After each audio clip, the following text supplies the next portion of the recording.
All right, what are you trying to say there, Terry? She wore underwear all the time.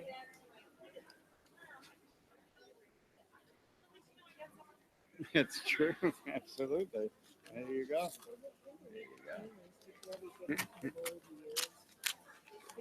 What is in this envelope? Oh, The winning ticket. Okay, the winning tickets. The winning ticket. I've already had calls on that. Yeah. I Look at was that. getting calls at the end of last year's graduation, the kids that were graduating this year. You get tickets, Janine? I'm like, yeah, whatever. I got one lady called me. I'm trying to remember who it was. Sandy Walker. Sandy. Because I don't have enough tickets to give her. Right. She wants to bring like 20 people.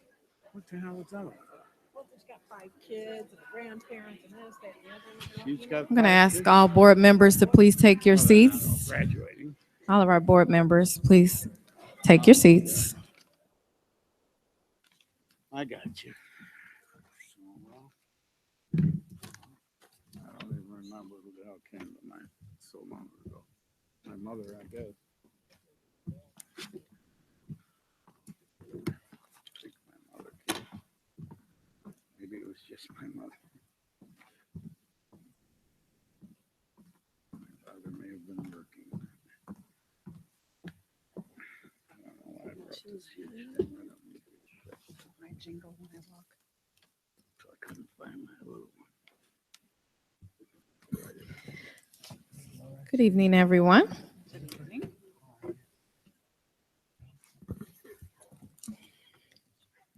Okay, when the secretary is ready, please call the roll as I call this meeting to order.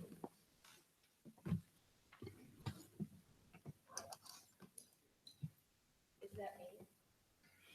Yeah. She already had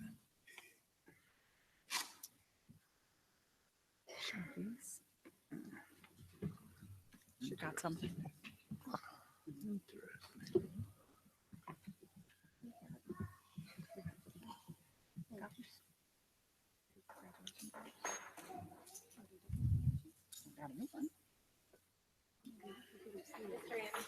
Here.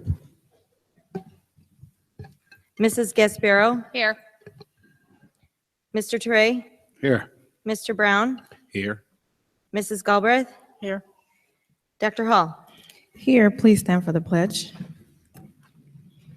I pledge allegiance to the flag of the United States of America and to the republic for which it stands, one nation, under God, indivisible, with liberty and justice for all.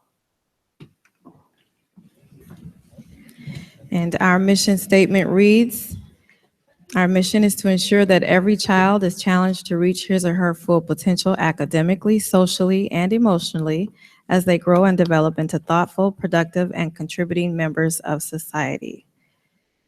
Okay, we'll start our meeting off with our good news report. This evening, we have Balmoral Elementary, May the Facts Be With You program, CMHS's Kids in the Hall, and CMHS Volunteer Recognition. This time, when we welcome Ms. Perkins.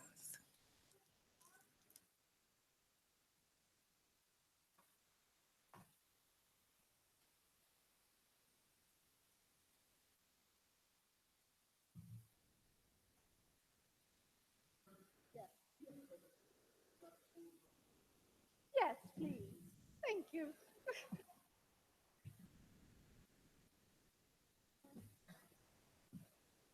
It comes up on the bottom. I don't know how to do it. How do we get out of this to get to the?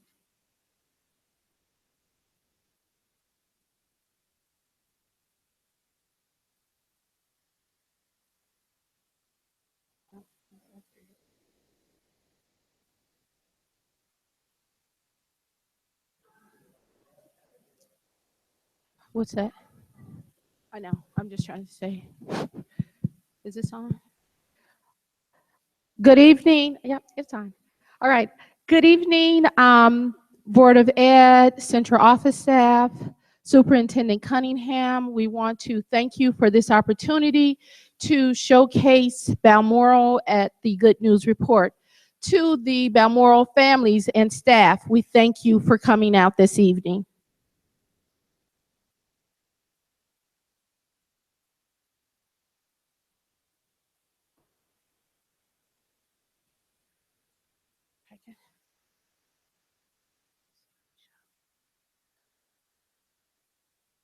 A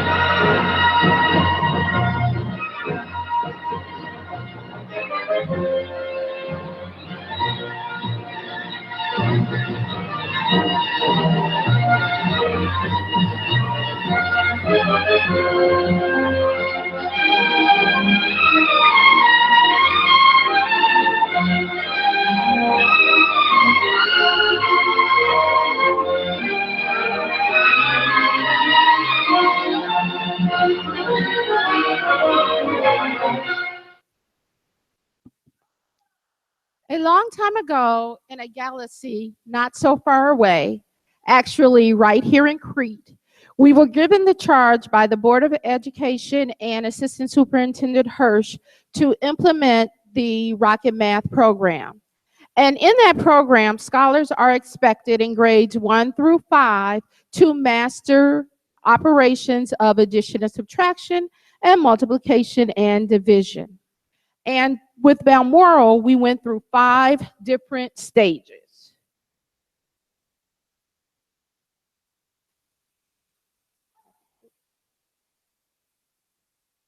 Technology.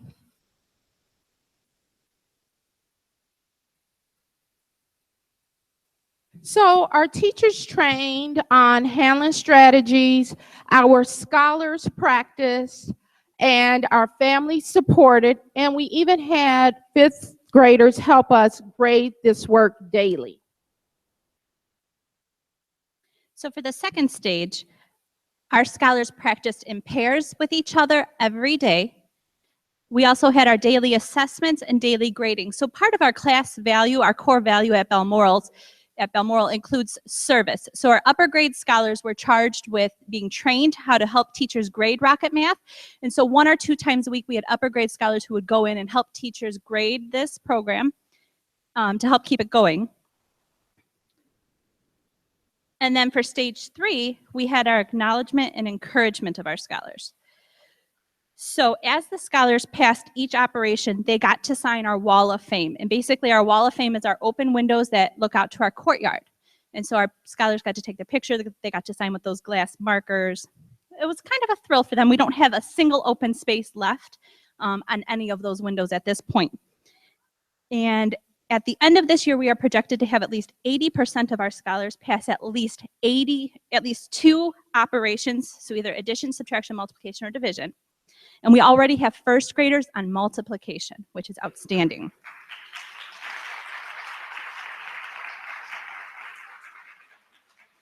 And then, so our next stage was our celebration, the Facts Awaken. So we had over 200 scholars join us for a party in April. And so from that point to the end of the year, we had even more scholars already pass additional operations. And it was pizza with Darth.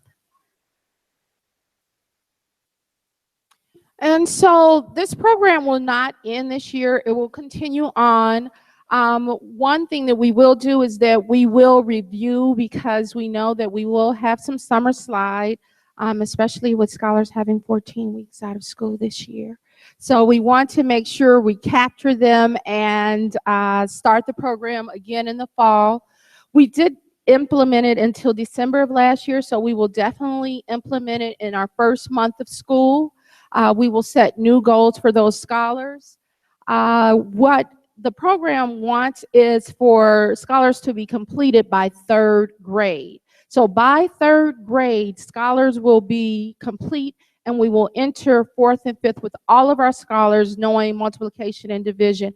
And we can say that hasn't been the case in the past, but again, now having 1st graders do multiplication, we're starting earlier and earlier, and so that by the time they make their way to middle school, which is what middle school has been asking of us, is to give them scholars who are pre-algebra ready. And so we know that the practicing of these skills early on and implementing a program as the Facts Be With You will help us with this. We do have some scholars here, and we always ask it to come out of the mouth of babes. So if you have your reflection with you, can we have those scholars come up front?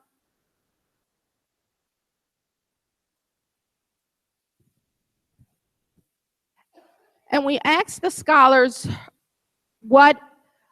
how they felt about their accomplishment, what advice they have for other scholars, what they found challenging, and what they could do for others. All right, who's one? Ada.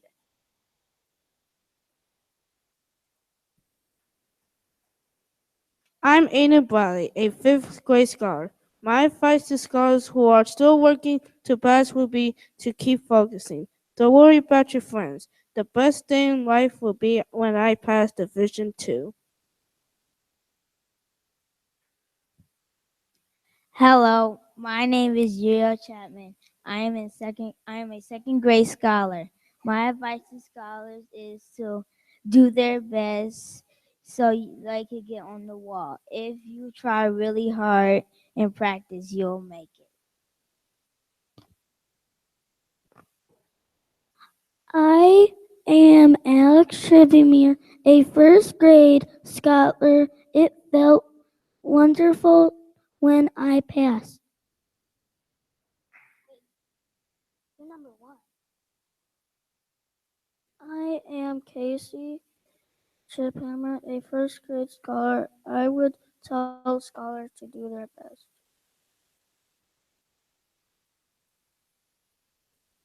I am Demiris Herrera, a third grade scholar. I felt so happy. I just started facts in December, and I have passed multiplication and division. I will tell other scholars to practice as hard as hard as you can, and do your best.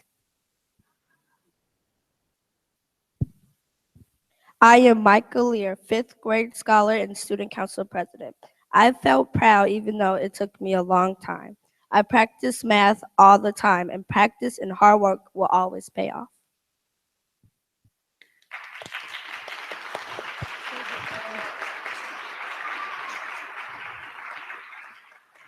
And so our biggest mentor and teacher of the program is Mrs. Schmidt. She could not be here this evening, but she trained the staff. She trained the scholars on how to practice with one another. And then she trained the scholars on how to grade. So we'll give her an applause in her absence.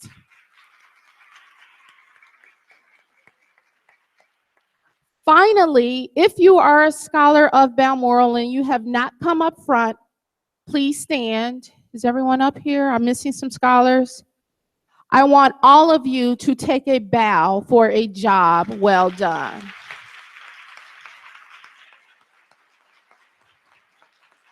Yeah. All scholars, come on down. All Balmoral scholars, come on down. We've got to see us scholars here, so be patient with us. We do have one final bow as we're waiting for our scholars to come up front. We have 4 retirees leaving Balmoral this year. They will certainly be missed, but if you are in the audience, can you please stand? Mrs. Duran, Mrs. Zupan, Mrs. Garcia, Mrs. Randolph. Can we have you take your final bow? You will be missed. Callista, is that you? Come on. Come on. And Jordan's down here, I think. No, Jordan's. Okay. Yeah, Jordan. Jordan.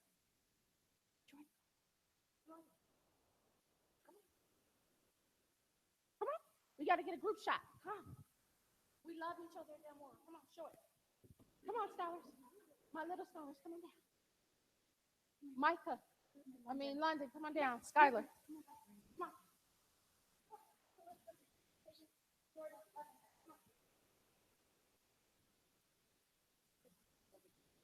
Turn around. Scooch a little bit. Turn.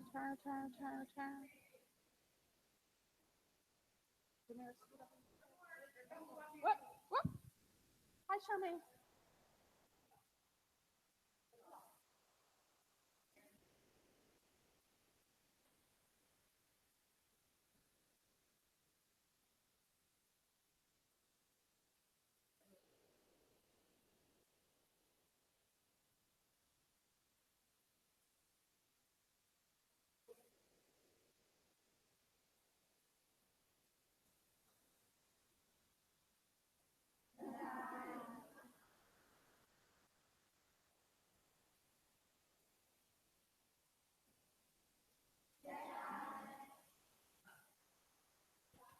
All right, thank you again. Thank you, families, for coming out. Thank you, staff.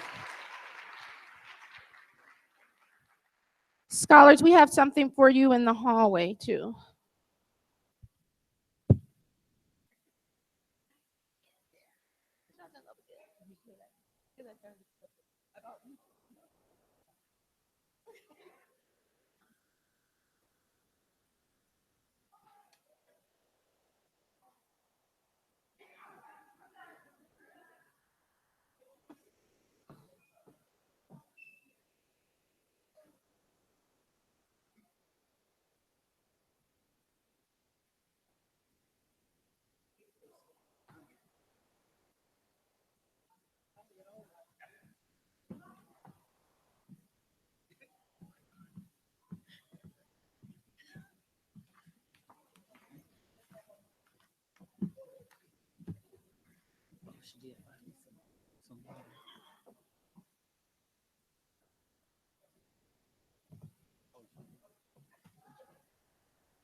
Okay, we're trying to move it along. We have a couple of more recognitions this evening, and I want to call Dr. Harden.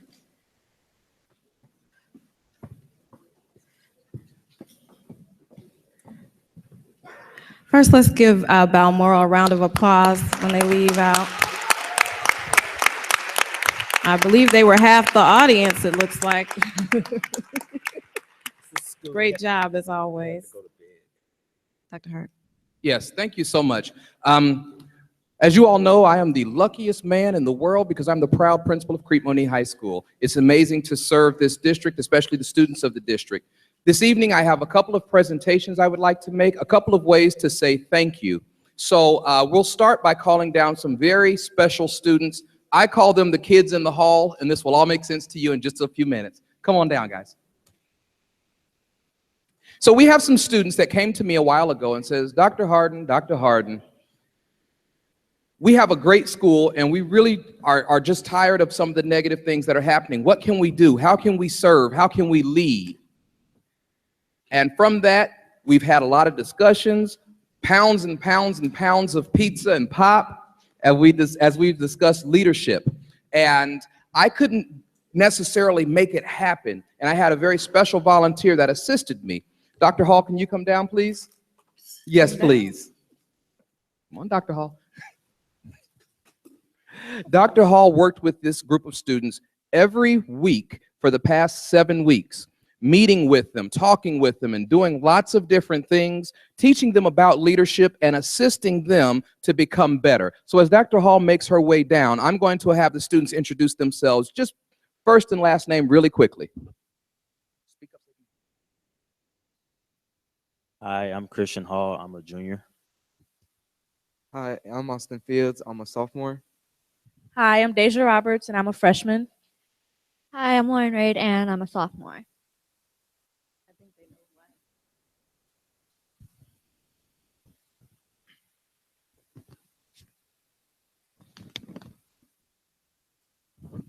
So in discussing leadership, not only did we discuss leadership, but these are servant leaders and they put their leadership in action today. So rather than me sitting down and describing the day, Dr. Hall, can you take a moment to describe the day as to what these leaders did?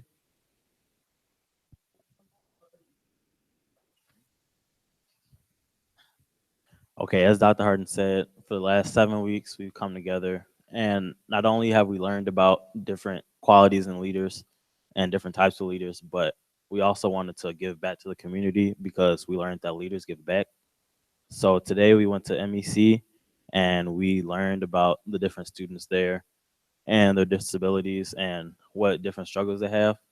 And we learned how they were the same and different to the high school. And we also went there, we shared some of the things that we learned in this program with them to help them know that they can be leaders too, just like us, and that they can make it out of whatever situation they're in. So tonight we're gonna do a little presentation for you guys and we'll share some of the things that we learned. Right now we're gonna have Austin. He's gonna describe leading where you are in different roles in your life. leading up. That means that you're leading a person above you, like a teacher, an adult, or even an elder. Sometimes people come home not the best way, so you want to help them cheer up and get back to their normal situation. So you give them a positive reinforcement. Leading the same, that's students like us, or same age. That means sometimes students go through things in their lives with personal, but you want to help them, so you encourage them, help them, talk to them, and leading down, you help somebody that's younger than you, or a cousin or a sibling. For me, I have two younger sisters.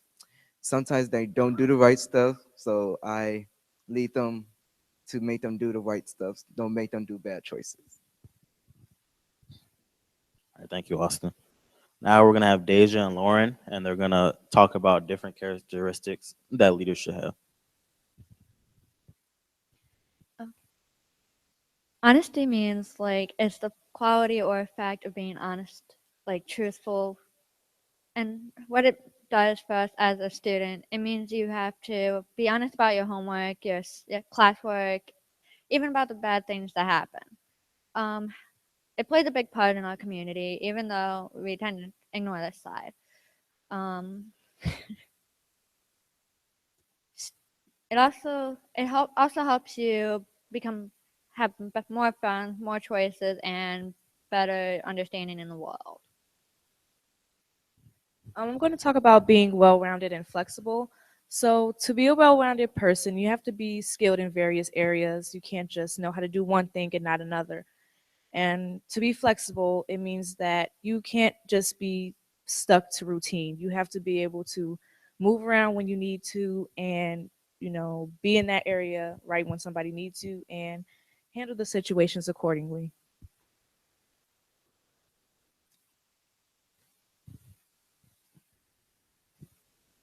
Now we'll have Austin again. He's gonna talk about the different types of leaders. Um, Different types of leaders. Classic. Um, artillery, artillery, authoritative and military types, or strict. That means a person is strict with teaching certain ways. Transactional, give and take and give incentives. That's a person that gives somebody a reward for doing the right thing. Organic means combination, yeah, combination of leadership styles. That means they teach leadership differently and or out of the ordinary. Visionary, setting goals and seeing the big picture. That's a person that has a big idea in mind and that wants to help share it with the lead it, but in a bigger picture. And servant leadership. Serving others through leadership. That means us. That means everybody in here that we how to explain this? That we learn something but we want to give back to a person. Okay, now I'm going to talk about how, even though we're different from MEC, the high school is also the same. Some of the things that are different about MEC are, for example, the number of students they have. At MEC, they only have 44 kids, and at the high school, we have about 16 to 700 kids. At MEC, they go from 6th through 12th grade. The high school is only 9th through 12th. And they also, on Tuesdays, they have group circles where they can work out different problems that they have and just talk about things that they're going through. Also, the MEC, something that's different about them, if there's a problem in the classroom, they stop whatever's going on and they address it right then and there, which is better for the kids that need that extra help or time compared to the high school where if there's a disruption, you'll get warned or sent down to the office just in disciplinary matters. But there's also ways that we're the same. We both have classes just like every other school. We have credit retrieval classes, and both the normal classroom setting. We have the same curriculum, extracurricular activities like sports and clubs. We live in the same neighborhoods and we're in the same district. We switch classes, have passing periods just like them. We both, both schools have alternate schedules on Tuesdays. And those are just different ways that we're also the same.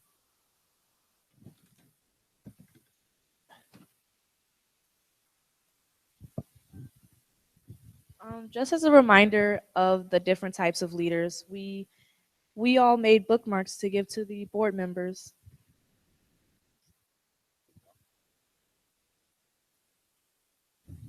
So this group has done some amazing things. They gave gift bags and bookmarks to every student at the Monee Education Center today as they went over to mentor and to assist and to talk.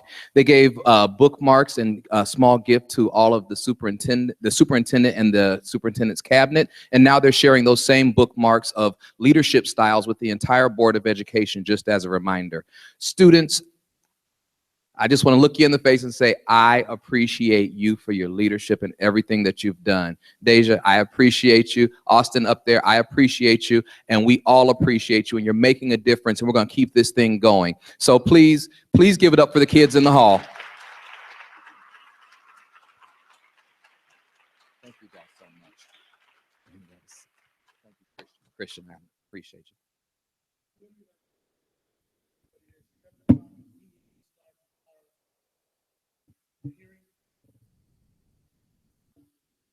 Yes, sir. Thank you.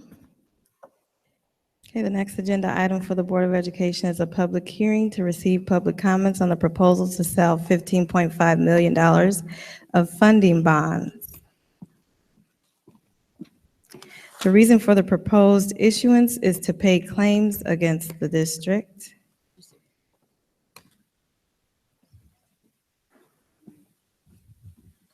Okay, before we do this, no, actually, I need to have a motion to open the public hearing at this time. So move. Moved by Mr. Brown.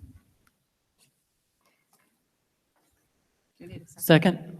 Second by Mrs. Sanders. Secretary, please call the roll. Mr. Anderson? Yes. Mr. Brown? Aye. Mrs. Galbraith? Aye. Mrs. Gasparo? Aye. Mr. Toure? Vote no.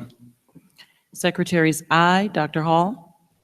Aye, thank you. The public hearing is now open, and I will turn it over to Dr. Williams.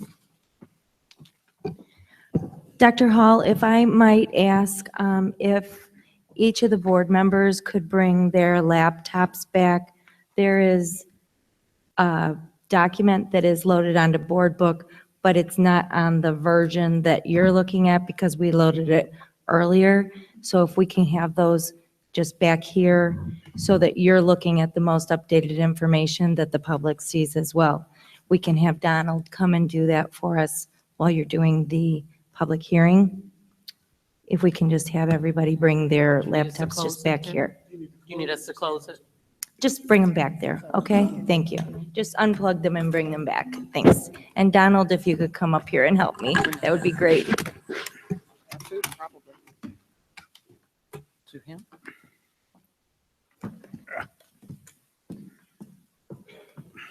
I am training 3. Training.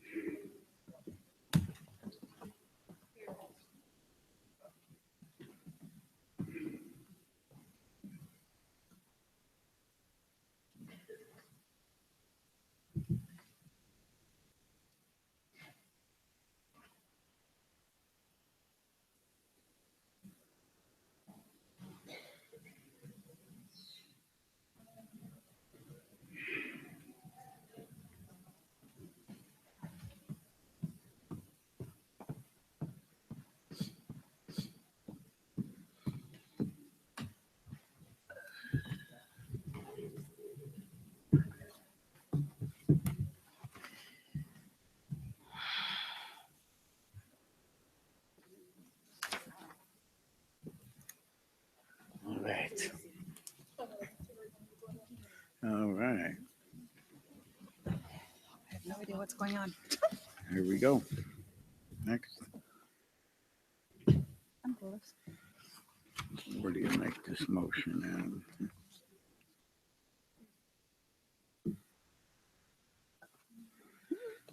Okay.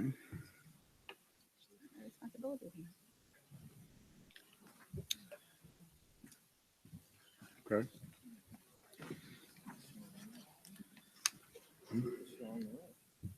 I agree. Let's get this show on the road. Let's go. Get the singing. Dr. Williams, would you please go ahead and start the presentation? Get the acrobats up. We have a brief presentation. It's only 3 slides. You can have them step down if you'd like. Do you want to stay here? Yeah, we'll head down. Barclays. Okay.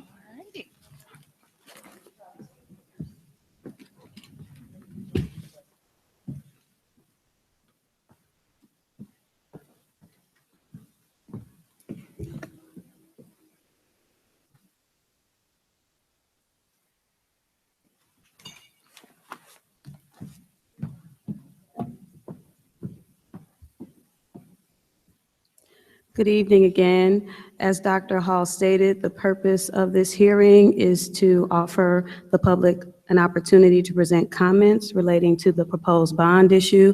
We do have a brief presentation that Dr. Grossi, the district's financial consultant, will present. But I just want to take a moment to remind everyone in this room that this is part of the financing project that we've been discussing for months. This is not a new bond issue.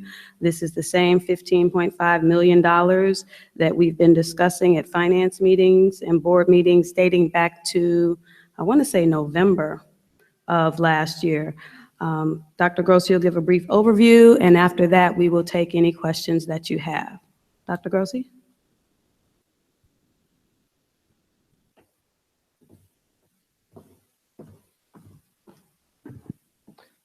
Thank you, Dr. Williams. First of all, I just want to say it's always great going to school board meetings where they start off with the students, because I think too often we forget what this is all about. And when I'm dealing with, especially myself, when I'm dealing with numbers and everything like that, it's good to see, it's good to put the face of a child and a student when you're making these major decisions and when you're looking at budgets, et cetera. So I don't see it often enough at school districts, and I think that you guys are you know, you should be very proud of yourselves, and your family should be proud of you as well. It's neat stuff you guys are doing. We've been talking about, as Ann mentioned, we've been talking about the bond issue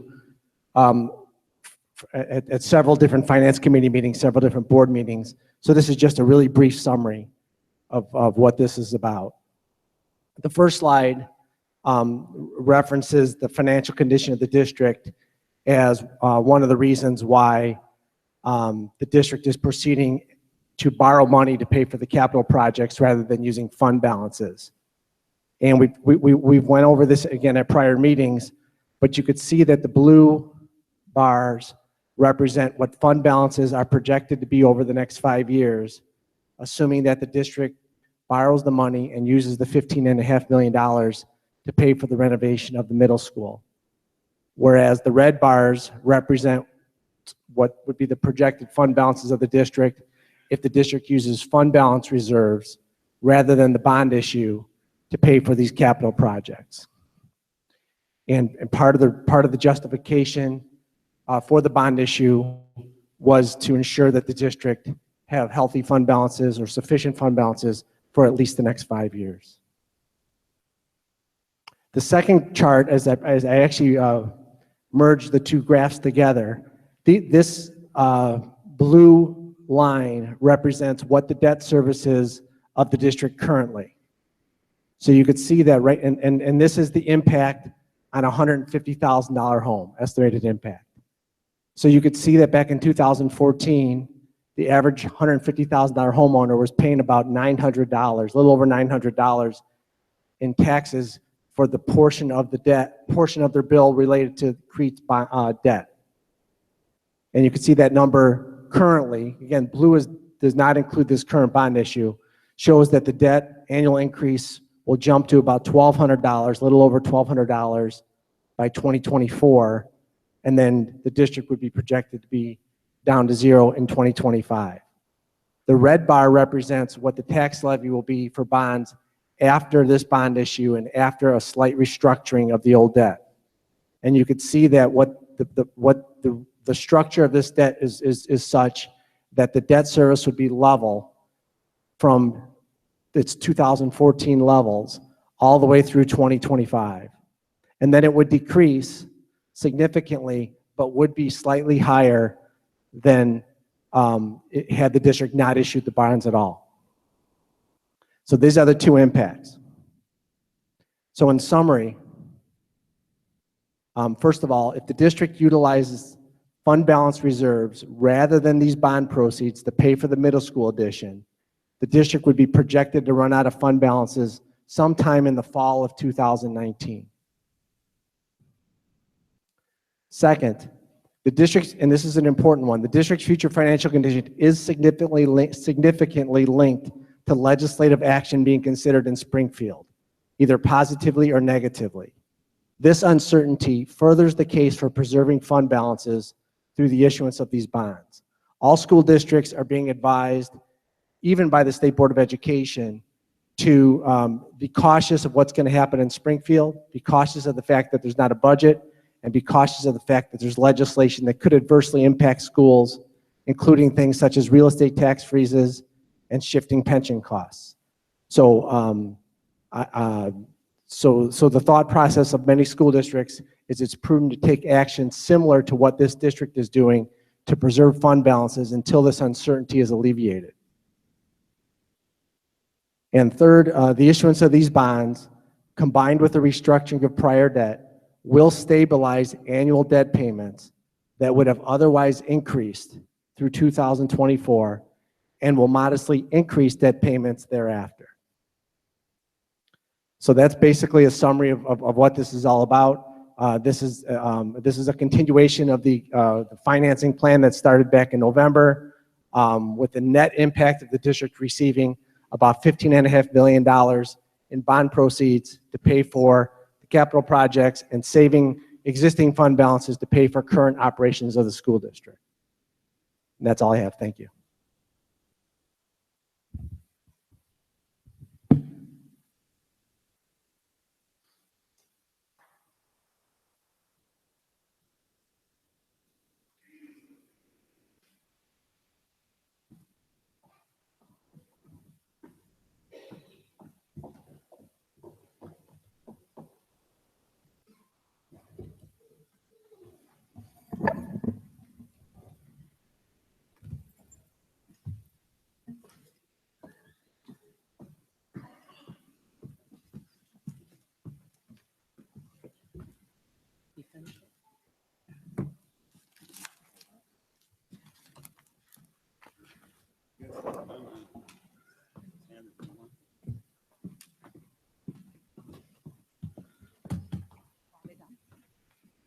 Okay. Wonderful, marvelous. WLS.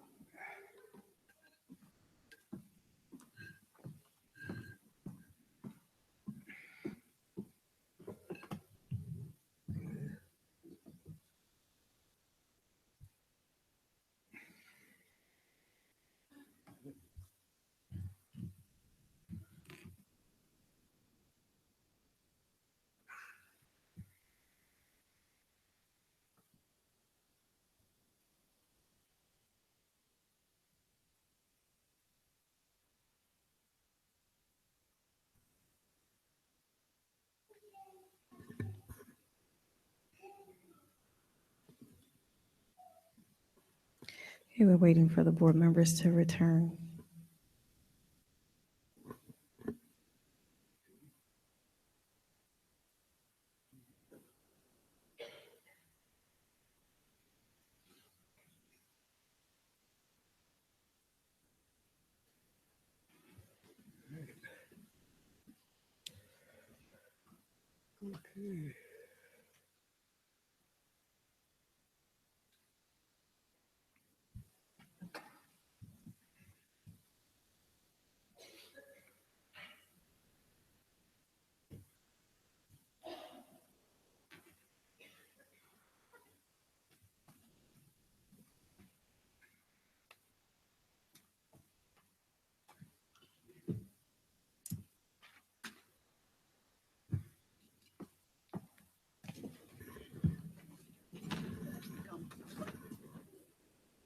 We'll go ahead and move forward at this time. If there are any board members who have any questions about this transaction, we'll open it up for you.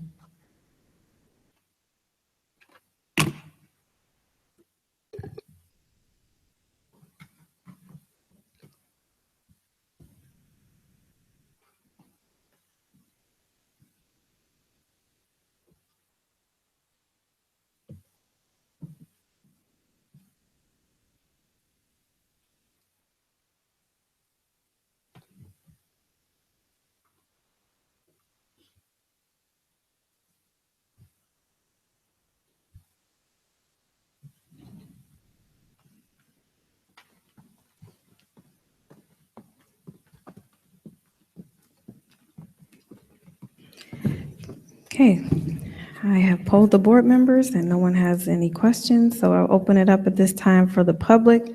If there's any members of the public who have any questions about this issue, please come to the microphone at this time.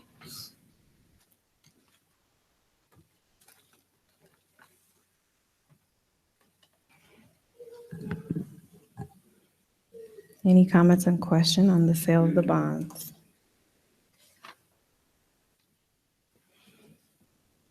Okay, all persons desiring to be heard have been given an opportunity to present oral and written testimony with respect to the proposed issuance of the bonds. May I have a motion to close the hearing at this time? Moved. Moved by Mrs. Gasparo. Second. Second by Mr. Brown. Secretary, please call the roll. Mr. Anderson? Aye. Mr. Brown? Aye. Mrs. Galbraith? Mrs. Gasparo? Aye. Mr. Toure? Aye. Secretary's aye. Dr. Hall? Aye. Thank you. Motion carries and the public hearing is now closed.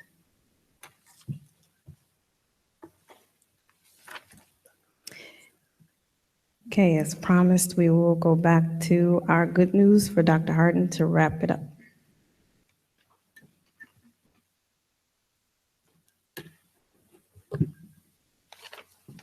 And I promise to be brief and very fast. About 2 months ago, I stood on the stage and on this stage during a board meeting, and I made a plea.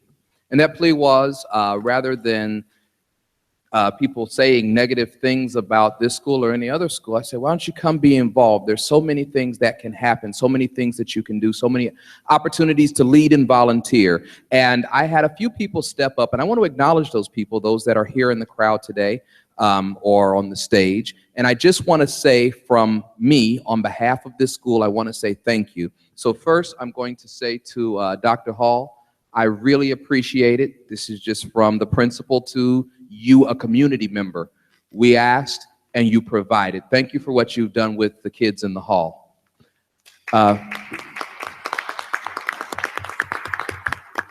And I do have something for all the folks that I'm thanking, but I will hand those out later because I don't want to consume too much time.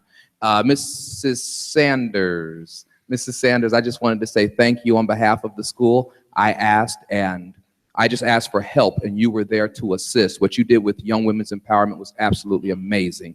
I wish that I could acknowledge all of the young ladies and the young men again, but I don't think I said thank you well enough. I really appreciate that. It made a difference. Thank you so much. This past weekend, we had our 100,000th anniversary of prom. We had prom. Prom was absolutely amazing. The students were great. We had, I think, 534 students attend prom. But The school can go so far. It takes volunteers to assist on the other side of prom. We want to make sure all the students have a safe option for the evening. Prom lets out at 11:30 or so, and we want to make sure the students aren't going to hotels and doing things that they shouldn't do and finding negative things to get involved with. This year, there were 3 very special volunteers that assisted in making the night wonderful for our students. And Ms. Millsap, I thank you. Thank you so much for what you did with post-prom. Ms. Walters, I see you over there as well, and I know you assisted. I saw you at the table. Thank you so much for what you did as well. I don't see Ms. Bartlett, but oh, sorry. But I saw you that night. Thank you so much for what you did as well. High schools do not run independent of the community, and I don't care who you are. Do the background check. Come be involved, be a mentor. There is a special place for you. There's a special kid for you. There's something special you can do in this building to assist in keeping our kids safe. So thank you all, and I mean that from me as the principal to the community members that are sitting on the stage, also to the community members that are sitting in the in this auditorium. You're making this job a lot easier and a lot better, and the things you do for the students are absolutely amazing. So I thank you, and I'm out of the way.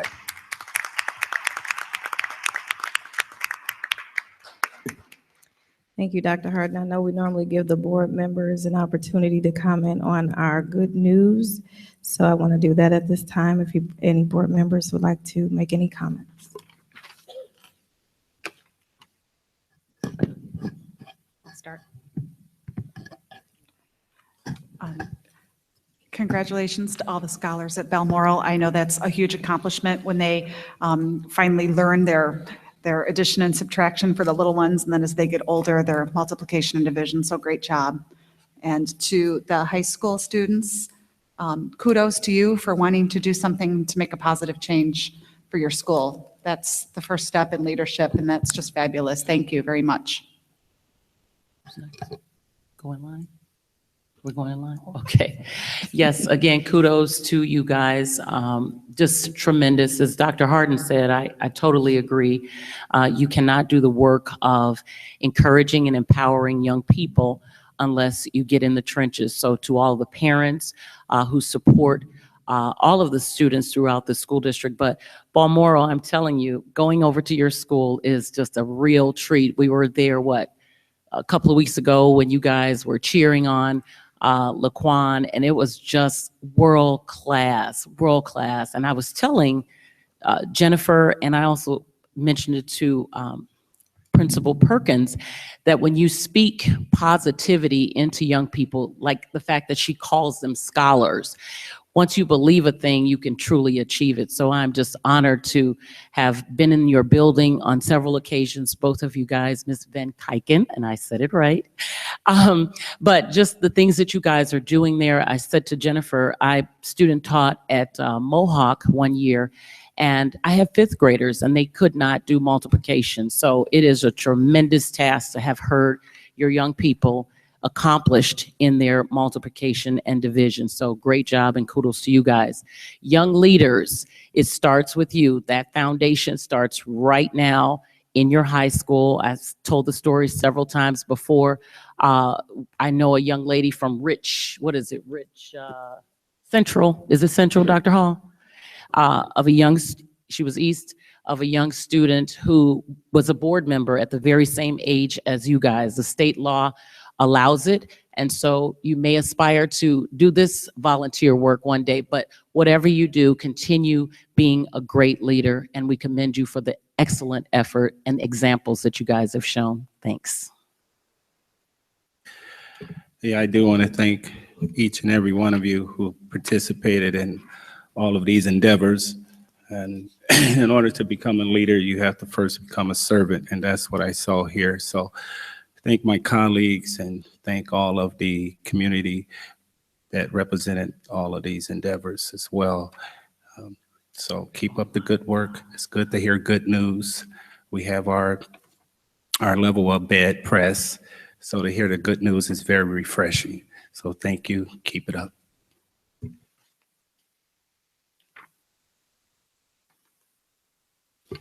Yeah, I'd echo all of those sentiments. It's in Dr. Grossi's statement earlier too about hearing and reminding ourselves why we're here.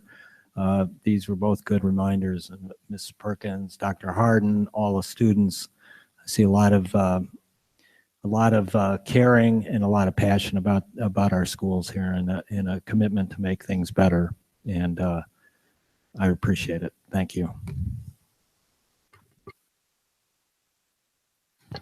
Thank you very much. God bless you all.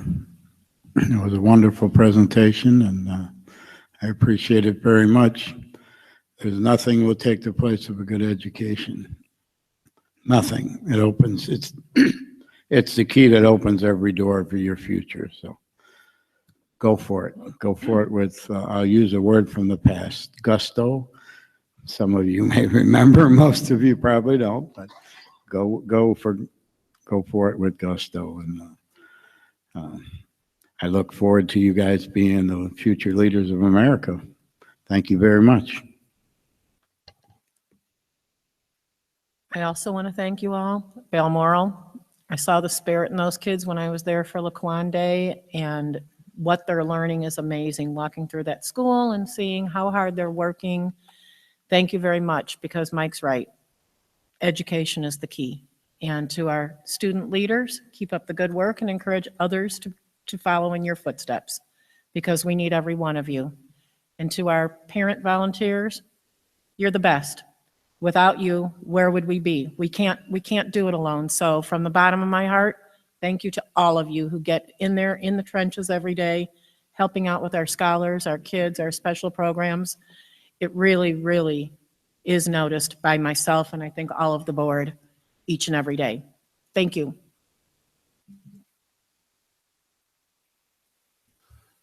At the beginning of the meeting, one of the things that we've started to do is read our mission statement. And I'd like to read it again. To ensure that every child is challenged to reach his or her full potential academically, socially, and emotionally as they grow and develop into thoughtful, productive, and contributing members of society. That happens because of the work that you guys do. I am so happy to see the hard work of Balmoral. They are guiding students every day and motivating them to succeed at higher levels. You see it every day. You hear it in their voices. They were so excited right in front of us, and we enjoyed it. It helps us to remember up here on the stage why we're here. For moving on to the high school and seeing our young men and women, leaders to be, our leaders that are here now, it makes us proud of the hard work that you guys are willing to do to become servant leaders in our community, giving up time and working hard to help others who may not have what you have. That's something that we have to have all throughout our community. And of course, our adult volunteers. We appreciate you so much, because without you, we cannot do. And we are here for the children. All of us are here for the children.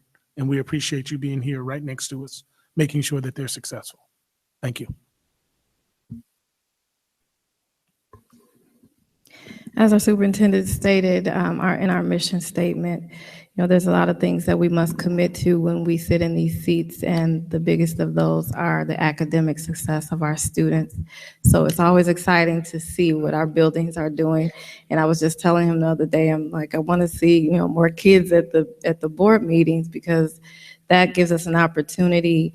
If we don't have time or the place to come into the schools, at least we know that every month we're going to be seeing our kids. So kudos to you all. Kudos to our students who are so vibrant and excited about learning. And that's an awesome thing when we can see the excitement children have about learning. We know that we're doing a great job. And so our hats off to you all and your staff. And we really appreciate you all coming out tonight. To the kids in the hall, it's been an awesome 7 weeks spending that time with you all and helping you all to become strong leaders and These kids are phenomenal. They shared a lot of themselves, and even the ones that are here this evening actually filled in for some who couldn't be here. And I want to tell you guys, you did a great job. And they keep asking me, are we going to continue this? Are we going to do this? And when we went to MEC today, one of the students there who actually just completed the program and is coming back to the high school asked, are you all, can I be a part of it when I come to the high school? So I always say if we give our children a chance to have a voice and empower them and give them the tools that they need, you will see phenomenal things happen. So I'm really big on student voice, and I know that they're excited about this opportunity, and I'm excited. You know, I'm a board member, but you know, I'm a parent and I'm a community member, and I believe in serving and giving back of my time. I told Dr. Harden that I was a little concerned, can I carve out the same time every week in my schedule? But it happened, and I looked forward to every day coming and meeting with them when we did. So great job, guys. I also want to, thank you. I also want to acknowledge State Rep Will Davis, who's not our state rep, but he's a friend of mine who actually donated money to this program. So they got to eat some pizza and pop, and then kids love to eat. And so they got to do that, and I just want to formally recognize him for that. All right, at this time, we will move into our public comment portion of the board meeting. Our first one is Michelle Calderon, Special Olympics, Spring Games, and Project Unify Award.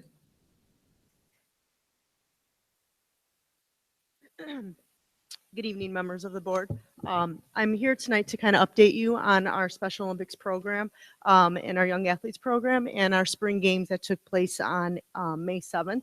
I know Ms. Nash posted a bunch on our website, but I thought I'd present the information to you guys tonight. On May 7th, our Special Olympics team participated in Area 7 Spring Games at Thornwood High School. We had 18 athletes participate in a variety of events, 200 meter, 100 meter, shot put, softball throw, and a few more. And despite that horrible cold day and rainy day in the morning, we have wonderful medals. We ended up with 14 gold medals, 9 silvers, 4 bronze, 6 fourth place, and 2 fifth place. So our athletes did a phenomenal job. In addition to that, our program was awarded a couple of awards, and 2 of our athletes were nominated and selected to carry the torch into the Spring Games and run around the track with one of our local police officers, Michael Rarity, and that was Jashawn Johnson, and William Powell. And they did a phenomenal job. And from that event, we now have 11 athletes who will move on to state June 10th, 11th, and 12th. So they did a wonderful job. So I'm very proud of them. I have Miss Pinky here with me tonight. Elaine Pinky is one of our young athlete coaches at Balmoral, along with Laura Belichuk at the Early Learning Center. And we have the all of Crete Monee and the Special Olympic programs have won an award for Project Unify with a combination of all of our schools and the programs that we offer to our athletes and to our students. So we present this award tonight, asking to have this banner hung at the Early Learning Center central office in recognition of our awards. So we did a fabulous job, so kudos to the programs.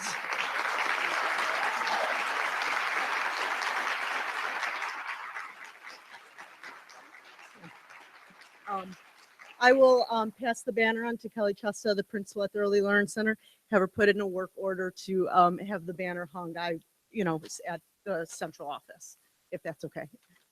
So thank you very much. Thank you, and that is okay. We really appreciate it. Thank you.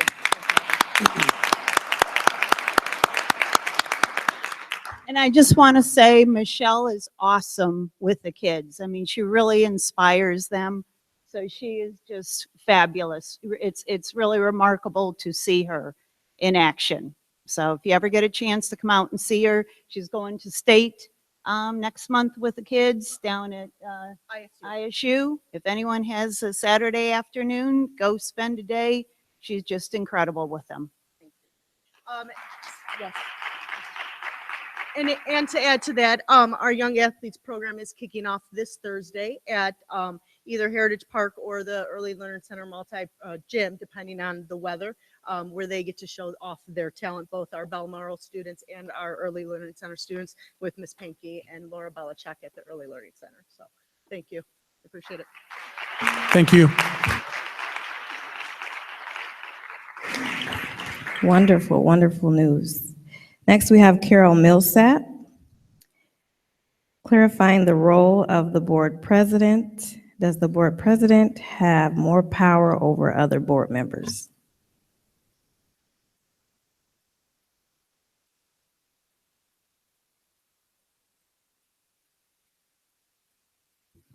Well, that exactly was my question. I just wanted clarification on the board president, if that one role holds any more power than any other board member, or are there 7 equal voices for our community, elected voices?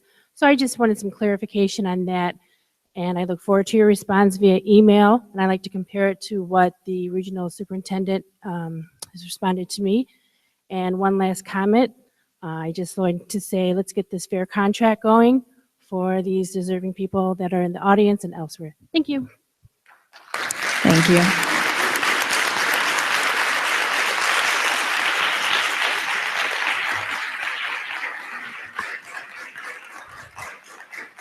Okay, that concludes our public comments.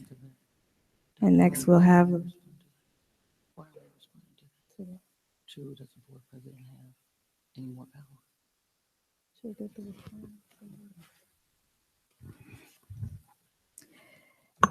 Next, we have our board updates. And if we have any updates from board members at this time, I would like to share that the board will be recognizing our schools for the first time at our staff recognition dinner this year. In our education committee, we have had a couple of conversations about the school board recognizing our buildings, our teachers, our principals for the hard work that they do year-round. And we wanted to make this a more formalized process. So we wanted to take the opportunity to recognize the accomplishments of our schools, and we want this to be a yearly thing that takes place because we want to make sure that we take the time to stop and reflect on the great things that are going on and the hard work that our leaders and teachers are doing each year. So we'll be doing that at this year's recognition dinner and years to come. And I put a plea out to my board members for us to come up with other ideas as far as how to recognize the hard work that everyone is doing in our buildings, including our district office, because we do need to do that more often. And so I did want to say that. Any other board updates? Don't shoot me, but I just wanted to make one comment. We in policy, our policy meeting the other day, I think you were of course there, we discussed the need for engagement. Policies certainly are the expectation of the district, and certainly that would be followed by the district. It's we are the governing body, and of course we set policies in these meetings. But what we're finding again, we instituted about a year ago, is it Dr. Spence? The opportunity for individuals to to go online and to have input on the upcoming policies and just input whatever you felt. And it's interesting because I've served on it for 8 years now, and it is critically important, I think, that every month we are receiving a report that says no one has concerns, let's just say that they have voiced and or are written in that format. I just wanted to make sure that we are letting people know, and it's on the website, but that this is the place for you to share your concerns. We developed a process that would allow for the policies to be reviewed and your input upon going into a policy meeting is and will be taken into consideration. So in the June, we will begin a newsletter that will go to all of your schools, updating parents and community members of upcoming policies that you will have an opportunity to voice your concerns on. And again, I've heard so many people talk and are concerned. State Representative was here a couple of weeks ago discussing, for example, Senate Bill 100. It affects every individual, parents and students alike. He said to me that he had received comments or concerns from our various mayors, I believe Crete and Monee specifically, about the bill itself. It should not be just mayors coming. These are our kids, our students, and we need to make sure that we have a say on what it is. Now, of course, we don't make laws, but to understand the law and to be able to explain it to your children and the expectation, that's our responsibility as parents. So I just encourage you to look forward to the new newsletter. It's just going to be incorporated in your current school newsletters, just a page telling you about our policies and things that you can have some insight. Everybody may not be able to make a meeting, but your input is critical. The policies affect staff, students, and everybody alike. So I think if we took time or take time to make sure that that we're part of the dialogue that encompasses policies, I think we'll have a better situation where that is concerned. What did we decide, Dr. Spence? We get this Press Plus, and that is from the Illinois State Board of Education. And I would say we get it, Terry, is it every? It really just varies. depends on what it varies. So, but you know what? We have policies even as we speak that we can, I think it's going to be as often as a newsletter goes out to the schools. There's no reason that we can't add a policy in that is, I think the policy guide is certainly one that is a working document.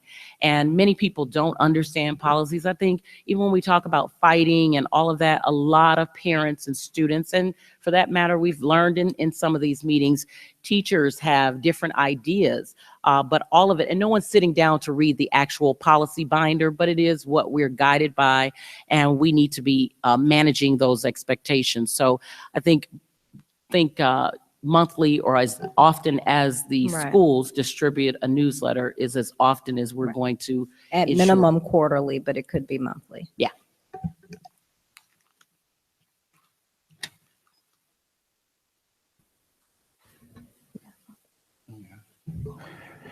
Yeah, this is to my colleagues as far as committees.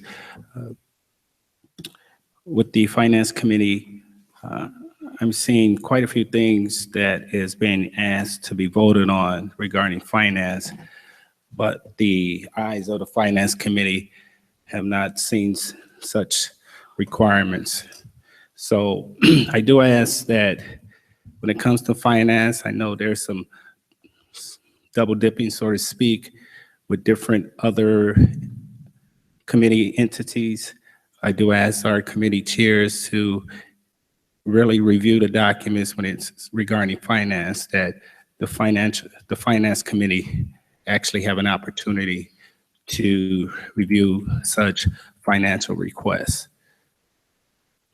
And I do want to say thank you, Superintendent, to you and your cabinet for the hard work that you guys have been doing. We have so many opportunities to speak of the negative regarding you and your cabinet, but I do just want to say thank you for the hard work that you have put forward since being hired by the board almost 2 years ago, coming up on 2 years ago. We expect great things from you. We expect your weaknesses to get stronger, your strengths to even get stronger. Well, let's go back to the weaknesses to get weaker or stronger. Stronger, all right. So, and I just want to mention, Laura, for just doing the great job that you're doing, trying to get us on track with the academics, curriculum, so on and so forth. Dr. Williams for having a strong rigor and a strong hammer when it comes to financial acumen and trying to make us as efficient as possible, and being in the position for the first time, our HR Assistant Superintendent Lyle, for making some things happen, and Dr. Spence.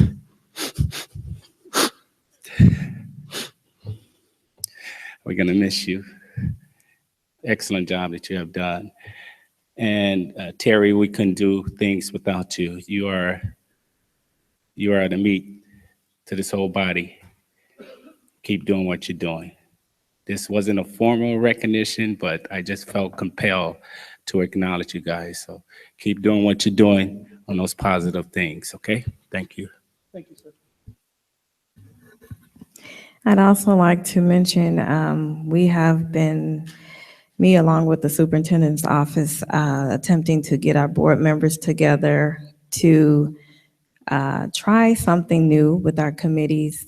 And that would be a committee of the whole meeting where all of our committees would actually meet together and talk about finance, education, policy, and personnel under one roof, or one meeting, I should say. And so we have been working to get a date for that, as well as our board retreat. And for those of you that responded, the common date was June 7th in the evening. And so we want to confirm that with those who plan on attending, if June 7th in the evening works. I believe that was the one date that worked for. I don't have a calendar. Is that a Monday or Tuesday? I think I replied to you, Terry, late. And the 6th was an option, right? That Monday, I believe. That's Yeah, when I that whole week, replied. I think we looked at except Friday. Monday, Tuesday, Wednesday, and Thursday. No, it was the 7th. We're looking at the 7th. I think this is something we need to do, so I'll make it happen. I'll accommodate my schedule. I'll cancel my trip to Rome.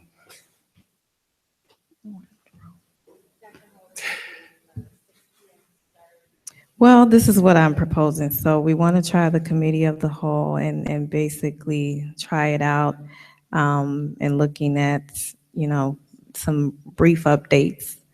And so I was wondering if the board is willing to do part of the meeting with the committee of the whole and the second part, our retreat.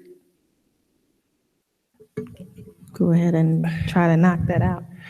I think we need to, if we can condense and be point on with our agenda and really look at the time, because it's hard to get everybody together on different days. It's been challenging, I have to say the least. So if we can be tight with our agendas, maybe we have a facilitator of some sort. Yes, we that can make portion it would happen. definitely be an IASB rep. So we would do the committee of the whole for first part, and then do our retreat with the IASB rep for the second part. So I'm proposing probably starting around 5 o'clock, if that works. If we need to start a little later, that would be fine. But just do a 2-part meeting, because it's pretty difficult getting everyone there on the same date.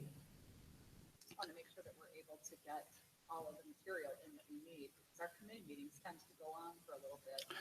And if we're doing every one of the committees, I don't want to rush over important material to get to a board retreat. That's my concern. Okay. As long as we think it's doable, I'm okay with it, but. I think this is, Board Member Gasper, I think it's an opportunity, if we're going to pilot this community as a whole, that we really be condensed with our agenda and only bring the meat that's needed. I agree. Just bring the meat. This is an opportunity. I agree. I sent a mock-up to you in yesterday's FYI that I worked with the administrative team, the cabinet, to talk about. Each one of them understands the responsibility that they would have in this meeting as a whole, and how we would get it done. I asked all of the board members to make sure they get a chance to take another good look at it. And if there are questions or concerns, that they get it to me. Our plan is to make sure that this is tight, that we have good discussion, that we go over everything we need, and that we still have the opportunity to go to the board retreat. So if all that are planning on coming are in agreement, we can direct the superintendent to secure that date with our IASB representative. Any objections to that? Again, on June the 7th, that's the date we're leading down to. Okay, June 7th. Does 5 o'clock work? Mr. Anderson, are you back by that time? So Terry, disregard my June the It's 6th. 5 o'clock. Yeah, I said June Jennifer? 6th, 5 o'clock. Oh, yes, I'm sorry. 5 o'clock, is that okay? Janine? Okay. Okay, we're trying this, trying to accommodate as much as possible.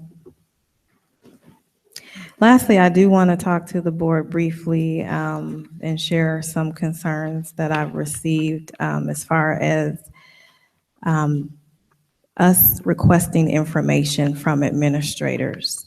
On our last retreat, the beginning of this year, we discussed when we request information from our administration, how we want it timely and all those things, but we also discussed the amount of information that's being requested.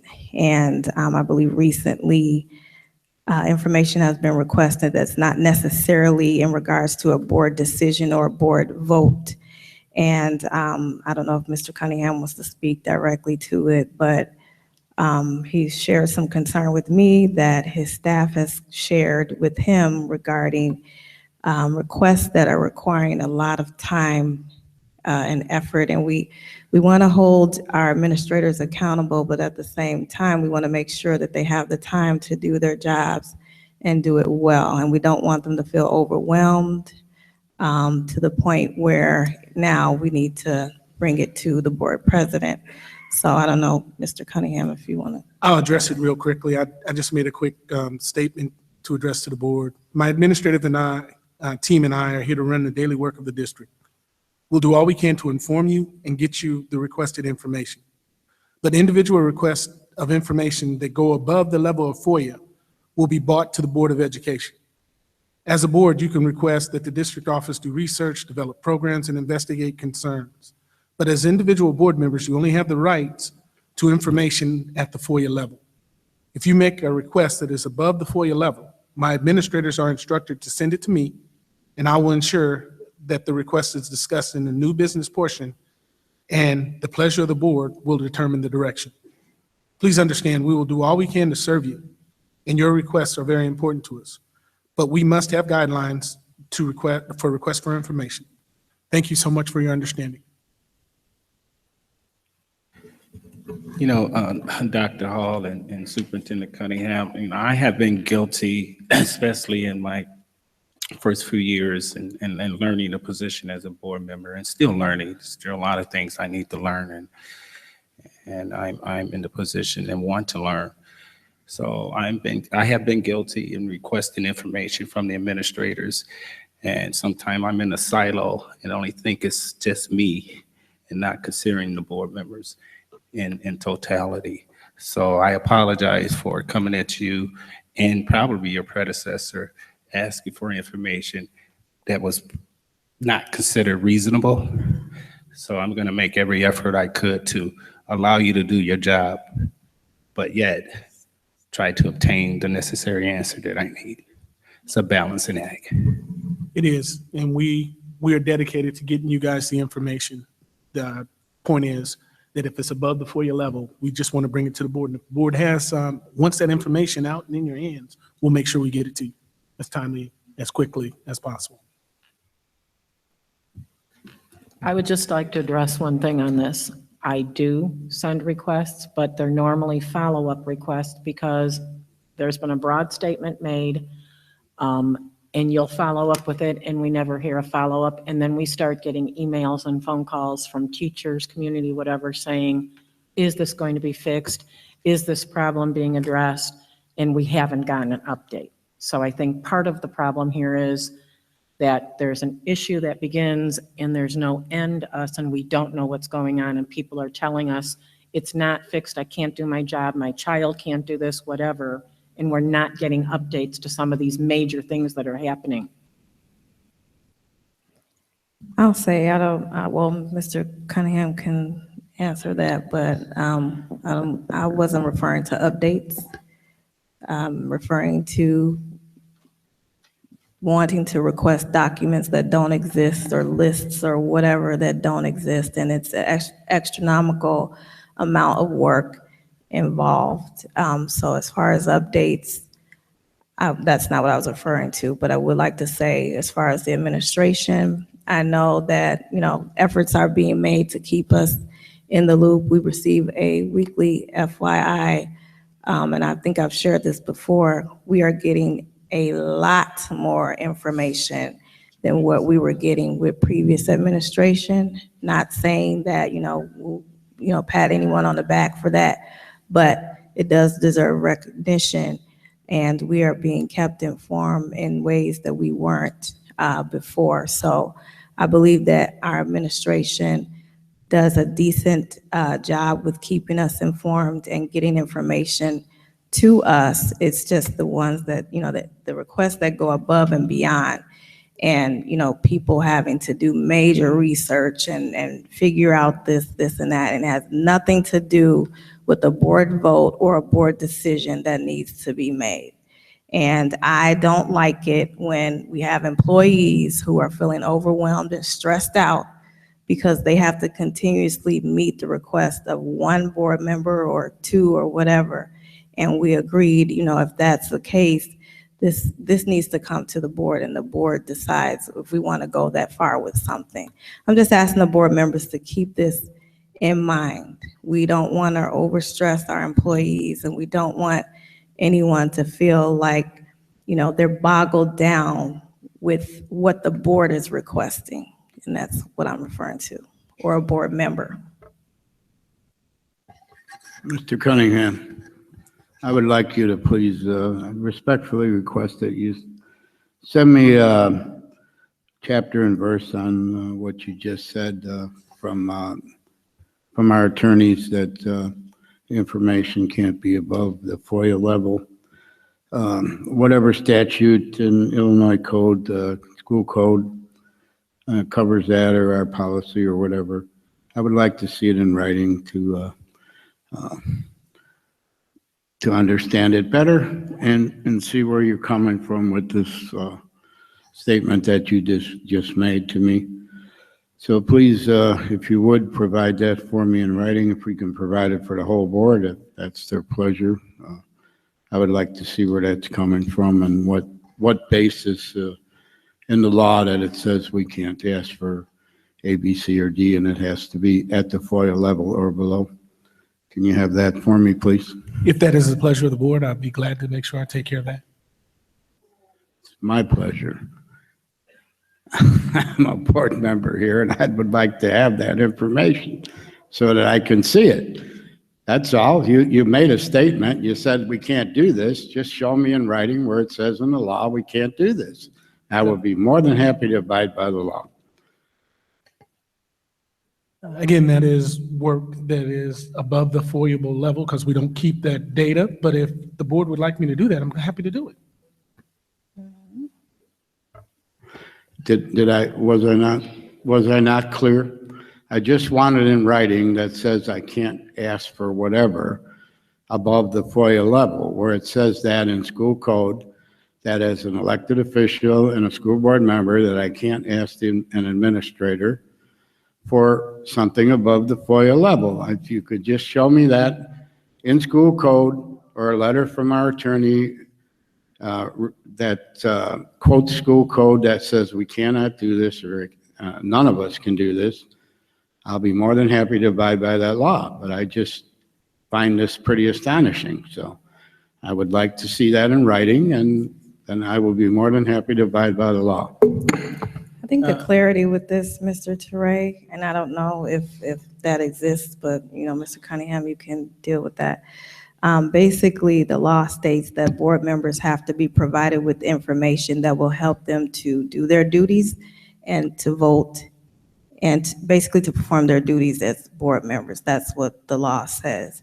And at minimum, board members should be allowed what is FOIAble.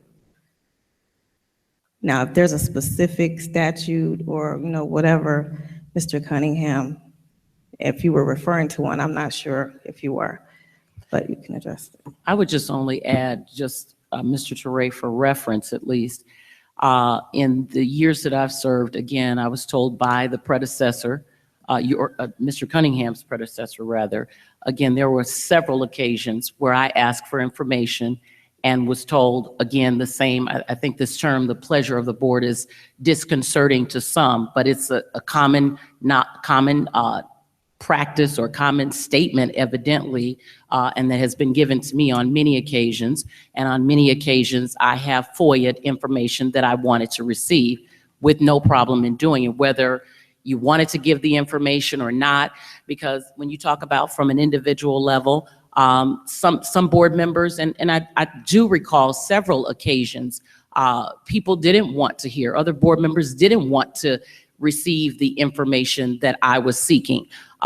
So again, it doesn't negate the fact that the information was something that I felt was necessary in order for me to do due diligence on my part as an individual. So the FOIA practice and or needing to FOIA something is not a bad word. And when you say the pleasure of the board, for those who don't understand that quite, again, we can all sit here and say, go right ahead. I don't think anybody's hiding anything. But again, the statement has been stated that we were in policy the other day. Somebody out there asked if it's policy. No, it's not a board policy. But the fact of the matter is, things that we are asking as a board, as an entire board, that are your duties to have to us by designated dates, in my opinion, may be hindered and hampered and are being hindered and hampered as a result of the bombardment, which I'm sure, we all are guilty of asking. And why? Because what happens is you got a constituent, you got a email, and we feel no different than Janine or anybody else. We need to call you up, email you and say, handle this. And why? Because somebody's on our line, on our phone, and saying, can we get this answered? And I think it certainly needs to be prioritized. And I think it's something that definitely needs to be discussed in the what did you say? The upcoming committee, well, the retreat. Because again, I'm just saying to you, Mike, it's certainly nothing new. I've been told plenty of times, no, you can't have it. No, you can't have it. And I mean, no, you can't have it. I think what I've been reading in some of your emails and others is give me some time to get it to you, or there was a delay in it. I was flat out told, no, you can't get it. So to reiterate what Dr. Hall says, we've made progress. We may not certainly be there as a whole, but I think, again, when we all get the same emails, whatever you're emailing or your request is, or if I request something, and I have to tell you, the last email that I read, was it more important, and I'm going to say this to you because you weren't in policy, but was it more important than the policies that we were asking the superintendent to have ready for us at the last policy meeting? Not that it's not important, but what is it that we want as a whole and on time, in a timely basis? And I think we all have to decide that as a whole. But you're not alone in the idea that you may have to FOIA some information. It's certainly been done. That's a matter of record. There are 7 board members here, and the superintendent reports to the 7 of us. And I know that cannot be easy to have 7 bosses. However, if one of us asks for information, we should get that information. We wouldn't ask if it wasn't important to us or the people that we represent. There's a lot of things that are important to us. I mean, you're right. It's 7 of us. We all have things that are important to us personally.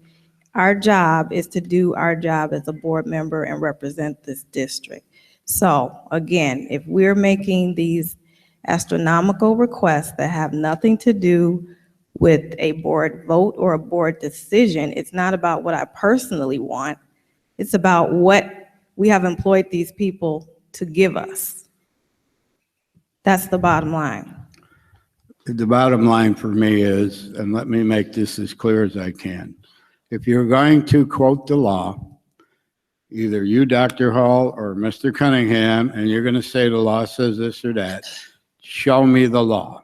I want to see the law that says this. That's all I want. You show me the law that says I can't do this, I'll be more than happy to abide by whatever the law says. But none of us up here are attorneys that I know of, and none of us have the law in front of them. We all have a copy of the school code. You took the law class. We all have a copy of the school code. We can reference the school code. I look it up all the time. That's basically where I'm getting knowledge from. We have attorneys that we have So we hired need to and pay paid the very attorneys well. to look through the school code when we could ourselves. They can interpret it because I can read it and you can read it and the other 5 people up here can read it, and everybody will come away with a different interpretation. That's how the law is The written. school code is the It's school code. confusing. So all I'm asking is that you put it in writing if you're going to make a statement like that. And let me reference it. I will read it, and I will see if I interpret it the same way that you interpret it. That's all. And I don't think this is an egregious request. I'm just asking for it in writing. Just to sit up here and make a statement that you can't have anything that's pacifiable, blah, blah, blah. Well, you know, back it up with the facts, all right? Let me see the statute that and the school code that says this, and I'll be more than happy to abide by whatever it says. That's all. Thank you. Mr. Trey, I've heard you. Made the statement that I've made to the Board of Education that all 7 of you are my boss. As you have requested, for me to find a law, if that is the board's pleasure, that's what I'll do.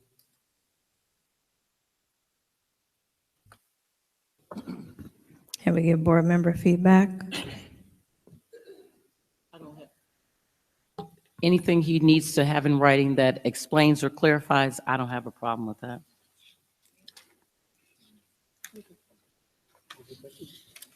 Thank you. All righty, thank you. Moving on, administrative I update. would just like to make one comment.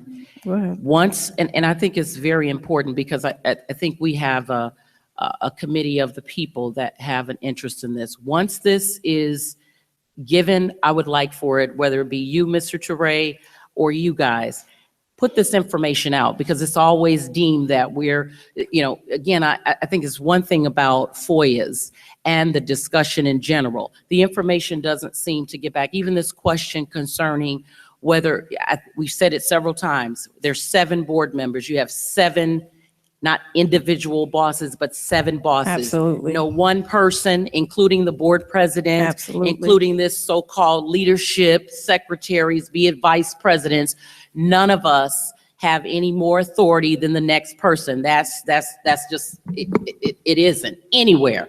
And so the fact of the matter is, I think all of this information should be readily displayed. Are the duties and the responsibilities of the Board of Education online with the powers of the board president, et cetera? And I'll say for myself, I'm a board member and no one of these individuals here has any more authority. We don't have any authority unless we are together as a whole. So an individual can't go into a school and dictate, mitigate, or anything if they're not a part of this committee. Thus is the statement and the conversation that's being had, the pleasure of the board. And I don't know, it sounds light, but it's, does the whole of the 7 want this or that? Not an individual person, not to slight anyone, but it's about the 7 of you. And we agreed to that. That's the thing I think the public is not understanding as well. We go into a retreat and a workshop. We agreed to discuss it. Now, if you're not in attendance or you choose not to come, I, for one, I'm telling you right now, June 7th doesn't work for me. But again, I think this is very important to come. Either we're going to come and discuss these things and agree not in the committee meetings and then come out of the committee meetings and act as if we have never discussed these things. When you started, we agreed that this is the way we wanted it. And I think for all intents purposes, at least from my previous years, we had a hell of a time getting information, simplistic information, salaries, this, that, and the other. And that was simplistic things that any board member, any person can ask. So I took it upon myself to ask the questions that you couldn't get, because you're not going to stop me from getting information by virtue of the fact that you just stated, unless the whole wants it. The whole didn't want it. I did. How do you get it? By FOIA. And that's not again, it's not a bad thing. I agree with you, Jennifer, that as board members, but I'm telling you, I have been told by this administration as well, let's pass these, you guys, every email that we all get, if you request something, I just asked you today, the email that you sent concerning, what was it, the assistant principal's process, good questions, and good, got your answers. It wasn't a question that I asked, but I'm glad you asked it. So now we all have that information. We didn't have that before. So we're making progress. We didn't have it before because, again, if one person asked, they got the information, covered it, kept it to themselves. Well, you think it's only one person asking for the information? There's lots of people, but we all can't call this guy up or any of these other guys randomly and say, give us and only me that information, which I thought we agreed was the reason to say exchange emails. So there's no one hiding anything. And again, to the point of, does the board president, secretary, or vice president, or anybody else have any more authority?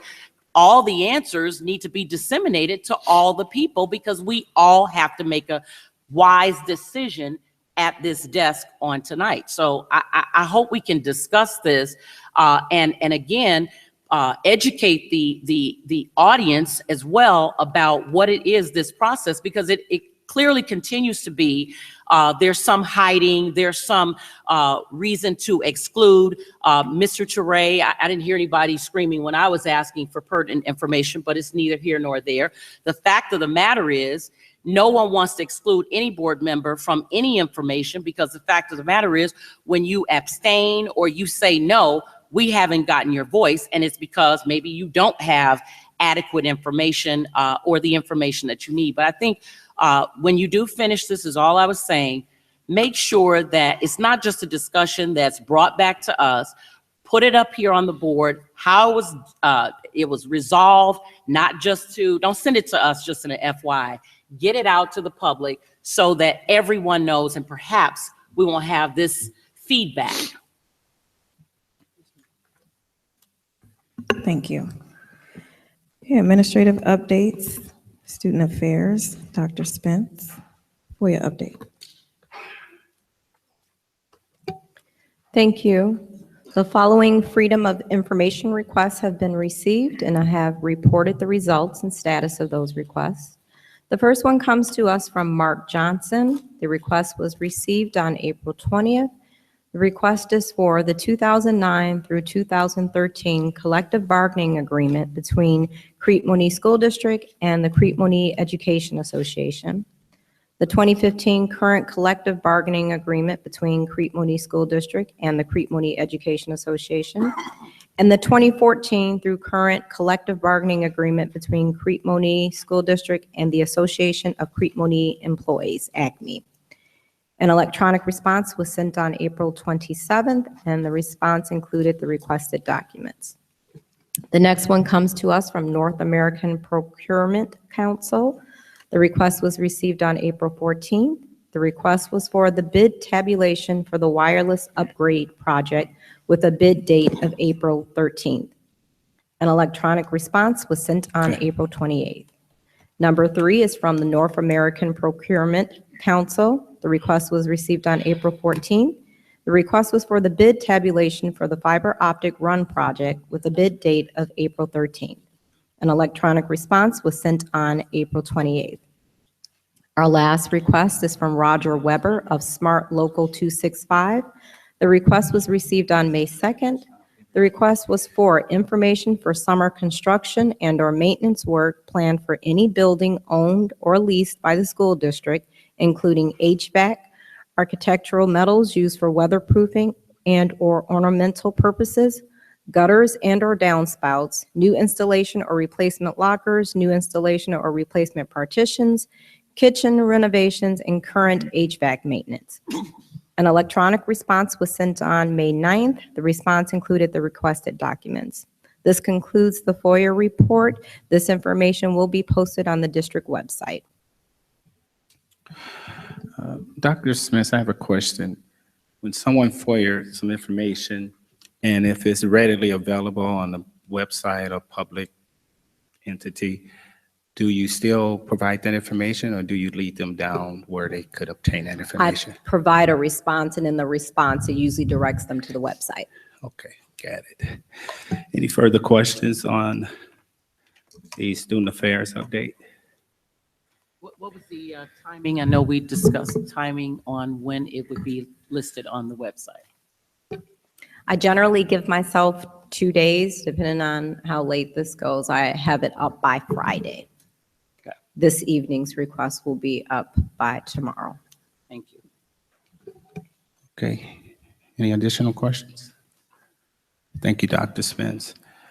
Okay, right now we're going to move into the administrative updates regarding curriculum by Assistant Superintendent, Ms. Hurst.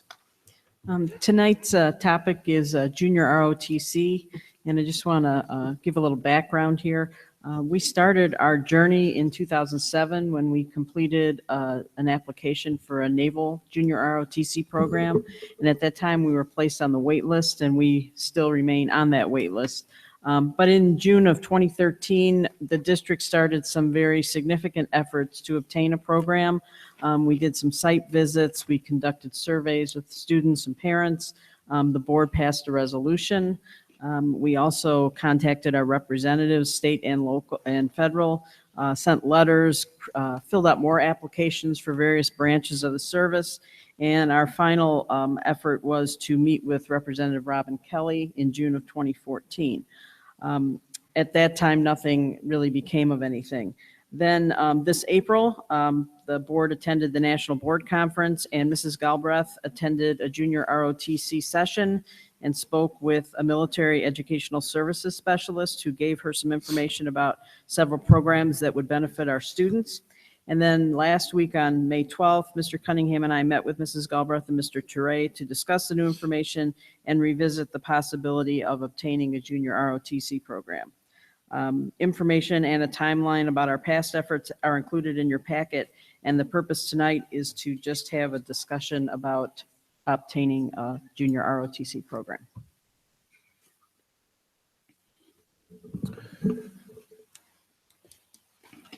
So we started this process 9 years ago?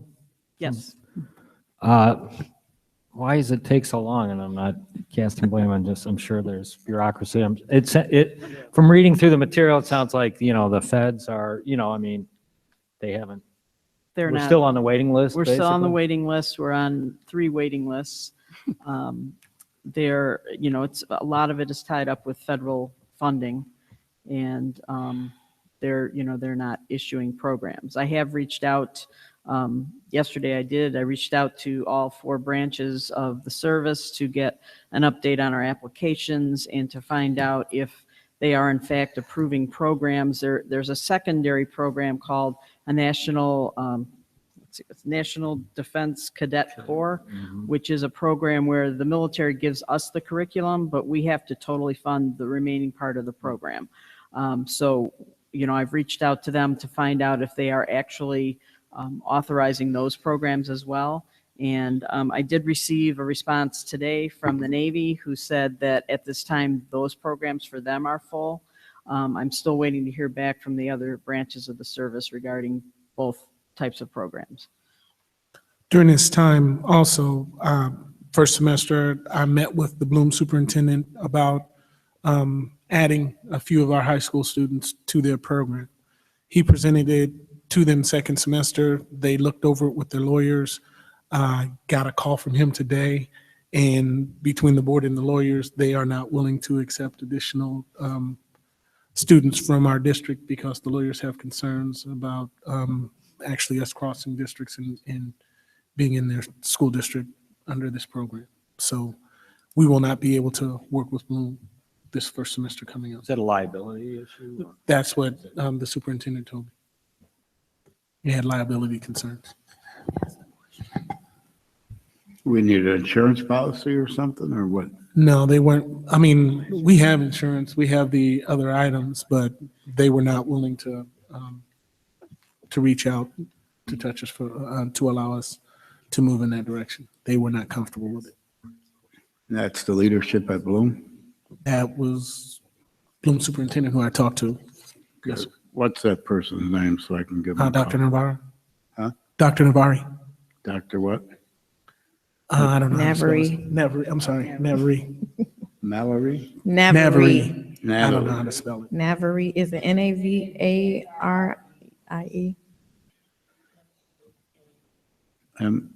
Should do that again, I'm sorry.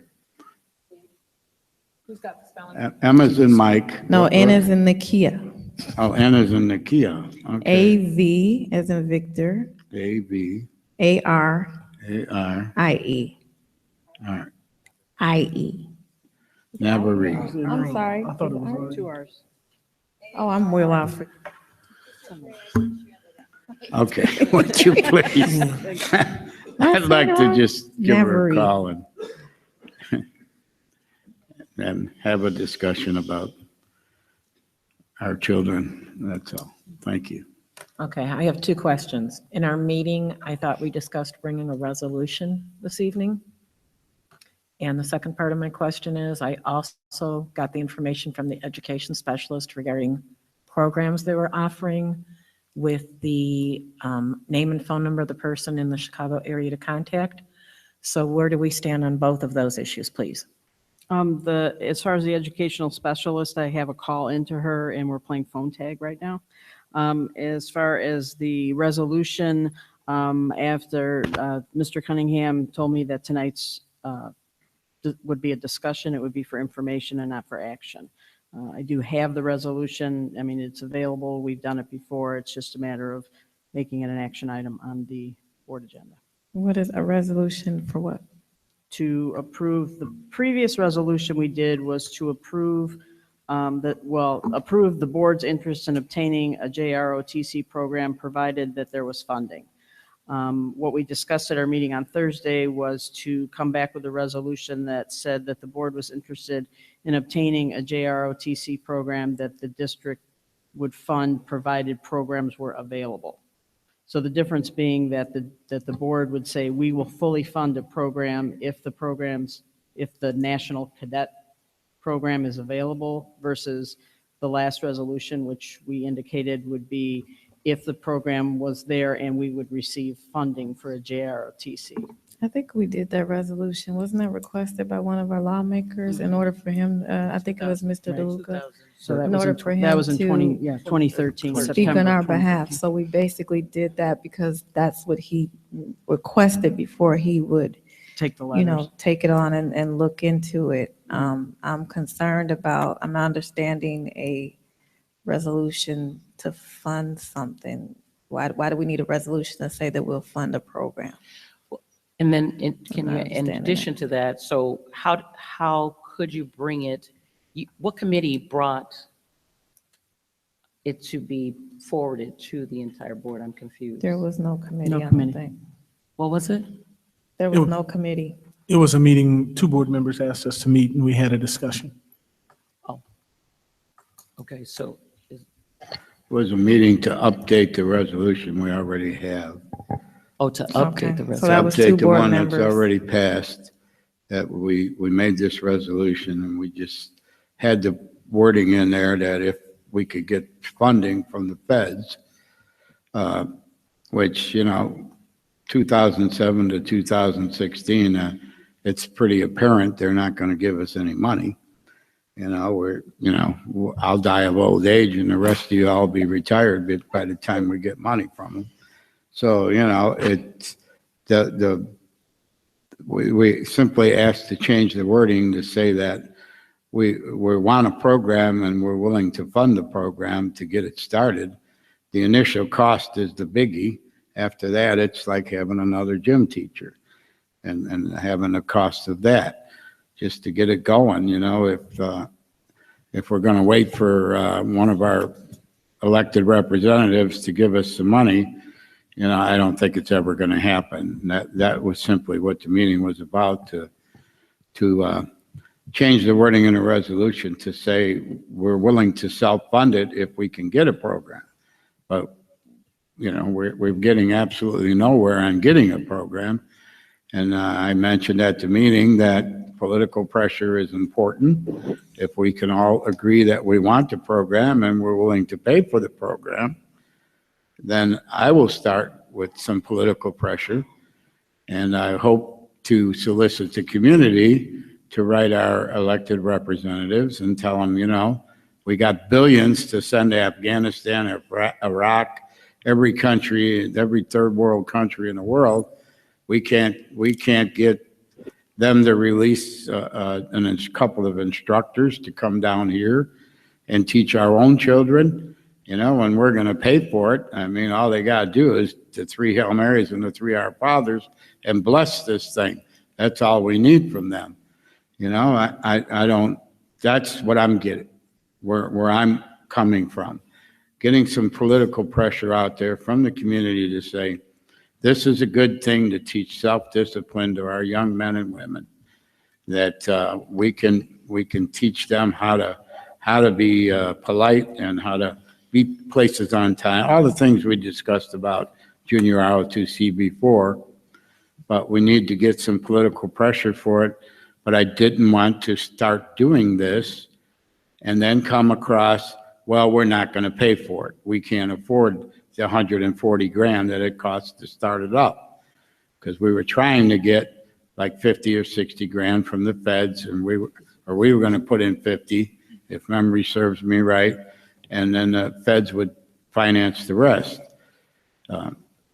That's what I wanted to do, to change that resolution, to read that wording, that we're willing to put out the 140K and pay for the program. We just got to get some political pressure to approve the program and not sit on a list until all of our children and the buildings crumble. There's no movement on these lists. It's obvious. So that's what this thing was all about. I think there were 2 things on there, Mr. Teray. We did talk about the $140,000, but if I remember correctly, Mrs. Galbraith, weren't you told by the representative in Boston that it would be 3 times that for a startup? Okay, there are 2 issues here. I knew how important this was to Mike and that it had been going on for years. So when I saw them at the exhibition hall in Boston, I spent hours on and off with this education specialist. I also went to the session run by the junior ROTC. Unfortunately, the 2 presenters of that were horrific. So I kept trying to get information out of them. Was not a pretty situation, but finally got her to tell me that there was a $150,000 startup fee and this, that, and the other thing. Come back, give this information to you guys, and you guys have never heard of a startup fee. So don't know what this woman was telling me, don't have a clue, only brought the information back.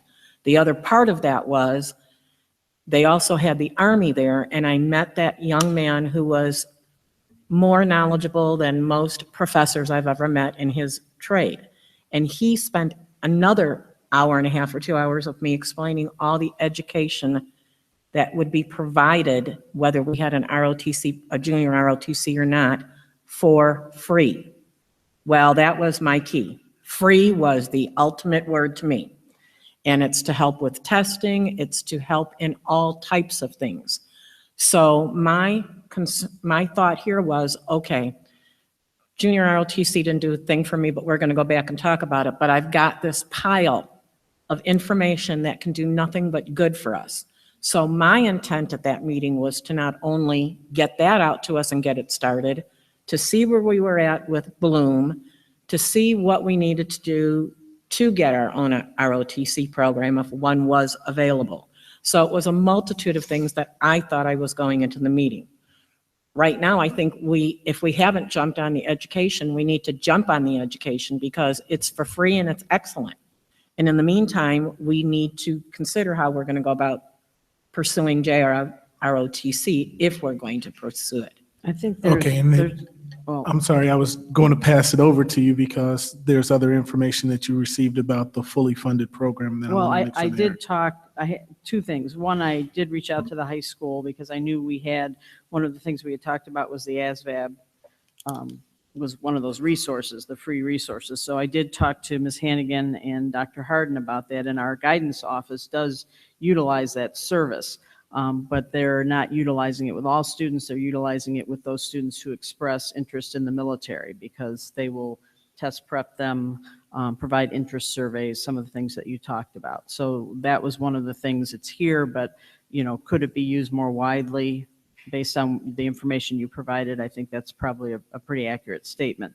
The second thing that the gentleman from the Navy JROTC that I talked to today said was that there are no startup fees. So I think what the confusion here is the startup fee is the $140,000, $150,000. It's the salary plus outfitting, your entire, with your equipment, your uniforms.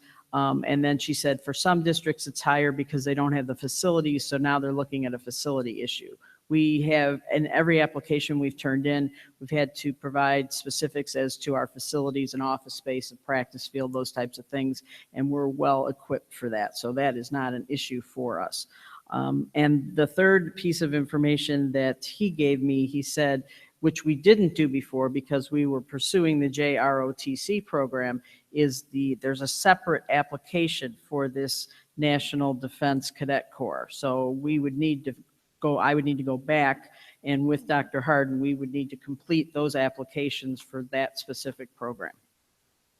So my question, Mike, you're saying put pressure on the legislators, which we have. I think you and I met with Robin Kelly a couple of years ago. We've also reached out to our state rep, who is Anthony DeLuca, but he's not for Crete anymore, but he is UP, who was the one that requested this resolution, just so he would know that all board members were on board with him moving forward with it. As far as, right, that was if we were trying to get the program paid for through the Department of Defense. So my first question is, if we were to do it on our own, do we still have to be approved through them to actually have the program? Because I don't think we can just set up a JROTC and Correct. anybody can be teaching it, whatever. We would still have to get approved for the program. Yes. And the other question is, before we bring a resolution, of course, things like that need to go through the committee. If you have conversations with board members, that's great, but we need to flesh it out in the committee. What does this look like? How much would it actually cost once you guys do the research to determine that?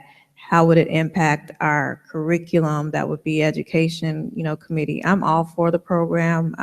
We've been trying to get it for a very long time, and just keep getting the doors closed and the doors closed. And I kind of joke all the time and say, when the military says no, they mean no. And we've seen it for 9 years. So I think, of course, before we bring something to the board, sounds like a little bit more work needs to be done, because it sounds like Bloom is out. We can't force them to come into a collaboration with us if they've decided, no. But I think we need to put it back into, your hands and Dr. Williams to determine what this program would look like and how much it would cost us. Because I believe it's very valuable. Both of my oldest two have been in ROTC and in college, and it's a very valuable program, and to be able to start it, at a younger age is even more impactful. And what you mentioned about not being able to do it without approval, that's the National Defense Cadet Corps application and approval process. They give us the curriculum, we pay for everything else. Okay. Yeah, I'm sorry. Somebody. I was just trying to figure out what kind of lead time are we talking about for this other cadet program? Do you have any idea, Laura? All I know is the gentleman from the Navy that I spoke to said that currently they're at capacity with the NDCC program. I'm going to start to use my acronyms now. And so they're not approving any more. But again, we're not on the list for it either. So once, that's another step I think we certainly need to take, is to get those applications filled out and get on the list. Do all branches offer the same program? Or They similar? I know that the Navy, Marine Corps, and Army do. The Air Force is a little tricky. Maybe Mr. Cunningham and Mr. Trey could help me with that. But because we never filled out an Air Force application because at the time nobody was getting back to us and there was nothing on their website. Now their website has a lot of information. The applications are there, although there's no mention on the website about the NDCC program.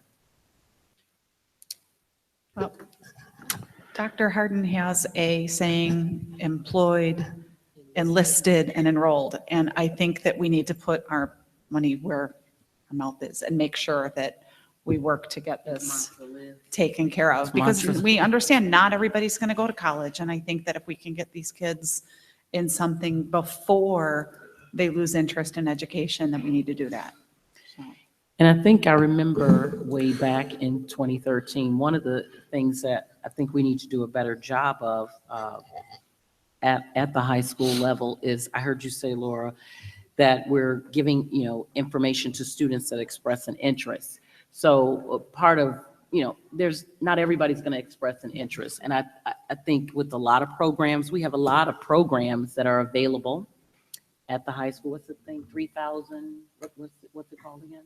Oh, Achieve 3000. Achieve 3000 and all of these different programs. And again, we pay lots of money for these things. Even saying, if we could, Janine, to go ahead with the resolution, I still want to know the interest level of our students. And we didn't in 2013. I know, Mr. Ture, as soon as you got on the board, that was one of your big, you were driving that initiative, but I think we need to use the data and the information that we're getting from these students. So making sure that we get the information out that we're looking at doing. We did a survey, if my memory serves We me. did. But if we're going to revisit it, of course, there's new members. So it's great you guys had the committee, you discussed this together. I think it's wise to, again, bring the new information before all of us to review it, because we just, went back and forth on $60-some thousand for another educational program, the STEMs. And so we have to decide what it is that we're going to spend the money on. And if it's something that everybody, I agree with you 100%, everybody isn't going to go to college. And if we're saying, a principal's mantra is, hey, enroll, enlisted, and it's a reality. I just think we need to have more discussion on it. And that's, great, Janine, too, that when we bring information back from these conferences, that you guys can help us articulate it in a manner that we can sell it. Because it's $140,000. All along, we've been trying to get it for free. But if you say now, you've got to put your money where your mouth is, well, what is it we're going to be getting? And then we need to take it to the streets almost and say, this is something that we need. I remember in one of the last elections, people were talking about us using our old, the dome over here and the old high school to give kids an opportunity to do trades and things on that order. So there's a lot of conversation about what it is that we should be doing to offer students who are not going to take the traditional collegiate path. So we need to have choices and options with this process is my take on it. I agree. And the reason we wanted to make sure we had this discussion is to make sure we filled in. When you talk enrolled, enlisted, we've thought about as a JROTC program. What we wanted to make sure was out on the table is what we were talking about. And we want to get an idea from the board if we are all interested in moving along to get to give me designations again, those abbreviations for the program that we pay for, Oh, that you pay for the NDCC. to make sure that we're all on the same page moving towards the NDCC, because it does cost $140,000, and we want to make sure that that is the pleasure of the board as we move forward. I think Superintendent Cunningham, that again, when Board Member Teray brought this up again, when he first came on the board, and I think everybody was in favor of it, but I think the limitations was finance. And back in 2010, prior to me coming on the board, we had a lot of cuts within the district, cuts such as art, music, physical education. But I said, where are our priorities? I said, maybe we need to bring the music back, art, physical ed. Where do we put ROTC? Since that time, I think we have restored a few programs. Yes, we've restored physical education, and we're working on restoring art and music for next school year at the elementary level. Great. So it does lend ways for ROTC to be moved up, in my opinion, on top of the list or close to on top of the list. However, I haven't gotten delved into the numbers yet. Hearing numbers 150,000. I would not want this to be a one-time shot. I want this program to be sustainable. So we would need sustainable income on not just a 1 year. If we can project and forecast 5 years or something of that nature.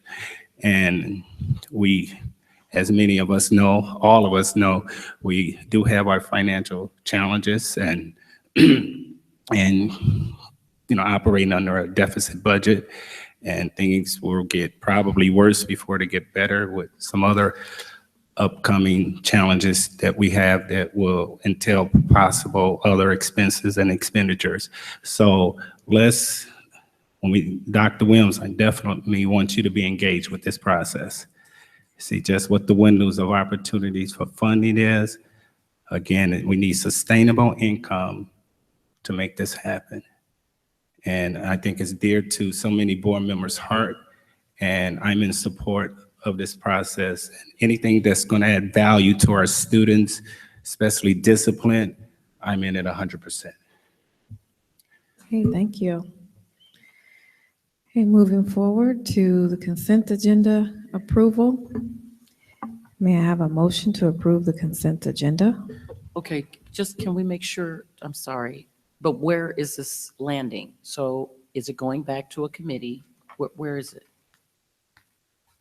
I think it does need to go back to committee and do some research to know exactly what it would cost and what it would entail in the application process. So as I said before, I think it should come back to education and finance. Here's a great opportunity. You're talking about education, finance, personnel, policies, the whole 9 years. Here's an opportunity for our community that hopefully we can build it and have it ready and up and going, so we can take, maybe this will be one of our first agenda items that we can look at. Because again, I think all of our committees have an input into this. Agreed. This is a great opportunity for committee as a whole to work together on it. Thank you. Have a motion to approve the consent agenda. So move. Moved by Mr. Brown. Second. Second by Mrs. Gasparo. You would like to read consent agenda, Mr. Yes. Consent agenda approval. A, Superintendent. Number 1, regular meeting minutes for April 19th, 2016. Number 2, special meeting minutes of April 28th, 2016. Number 3, Education Committee meeting minutes of May 4th, 2016. Number 4, Personnel meeting minutes of May 10th, 2016. Number 5, Personnel meeting closed session minutes of May 10th, 2016. Number 6, Board Policy Committee meeting minutes of May 12th, 2016. Number 7, adopt Board Policy Press Plus Issue 91 and revisions of Board Policy 7:53 and Board Policy 7:193, second read. B, business. 1, approve accounts payable agenda of bills. 2, approve payroll for April 2016. 3, approve treasurer's report. C, curriculum. 1, approve Crete Monee Middle School, Washington, D.C. trip consent. 2, approve summer cheerleading camp trip consent. D, donations, and thanks. Okay, thank you. Do we have any questions or comment on the consent agenda? I have one comment. I spoke to Dr. Williams tonight. As you may recall, a few months ago, I asked as a part of the agenda packet for the Chase credit card bills to be included, and they have been, and I have been going through them, and she's been getting back to me timely with all of my questions. But now we have the P cards also, and I've noticed on the accounts payable, some of the payments are just listed to Harris Bank, a P card payment. So I'd like a listing of those as well, and she agreed to provide those to me on a monthly basis. Thank you. Thank you. Hey, can I have a motion to approve the Just one quick. Oh, I already did the motion. I'm sorry, go ahead. The question I have again is to Laura. Just want to make sure, because we discussed this last year and seemingly every year, the Washington DC trip.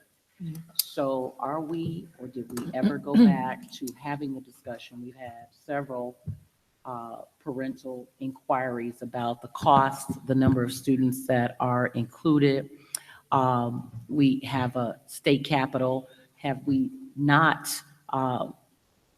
inquired about the options of having one or the other for more inclusive, inclusiveness of other students, a larger capacity? But I'm talking, this is the 8th grade trip. So I'm just asking, and that's great, but the question comes from the 8th grade. Through the years, it's come from 8th grade parents.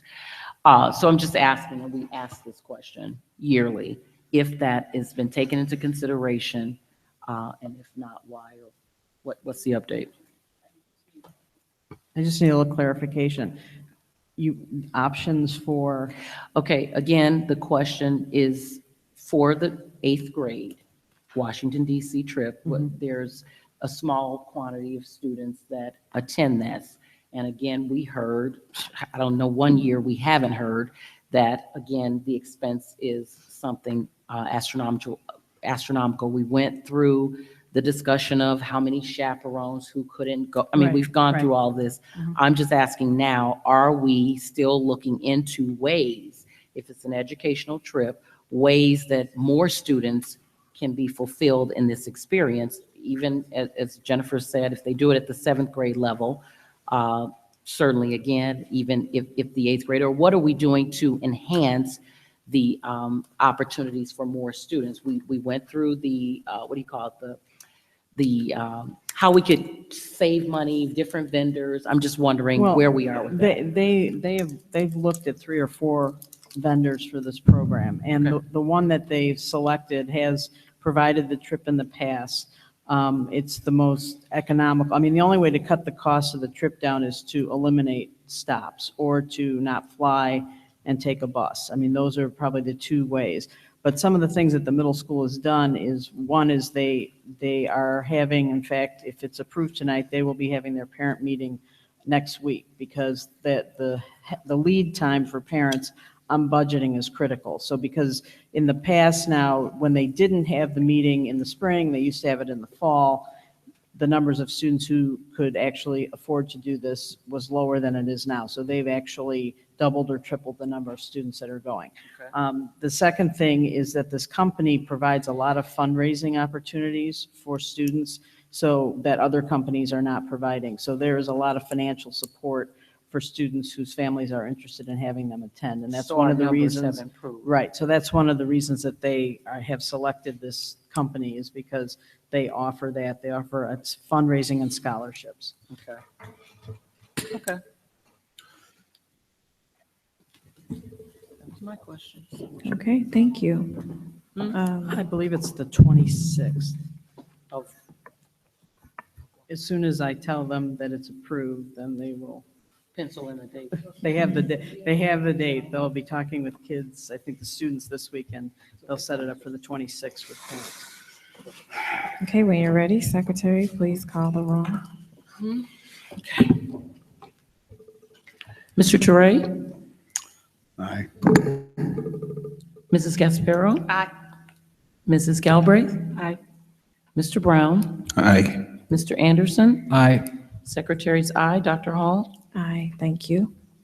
Motion carries. Okay.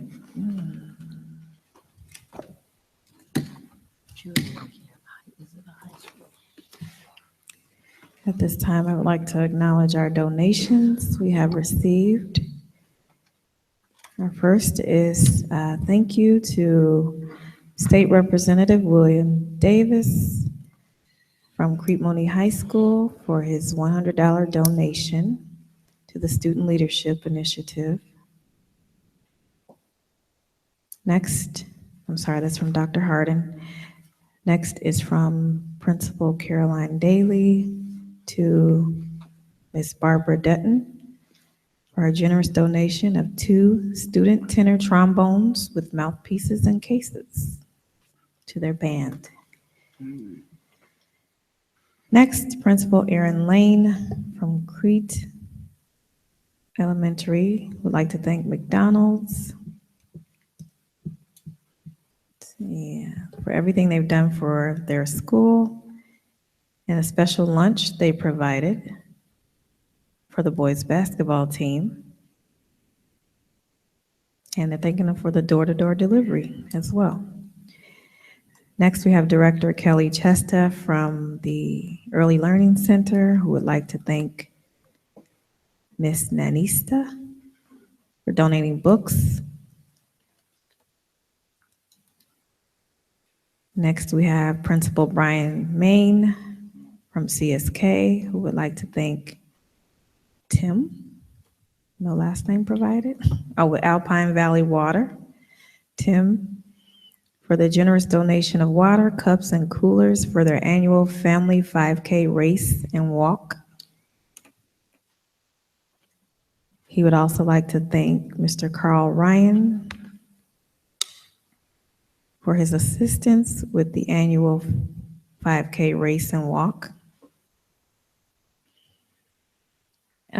He also built the Socket to Cancer sock collection box.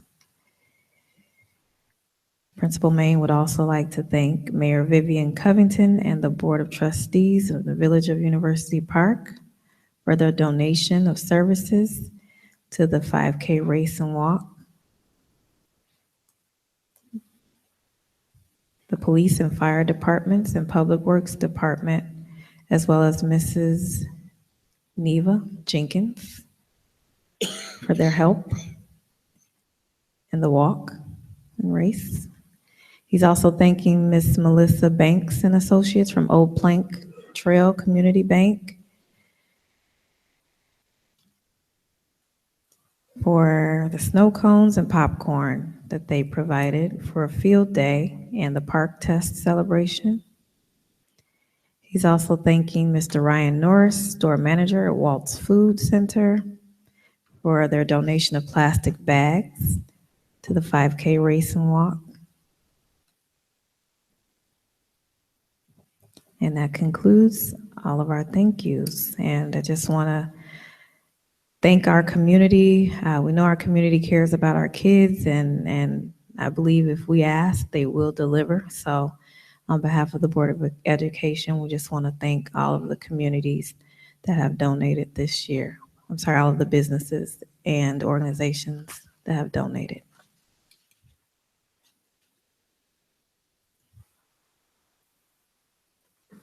Okay, moving forward. Action reports. At this time, I'd like to make a motion to remove 2 items on the action reports for individual discussion. The first is B1A, the name of Justin Moore, and the second is B1E, resignation of certified staff, Dr. Monica Spence. I'd like both of those items removed for individual discussion, please. Okay, we are not at that portion of the board meeting. We are under action reports for superintendent. And so when we get to human resources, we can do that. Okay, I thought I had to do that right at action reports because it's listed under action. So I need to repeat that when we get to the human resources Yes. part? Yes. Okay. Thank you. Aren't the action reports all voted on separately? The action reports are all voted on Yeah, separately, they are. correct? But it's a grouping, so I have to pull them. Yeah, so it will actually be discussion, but I think she Not on was. each individual person. I'm asking for those Yeah, people we to be have pulled to. so we can discuss those issues. No, they're all individual, under action reports. Okay, but if there's a grouping, say certified staff employment, there's 10 names. Okay. We don't want to, I don't want the whole thing approved if there's somebody in there that I want a discussion on. I don't want to approve that report. Okay, gotcha. Okay. Human resources, yes. Okay, so when we get to that, then we can do that. So superintendent action reports, approved 2016-17 Board of Education meeting dates. Thank you, ma'am. The Board of Education approves and publishes regular meeting dates for the entire school year in order to inform the public. It is necessary for the Board of Education to conduct regular meetings in order to review and approve official district business. The following dates are recommended as the 2016-2017 Board of Education meeting dates. The regular meetings will be conducted at Crete Monee High School, 1515 West Exchange Street, Crete, Illinois, beginning at 6:30 for public comment, and the business meeting beginning at 7 p.m. or immediately following public comment, whichever is early. Okay, can I have a motion to approve the 2016-17 Board of Education meeting dates? Moved. Moved by Mrs. Second. Gasparo, second by Mrs. Galbraith. Any comments or questions? I guess we would amend, there was some discussion when you guys talked about the committee as a whole of adding some dates. Would that be amended if this is approved now? Well, These this are is just the the regular reg- board meeting. These are just the dates. regular board But meetings. you talked about having some, two board meet, Well, it's a second board meeting, but all of you not are, a, No, not the regular. but it's board not a meeting. regular board meeting. okay, okay. Okay, Secretary, please call the roll. Mr. Teray? Aye. Mrs. Gasparo? Aye. Mrs. Galbraith? Aye. Mr. Brown? Aye. Mr. Anderson? Aye. Secretary's aye. Dr. Hall? Aye, thank you. Motion carries. May I have a motion to approve the intergovernmental agreement with Career Prep Network? The Board of Education is a member of the Career I need a Preparation. motion, please. Oh, I'm sorry. I Thank you. apologize. Moved. Moved by Mrs. Gasparo, Second. second by Mr. Brown. Okay. Go ahead. The Board of Education is a member of the Career Preparation Network, CPN. Crete Monee is, District 201U is a signature of the intergovernmental agreement that establishes CPN. The purpose of CPN is to allow for the coordination of programmatic alignment and continuity of career and technical education offerings among secondary institutions and among secondary and post-secondary institutions for operation of career and technical education programs of all kinds. CPN for us, for the high school, for CMHS, last year gave us approximately $50,000. CPN has voted to change the terms of the agreement of the IGA. For most of the life, the Rich Township District 227 has been the executive district. Rich Township High School has decided to discontinue this practice. After reviewing this issue, the districts, including Crete Monee, Bloom Township, Rich Township High School, Homeward Flossmoor, and Prairie State College, agreed to rotate the executive districts for every 2 years. This would involve approving payroll for CPN for the 2 years. The district would agree to be the executive district from July 1st, 2020 to June 30th, 2022. The administration recommends that the Board of Education approve this intergovernmental agreement. Thank you. Any comments or questions? I'm a little unclear on, maybe it's here, I just don't see it, the length of this intergovernment agreement. What's the length? What's the time frame? Well, it's a rotating agreement, and with the 4 that we have, it rotates as long as CPN is available. For us, it hits into So we are 2020. going to take the executive direction on leadership for 2020 through 2022. Yes. Crete, Monee School District. Yes. So we are in an intergovernment agreement at least that long, 6 years? Yes, at least that long. And we bring in, like at the beginning of the school year this year, we approved the intergovernmental agreement again. Okay. And we bring that, I think it's not every year, it's every 2 years that we bring it to you guys to make sure you see it. This is a change in the IGA, and that's why I brought it to the Board of Education, because Rich just is saying they can't be responsible for this at all times. They have been responsible, and they would like it shared throughout the entire group. They are still participant in this Yes, they program, are. just not taking on leadership. And willing to do this at all times. They've done it for years. They're not willing to continue without having assistance elsewhere. And this is $50,000 worth of funding to the district. So this program, I have been hearing nothing but good things about this program. To your knowledge, has there been any systemic problems or any issues that could have us not go out so long to be involved? No, none that we have experienced. The money that this is money that it comes from the U.S. government that is passed along to us through the Career Preparedness Network. And as long as they have the money, we would be willing to use it. Okay, thank you. Thank you. Secretary, please call the roll. Mr. Toure? Aye. Mrs. Gasparo? Aye. Mrs. Galbraith? Aye. Mr. Brown? Aye. Mr. Anderson? Aye. Secretary's aye. Dr. Hall? Aye. Thank you. Motion carries. Recommendation to approve vendor contract for Crete Monee School District's internet service provider.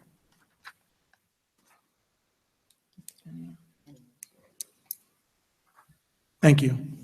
Number 3, number 4, number 5, number 6, and number 7 are all together. And our Director of Technology, Mr. Juan Lyle, will be up to go over each one of these agreements. But before we got started, I wanted to make sure I explained a couple of things. This is all of these items are connected to what is called E-rate. It is an opportunity to get additional fundings or a rebate amount from the United States government. Juan will explain how much those rebates are, 80% and I think 40%, where we're able to do projects for technology where the government will pay 80% or 40%. I bought these here, or allowed Juan to bring these here, because we do have a deadline. I talked to Mr. Brown because this had not seen Finance Committee, and we would like to see, make sure that all of these items see Finance Committee. But we didn't want to take a chance on losing the funding from the government by waiting to June to see this. To lose 80% of funding in this manner is not something that we were willing to risk. So I had Juan make sure he go through this. We've sent the information on these contracts to our lawyer. Each one of these contracts has not been fully approved, but I do need the approval, fully approved by our lawyer, but I need the approval of the board before we can move forward to finish. And once everything is checked, we will make sure that we get it in to make sure that we get the funding from the U.S. government that will assist us in gaining more technology and updating the technology that we have. When you talk to me on this, Superintendent, you may not have had my undivided attention because this kind of went past me on this. So I was a little taken back a little bit with these numbers being asked to be approved tonight and not being filtered through the Finance Committee. So I apologize if I didn't capture all what you at some point talked to me about. And I do apologize to my Finance Committee people about not having the opportunity to see these numbers here.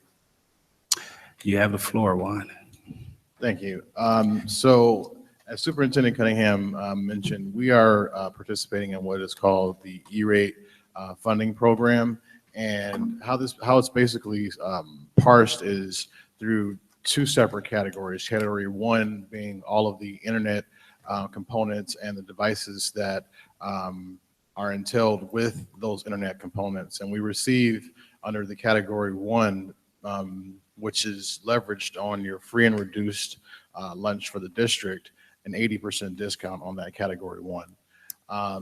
Meaning we pay 20% or 20% on the 20 cents on a dollar. Primarily. The second portion is called category two. Those consist of your telephone and cell phone charges. These are a reducing rate at 40% for next year, and it will be at 20% for the year following that, and eventually be completely eradicated. So we have 2 years to take advantage of the category two funding. So the first recommendation is to approve the contract as it's stated for our internet service provider. Currently, we are using Comcast Business account as our primary internet service provider. And we have the opportunities in this particular year to take advantage of a secondary internet service provider called ICN. We went to bid out for this contract on the 13th. We gave all individual or interested vendors an opportunity to submit bids by April the 13th. And we collected that information and made a decision upon the response and the feedback from that. Only one vendor actually responded to the RFP, and that was Illinois. The name of the company is called Illinois Century Network, and they have submitted a bid for a 36-month contract costing $11,870, which would be in turn $2,370 after the discount rate is applied. What this basically will do is provide the district a failover feature, meaning if our internet service is to ever fail within the district, we'll have a secondary line. It's mostly recommended in most school districts to have failover internet service providers in cases of outages and also load balancing. If we experience too much bandwidth on one actual internet service provider, we can always leverage the second internet service provider as a failover option. So we are receiving this at an 80% discount. So it was my recommendation that we approve the contract for ICN for our internet service provider contract. Is that amount total for the 36 months, or is that per year for 3 years? This is monthly. Monthly. Yes, and we receive the 80% discount at that monthly rate. So it's $11,000 per month. Yes, and it's For at a 36 high-speed months. data of 3 gigs. Well, it's at a high-speed rate. We just had a recent crash of our internet service. Yes, sir. Yeah, I'm just. So what contingency measures did we have in place at that time? Zero, I would assume. So is this going to kind of offset that or give us some type of security? The issues that we experienced 3 weeks ago had more to do with another actual proposal that I'm doing with our interconnection upgrade. We were dealing with a core switch or a device, which is also a category one eligible item that was old. And basically what happened is that when we had a power outage, and we continuously have power outages, when our power was re-established, that core switch was eventually fried. So let me put it, excuse me for interrupting, but I want to make sure I'm clear, that you are clear with what I'm trying to ask for. the scenario that we had 3 years ago, or 3 years ago, 3 weeks ago, if that happened after we get this service, would we have our second line up with the same scenario that we experienced 3 weeks ago? And if we were to embark on this particular contract, This wouldn't address that issue. it would not? No, it would not. Okay. That's a different, that's an effort. That's a Was different that like, that was the faulty switch? That was a, that was a hardware issue. Yes, sir. Okay. So this is strictly. This is basically giving us if you're looking at it from a highway perspective, this gives us a side street in case the main street gets jammed. We have a side street that we can actually utilize while we organize the traffic on that main street. And it automatically happened if that expressway was jammed. You talked about the bandwidth and the loading. It would automatically offload some of the highway, so to speak. That's right. Okay. I got a couple questions. Is this gonna cost us 110 grand to have a side street? Is that the annual cost of the side street? And with regards to an annual, this is a monthly contract. Monthly is how much? At a monthly rate of $11,870 for 36 months. And the reason why I requested 36 months is because for this year and last year, all forms of E-rate that were submitted were approved at a 98% rate. It's not pretty much determined how the government is going to, how devoted they're going to be towards the internet service program next year. So we want to take full advantage of this while we can. Actually, Juan, he's asking you how much it costs the district. You're giving them the cost of the contract. Please explain what it costs the district monthly. It will cost the district $2,370 per month. Per month? Yes, sir. And that's for this item? Yes. Times 36. Agenda months. item. Times 36 months. So 72 grand, almost half the cost of a ROTC program. Okay, how about ICN? That's the name of the company that's going to provide the service. Okay, my question on that is, Comcast is our main provider, right? Yes. Does ICM use Comcast cables and stuff, or do they have they come in and dig their own stuff? So if Joe Schmo cuts a Comcast cable, is ICN out of business too? No. So Comcast is our backbone or our core connection throughout every district in the south suburbs. Everyone has to run off of that line. What, again, the scenario I'm creating for this is a side street. Off of that main highway, we can have a connection that has to be for Comcast to a certain point for 1 mile. They call it the last mile. The last leg of the mile has to be for Comcast. There's no other option. But once you get to that mile, you have an option to get off of that main highway and go on to another side street if that highway is congested.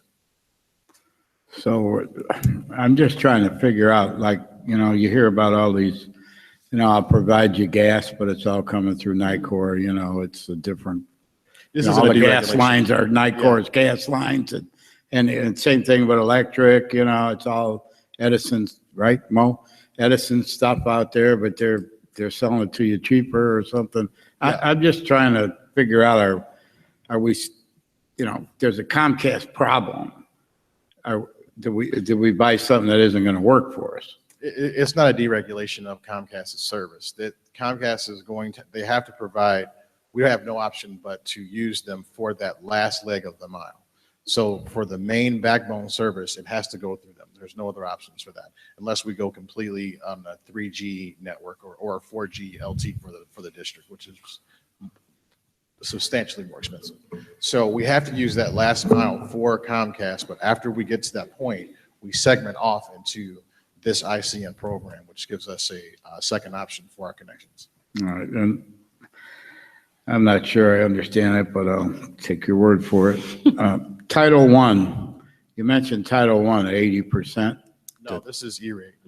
E-rate No, free. but in the beginning, you mentioned Title I. Free and money. reduced lunch, the discussion that you had on free Free lunch and reduced stuff, okay. So, you know, we've been talking forever here about getting laptops for all the kids. And if Title I money is going to give us 80% of the cost for, it doesn't cover laptops? No. Is it? E-rate covers the backbone of the system, but I'm sure sooner, and of course, I look over here and Laura's not here, but we can have a discussion when we're not there where she can talk to you about what we can do and what we will do with Title I money for those laptops. He can't use that for this money. This is all communication. Okay, so it's an apple and an orange, but I'm just, you know, if Title I money is going to pay for, we ought to look into it. You know, if we can get an 80% discount, that's a wonderful thing. Okay. Laura? Laura's smiling. She's just, all Mr. right. Lyle, one question from me. So the contract that I'm looking at, it says, I heard you say we're paying $2,370 per month, right? Yes. That's out of district monies. And that's, yes. And then the contract though reads 11,000. So if we were to sign this, what are we signing? Are we signing the 2,370 or? So how E-rate works is that we are given a discount rate. So all of the actual prices that we're giving, we have to actually pay, and then E-rate funds us at the end of the actual school year. So we submit all of the documentations that we've been approved for at that 80% rate, and we get the refund from the federal government at the 80% mark. And who did we have before? That's Sorry? Who did we have before? Who were We currently use have? Comcast Business as our main. Which I'm assuming was a discounted Yes. rate. For all of these that we're about to vote on,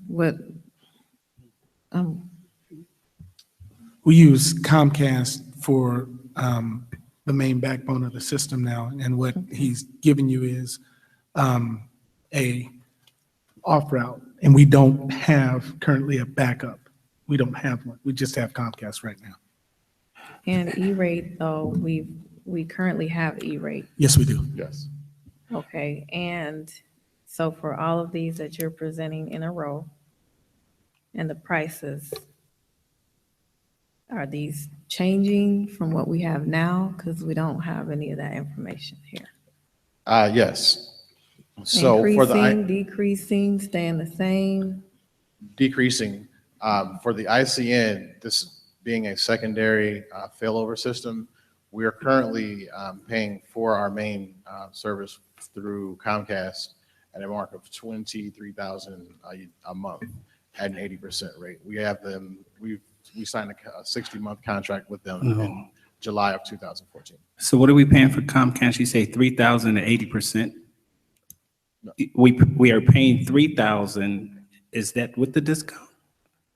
Is that with the E-rate? No, we have a contract currently with Comcast Business. Which is as a backup? No, Comcast is our main service. We have no backup. Never had the backup. Never had a backup. Never had the backup.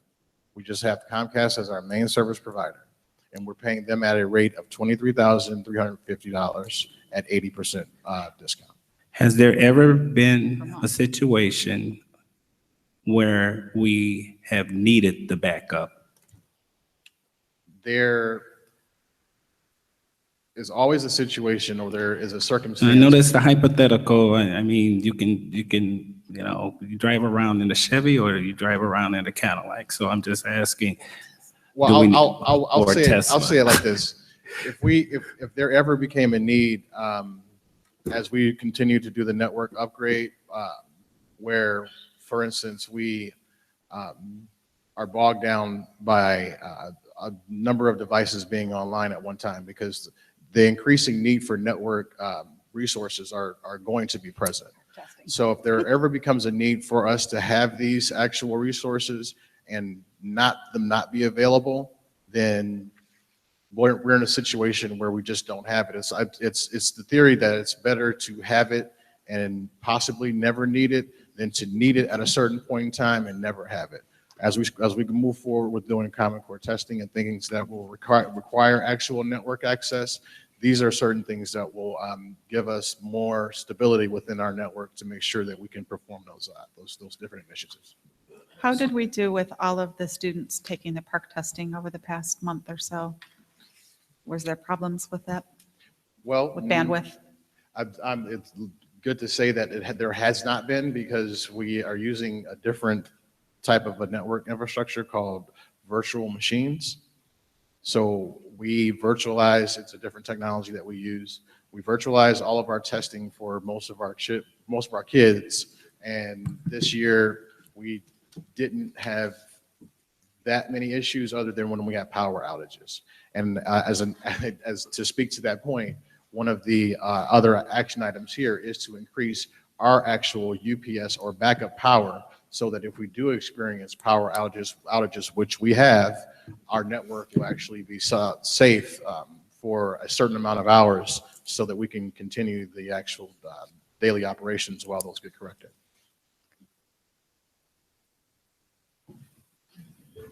Okay. Was this part of your budget? Is this in your budget? This amount? This is for next year, so this hasn't been budgeted for our next year yet. Do you plan on your budget being increased more for next year as opposed to this year? Probably, because of the different initiatives that we're proposing, I can be more sure that it will probably be higher than what it was this year. Okay, one last question I have is, you mentioned that we will get refunded at the end of the school year. What success? I like to use this phrase from my old accounting days or business class days. CCC, cash conversion cycle. How soon will we get our money once we invoice whoever E-rate? Well, there's a process after we complete the school year, or actually it's 30 days after we're approved for this 471, which needs to be filed by next year. The contracts are signed, the services or projects are performed, and then we file what's called a 486. Once the 486 is approved and signed, the federal government actually gives us dates in which they disperse the rebates, either by a one lump sum, or either they take it off of the monthly charges that we receive. But most of the time, it's at the end of the year, a lump sum.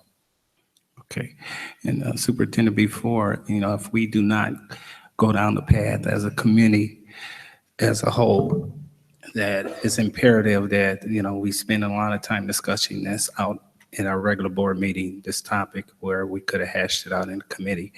So it's imperative that I know we got deadlines and all of that we look ahead at these deadlines and try to get them in the committees. I agree. So we don't hash and spend all this time talking about it. I agree, and this is just the first item. We still have several more to go through.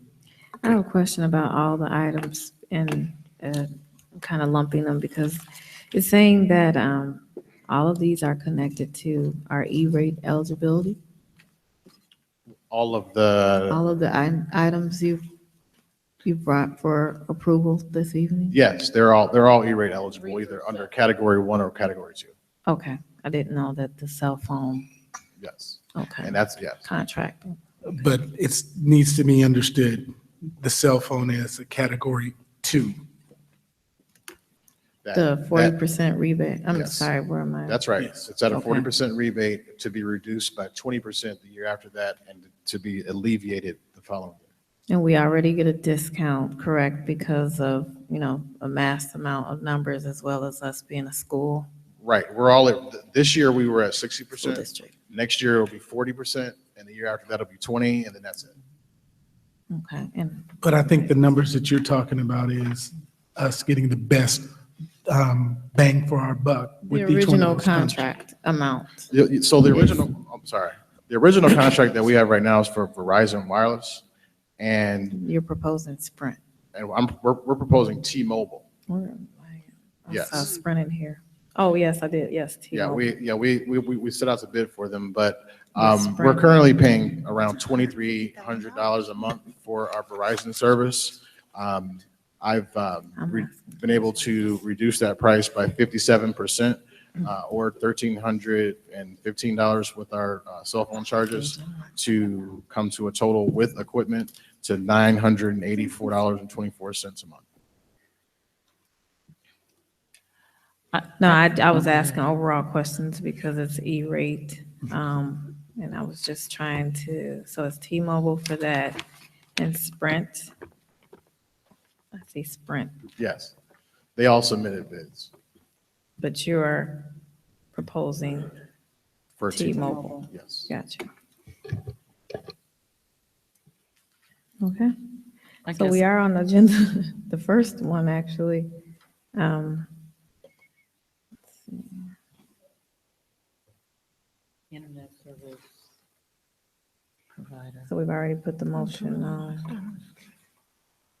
Quick question, is it possible for you guys, because even as I'm capturing this for our records, you have internet service providers. So in this case, that's Illinois Central. Can we not list, instead of this broad statement here, in other words, so Illinois Central Network, boom, boom, boom, all of them, or why don't we have that? You mean for They're 3, 4, separate 5, 6, and contracts. 7, they're individuals. Or are you saying? No, I know, I'm looking at their individual contracts, so that's why I'm saying, can we not put the names of the companies On each one of those? Yes, On ma'am, we the could. actual agenda actual item? agenda? Yes, we could now. Okay, and then, I mean, and I, no disrespect to you, but, you know, I'm sitting here, I'm looking at these, and of course, in lay terms, I think it would be very helpful to have what we have currently, and I'm saying even in lay terms as how this is going to benefit us students. We know that we've heard lots of talk, even at the national conference recently and probably back in November, that we need to improve and boost our technology. But I think when you start talking about the sum, and I think I heard Mr. Teray earlier speak on the difference between this is $100 and some odd $1,000 versus the 40,000 for the JROTC. So when we have to make such vast decisions, and I'm more inclined to believe, and somehow we certainly need to make sure via testing and everything that we have to do, that our infrastructure and our technology is, you know, at optimum levels. So I would, again, I'm saying I haven't been sold quite on where we've saved, what we're gaining. For example, Illinois Central Network. How's that helping us? You know, I think Mr. Brown asked you essentially if we don't have a backup. I'm not a person that says I shouldn't have a backup generator at my house because we've never flooded, but what if we do? We're going to want that. But for this kind of environment, what would happen? What are some of the scenarios?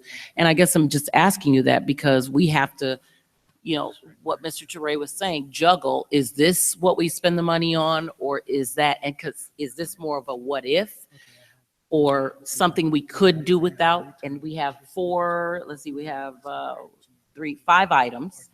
Are one of the 5 something, or are they all clumped in? They're separate items, and for instance, the last 2 with regards to the fiber run, this is in conjunction with the decommissioning of the 6th grade center. Okay. So this project is actually going to take place at a certain point with the district, but I was able to discover that within that actual project, we can have the fiber run discounted at an 80% reduction through E-rate. So this was a part of the actual operational project for the decommissioning of the 6th grade center, but this is just an added discount that I was able to find that could be a benefit to that project.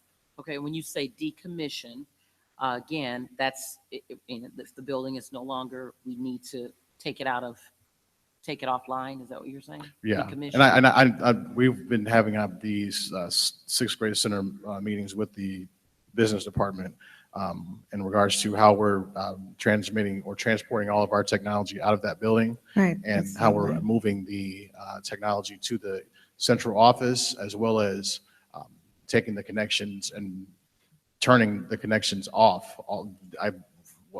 Far be it the plumbing, electricity, whatever else that they're doing, but the fiber is also a part of that project. Once that building comes down, the fiber is disconnected. So as a part of that project, the fiber has to go somewhere else. Okay. So from this proposal, we're able to save 80% on that portion of that project. And who is that by? Who is that? This is going to be by AT&T. Okay. So then that's a must-have. There's no option. That project's going to take place, whether we choose to take advantage of the 80% or not. Okay, I see what you're saying. So that's an advantage, is Right. what we're hearing. Okay. I have a question. With the ICN, we are paying upfront and we're getting a refund back, whether it's at the end of the year or off the monthly rate. What do we know about ICN? I mean, this is out of my league, out of my realm of expertise.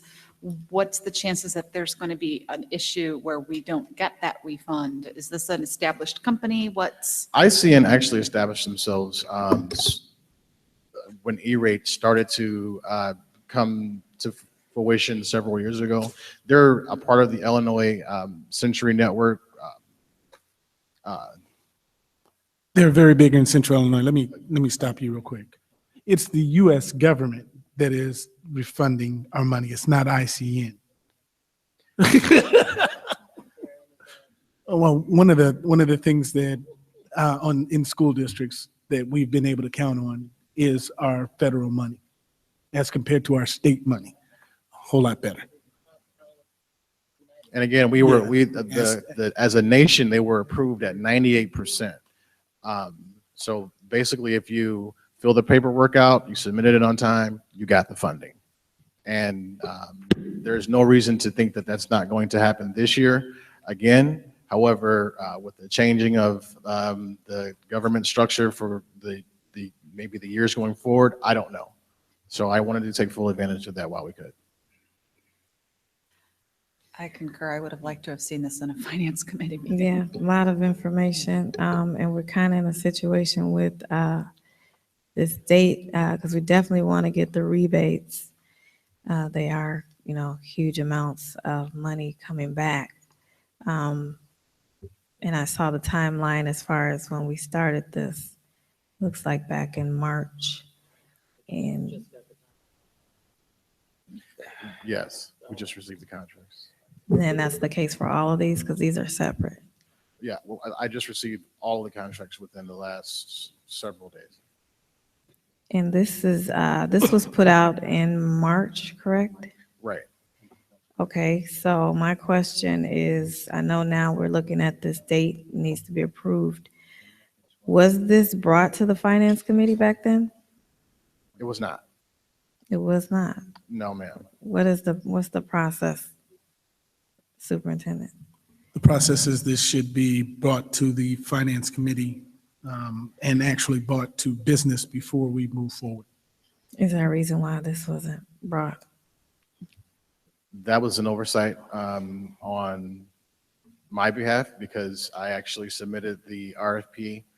I went out to do the bid walkthrough for the March 30th for all vendors interested. And once I actually received the actual contracts is when I was planning to bring that to the business department's attention. But I accept that responsibility for not bringing that to the You say you finance submitted the RFP? Yeah, once under the business manager direction, I would assume. No, the RFP is filed under the process of the E-rate, the electronic portal process. Once you file E-rate or for funding or you go out for funding, it's a part of that actual requirement. I've never heard of our director submitting the RFP. Is that typical? That is not typical or expected. And this is put out on the website? Yes. So how did it get on the website if it didn't come through the department? How do we do that? It was submitted, once it was certified for the EPC, it was sent to the actual website to, for the walkthrough for all interested vendors. It was So your advertised on, department sent it to for whose my- department? no, from my department to the website. It was posted on the website. Oh, okay, because you have access to putting things on the web. I emailed it to the webmaster.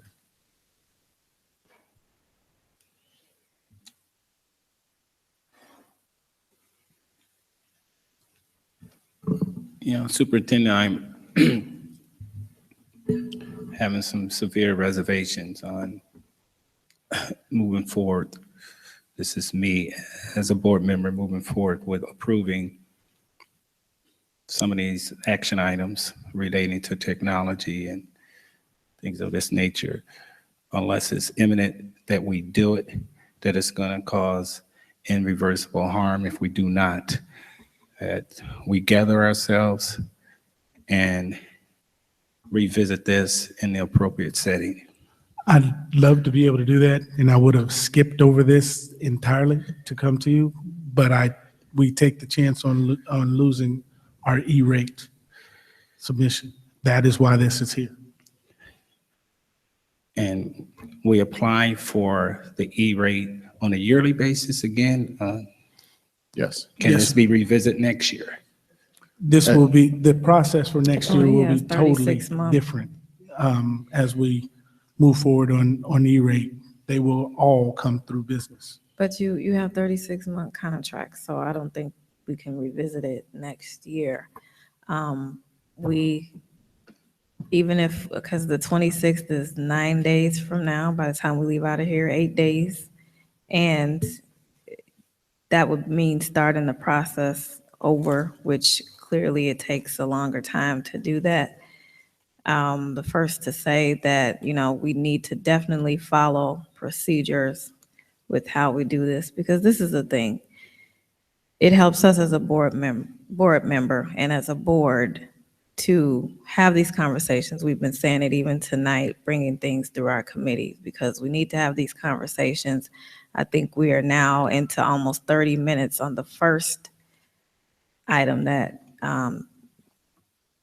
Juan has presented this evening. So we have a process for a reason, because we don't want to be having these types of conversations at the regular board meeting, and we have multiple things to approve this evening. I share Mr. Brown's concerns. However, I do realize we are in a time crunch. I hate being put into a time crunch because of lack of following procedure, and I will go on record as saying that needs to stop in this district, because at the end of the day, we're going to do what's best for kids, and we're going to do what's best for being fiscally responsible. But I never want to feel like, as a board member, that I've been put into a position where I have to do something because of negligence or oversight or whatever. So, Superintendent, I am affirming that we need to follow the proper procedures when we're doing these things, because we established a procedure for a reason, and we shouldn't have to be, asking all of these questions. And this information was recently added to this board packet, so I don't know if it was yesterday or the day before, but There was one thing added. and we still have 1, 2, 3, 4 more items to think. There was one item that was added. 2 days ago, I think. Because they just got the information back. Okay, can we move forward with the vote on this item? Recommendation to approve. Can I have a motion to approve the vendor contract for Crete Monee School District's internet service provider? Now, is the approval going to be for the 3 through 7? No, it's individual. We have to. Just individual? So then- Internet service provider contract.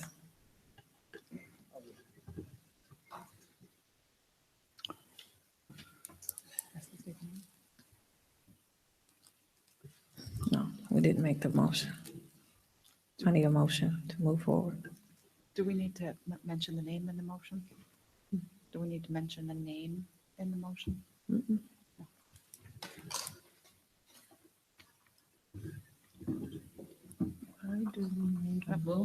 I'll move it. Moved. Oh, you got it. Moved by Mrs. Sanders. Gasparo. Second. No, I moved it. I thought you moved. Well, she can move it. It doesn't matter. Okay, just want clarity. Do you have clarity? So- Moved by Mrs. Gasparo. Do I have a second?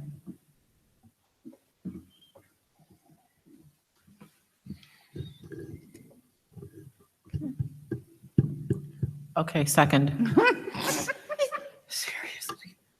Second by Mrs. Galbraith. Secretary, please call the roll. Okay, Mr. Toure No. and Mrs. Gasparo. No. Mrs. Galbraith, No. Mr. Brown, No. Mr. Anderson, No. and Secretary is no, and Dr. Hall? Yes, Okay. motion fails.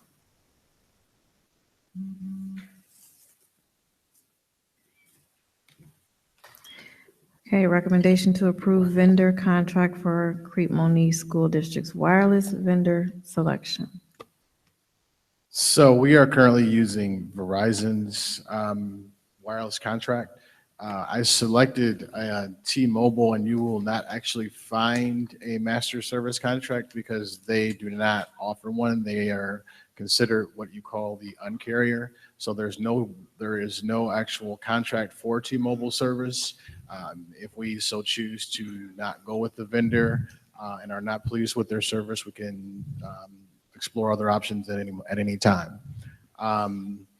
We did receive a rate for this contract with the devices, with the service, and with the additional data features that we were able to kind of curtail towards individual data needs for the people that need more high-speed services for their cell phones, to come up with a monthly contract of $984.24. We're currently spending a little bit over $2,300 a month. So it's my recommendation that we move with T-Mobile as our wireless carrier to save us 57% on our monthly cell phone contract. Thank you. Can I have a motion to approve the vendor contract for Crete Monee School District's wireless vendor selection? So moved. Second. Moved by Mrs. Galbraith. I don't care. Second by Mr. Anderson. Any questions? Everything is comparable from what we have now to what you want to move to? Yes, it is. There's no going down in any of the services or anything? There's not. Okay, Secretary, please call the roll. Excuse me. What's the price difference in what we're paying now for this service to what we're asking? It is a 57% discount. We are currently paying, on average, about $2,300 a month. Under this uncontract, our monthly rate will be $984. Do we currently have a contract with Verizon? Yes, that contract ends in June. The contract ends in June.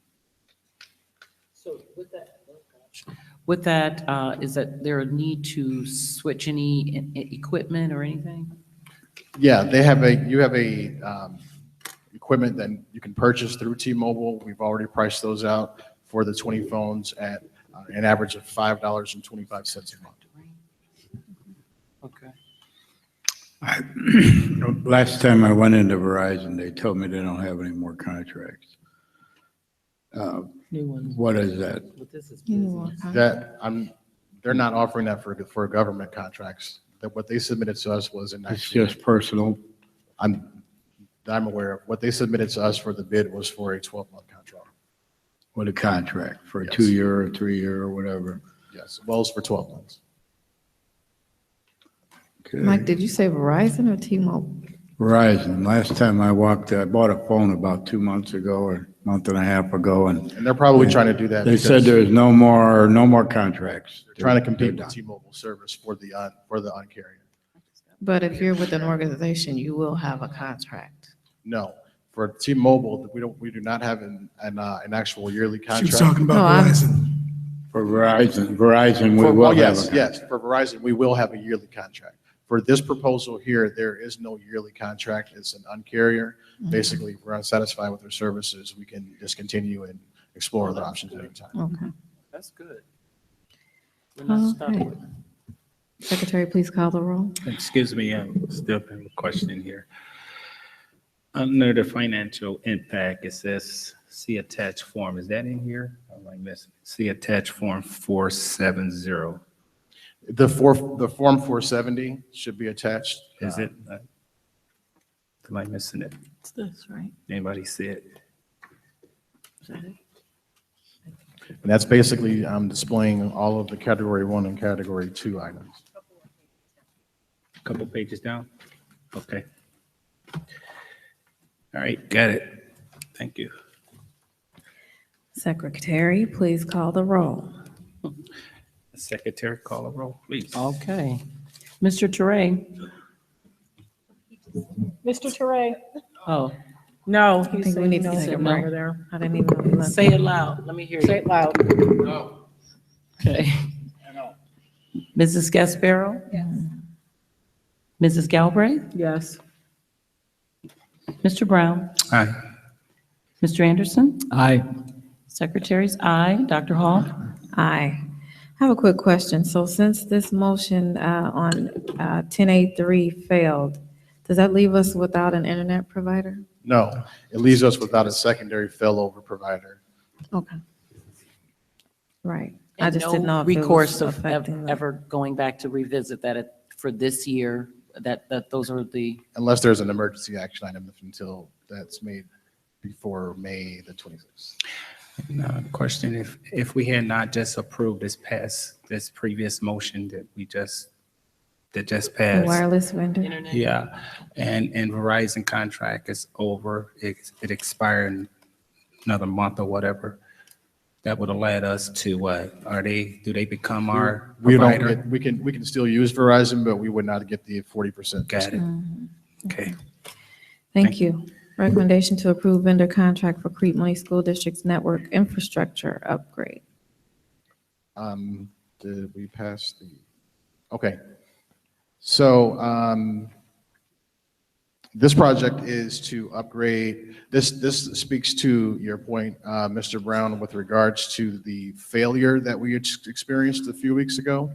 This is the project that addresses that. So under this project, this is where we are going to upgrade our, all of our wireless access points. This is the project that we're going to upgrade all of our battery backup resources. Our core switches that we currently have in place are going to be configured and placed properly in their MDFs. So if that experience were to happen again, or the scenario that we did experience a few weeks ago were to happen again, we'd still have clean power to establish connection throughout the actual district for several hours. May I have a motion to approve the recommendation to approve vendor contract for Crete Monee School District's network infrastructure upgrade? Moved. Moved by Mrs. Sanders, Second. second by Mr. Anderson. Any questions? So the recent failure that we had 3 weeks ago, Yes. you're saying that this motion that we have on the floor right now will mitigate that type of failure moving forward? Yes, sir. So you foresaw this potential failure occurring back in April, whenever you had the submittals for the RFP. You foresaw the risk that we just occurred 3 weeks ago? We knew that these actual switches, and not only this switch, but a number of actual devices throughout this district are at their end of life, and they do need to be replaced. So we are addressing them one project at a time. So yes, we did understand that. Real quickly, Juan, one of the things that you reported to me was that there were several that were past end of life. You need to make sure that you Yes. make the board aware of that. Don't just say end of life. There- Several that are past. The switch that failed was at its end of life 4 years ago. So we have equipment out there there's a high probability that it can fail, Yes, and the consequences are high, like we just occurred 3 weeks ago. yes. And That has not been brought to the board attention. We're addressing these project by project. As soon as I have a scope of different summer projects that we have for this district. The voice over IP was one of them. We knew that that was an issue, and I brought that to the attention to the board earlier, and we've addressed that. The network infrastructure is another. I'm bringing it to the board's attention so that we can address that as well. The servers are another one. That's the next actual project I'm going to bring to the board. I'm addressing these issues as I know that. Before you start addressing it, because these are known issues, can you bring a package to the board in some manner, prioritizing what you would like to accomplish to? We have to pattern it in a certain order. We have to be able to upgrade the network infrastructure first. Say yes. Yes. But I just Yeah, think you don't he's have to give us, saying- but can you I know do that yes, we can. Yes, I can bring you a packet to let you know what we need to itemize and prioritize. We need the board needs to see that, so we can have a work down curve in some Absolutely. capacity. But I would like to say that we were made aware of some of these That's what I was gonna issues say, before. A couple of years ago, there was concerns with the housing of our equipment. I did have a couple of conversations with some of the new tech people who were explaining when we had that faulty switch issue. And we need to do whatever we need to do to stabilize the system, because like we're talking about, Park and eventually all being on computers and just a lot of things we're going to be needing to do in the near future surrounding technology. So we need to do what we need to do. One day down in our district, and it causes some issues. I was asking Terry even for the dates the board members had submitted, and it was an issue with the Google Drives, and that was some days. So that was days of not getting that information because there were some issues with some of the drives. So, and I'm not sure if that really is connected with this, but I'm just saying that when we have any type of technology issue, it poses a major problem. So I think it's worth investing to stabilize our system and get it up and running the way that it needs to be done. We just need to have those conversations. So Mr. Brown is requesting, as the finance chair, to bring your list prioritizing what needs to be done so they can start having those conversations. Absolutely. Is the $190,000 before or after the discount? Before. So then that was another thing that would be rebated back. The cost of the district would be $38,066.40. But again, we have to pay for it in advance and then. That's correct. But then that money that you're talking about would be rebated to the district. Okay, Secretary, please call the roll. I'll just make a broad comment. I can't vote for any of this stuff because I don't have a clue on any of it. This is just the 11th hour, and I'm not going to commit this kind of taxpayer money to something I don't understand. Okay, no offense to you, but I cannot do this. I need to be briefed on this, and I need to know what's going on, and you need to come to the meeting, to the finance meeting, and explain this to us, because I don't know what you're talking about on most of this stuff and how critical it is. It's critical to you as a techie. It's not so critical to me as a grandpa, okay? And it may be not so critical to the people that are going to pay for this out in the community. So I can't vote on any of this stuff like this at the 11th hour, and this is, sadly, this is not the first time on this tech stuff, And I understand it's complicated, but I need to understand it so I can commit these kind of funds as a taxpayer person, a steward of the taxpayer. I can't do this. I can't vote for this stuff. So. Okay, Secretary, please call the roll. Okay. Did you have one more question? Oh. Ooh, Mr. Teray, you said? No. Okay, and Mrs. Gasparo? Mrs. Galbraith? Yes.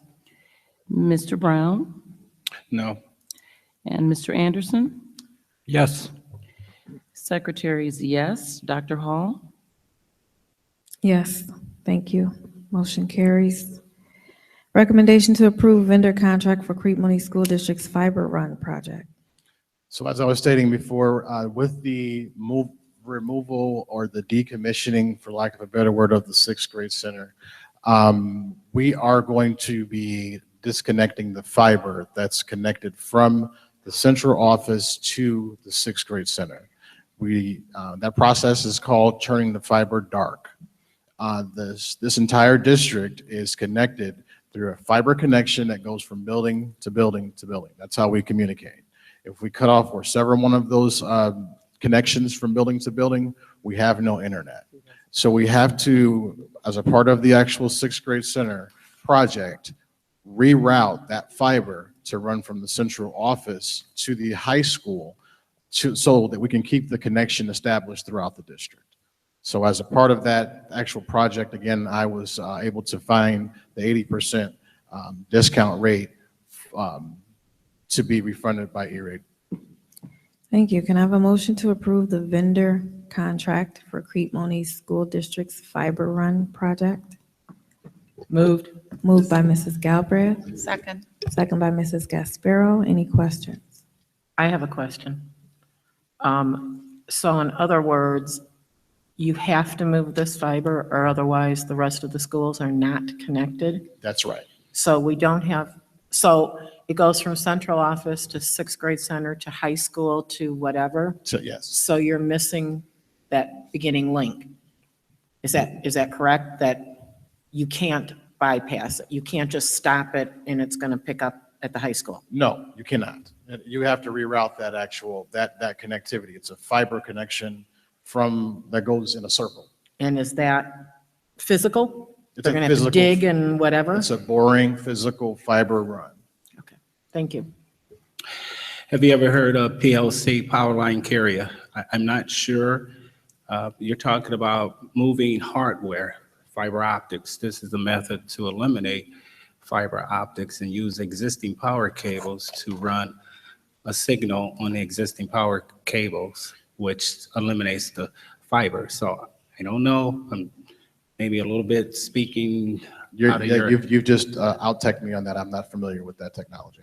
I mean, the cable companies does that. That's how they pretty much get the signal. It just operate on a different frequency. I'm not familiar. And it's a technology that's been out there for years. Okay.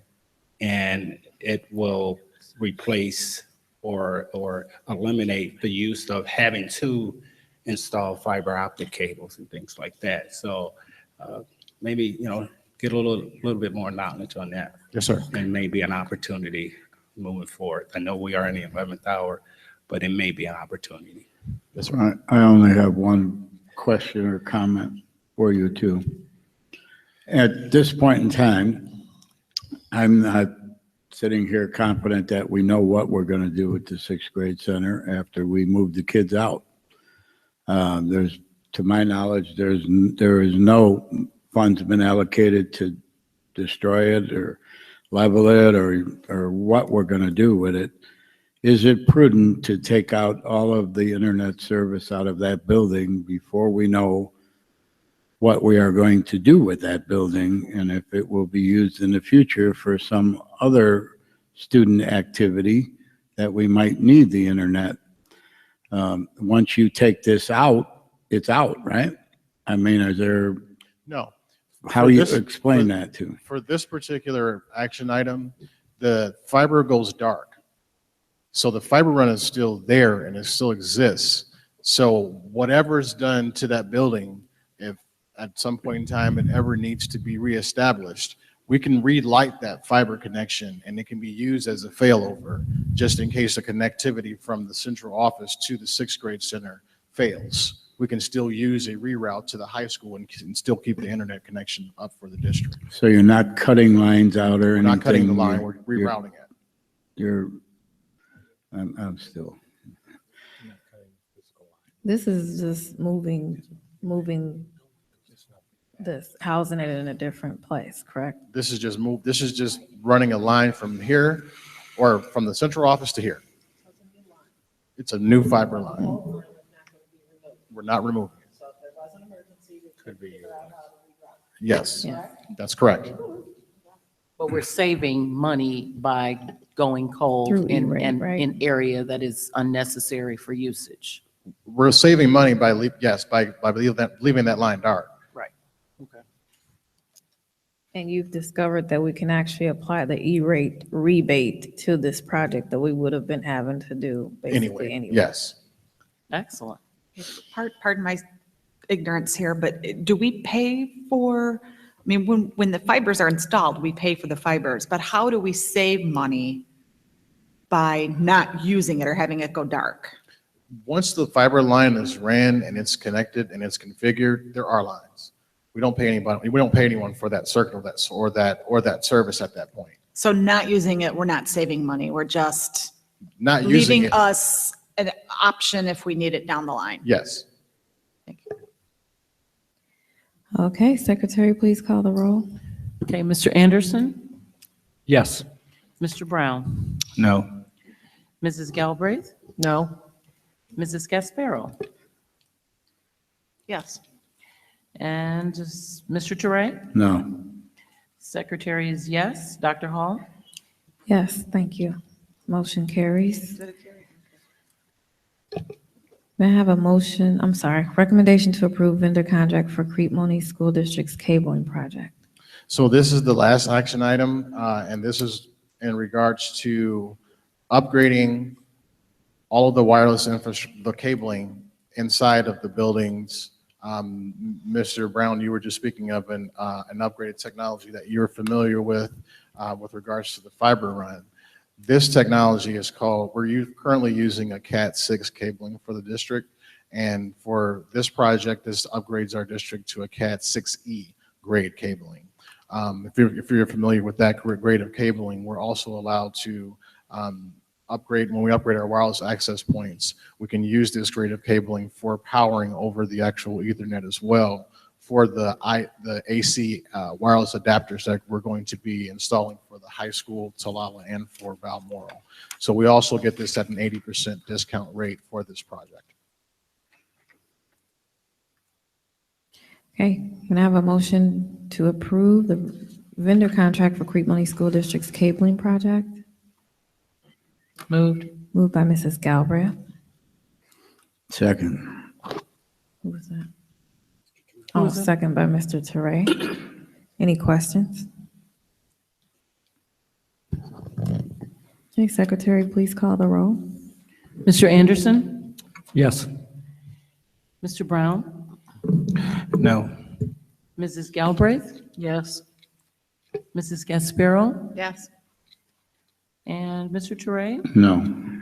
Secretary is yes. Dr. Hall? Yes, thank you. Motion carries. Before we move to human resources, I'm going to request a recess of 10 minutes.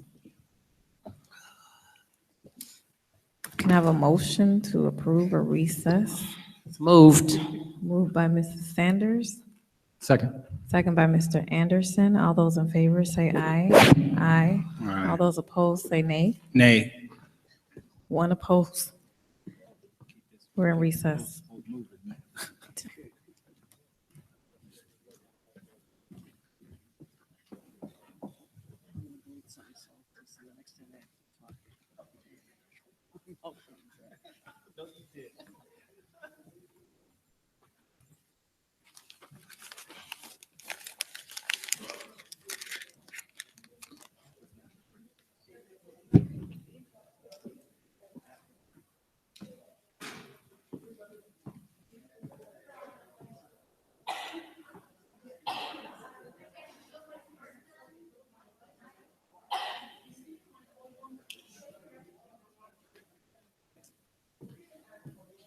You think?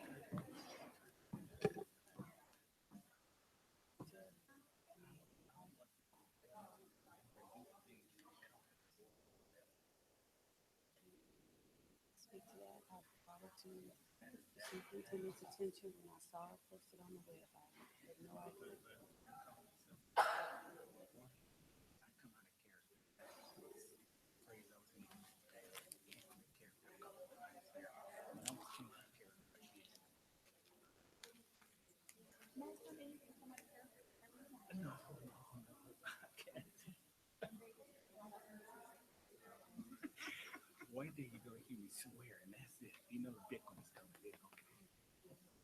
That was not. Maybe we can mention it.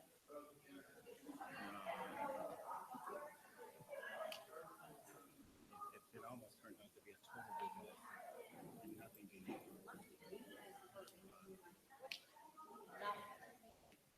Nothing unusual. I don't know why. superintendent. No, it was. That was not pretty. And as well, he will have a sit down with the superintendent. He will have an understanding. Things that's critical as he alleged to be compared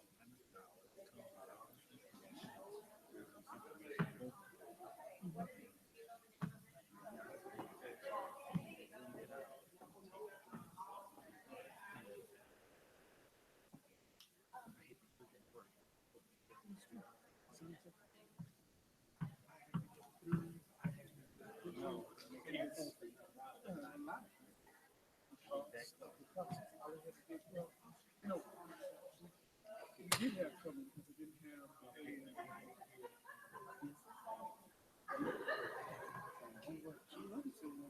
she had an agreement. She didn't come to these. That's get out of here.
That's why he was trying to.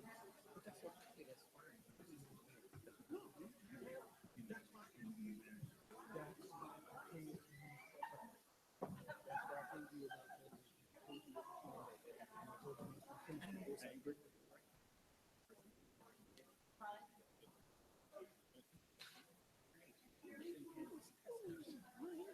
Yeah, it's still in again.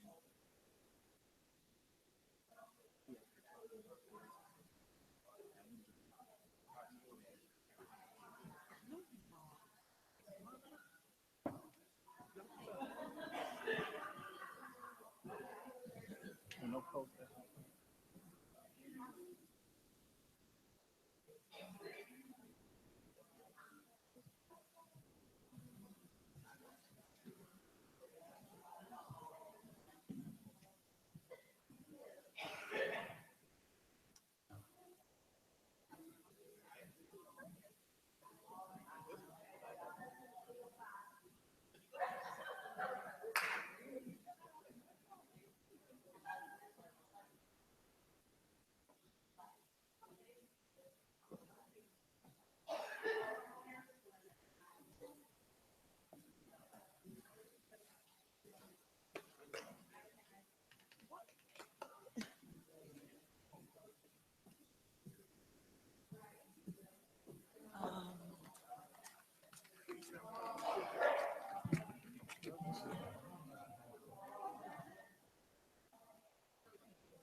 just a reminder as we go through the individual Mhm. motions that we have to say the name. Mhm. We often forget to do that. Oh, I'm handing, I've done enough talking tonight. I'm just Personnel, it's all yours. Just make sure you say the name. Okay? Keep me out of trouble I with just- with the recorded state. That's all I'm saying. So they had Dr. Pepper for you, huh? Mm-hmm. I appreciate you for that too. Gee, man. She doesn't get a raise, but she got No, you Dr. Pepper. appreciate it.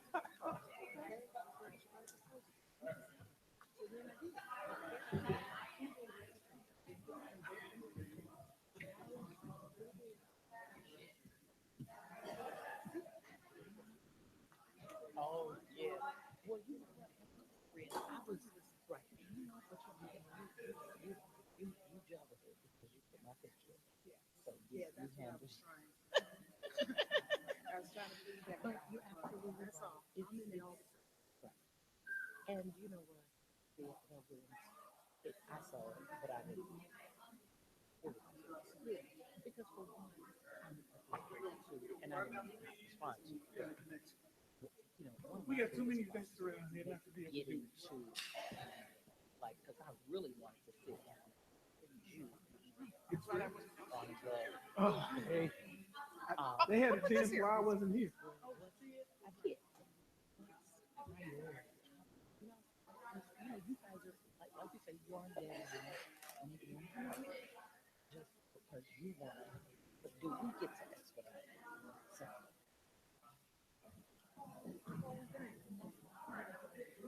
That's something you know what I'm saying? But I mean,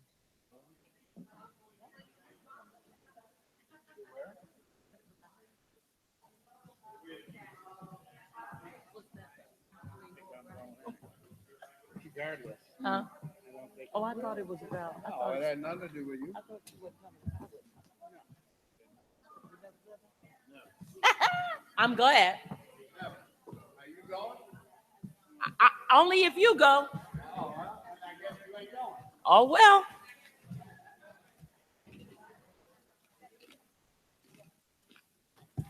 I could have ate.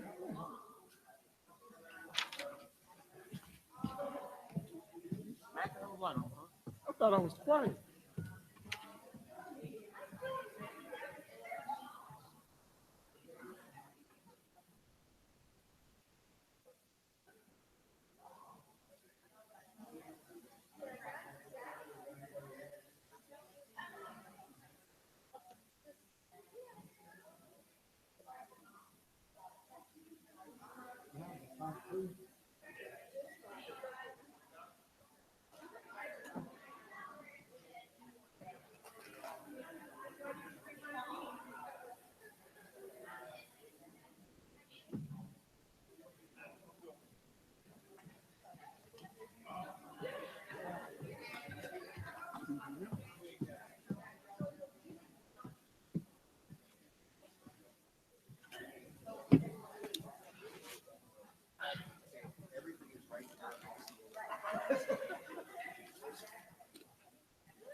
Dr. Harden.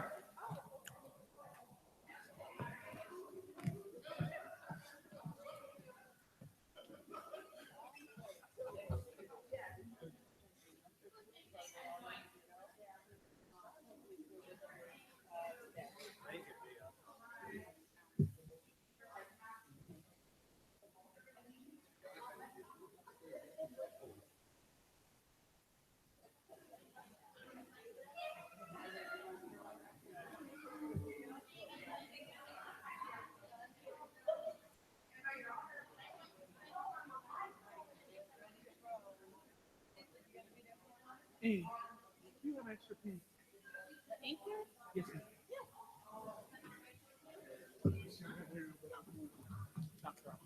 Cheap. I don't care. Cheap is better than nothing.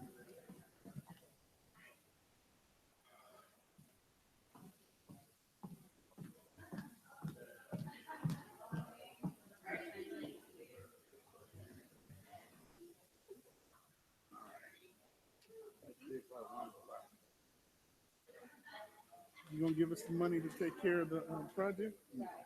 resign right now. I'll resign right now. You won't. We got work to do. Fighting or not, we got work to do.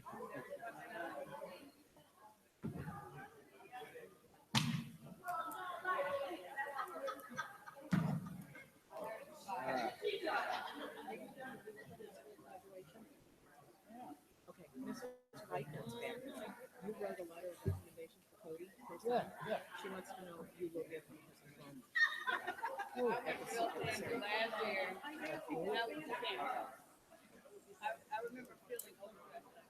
Please remember to tell Dr. Harden so he doesn't mix it up when you're on stage. I'm sure that Mom will take care of it. They never, when we do the practice, Mom's not there.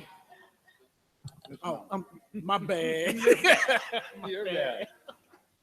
You got it. Okay.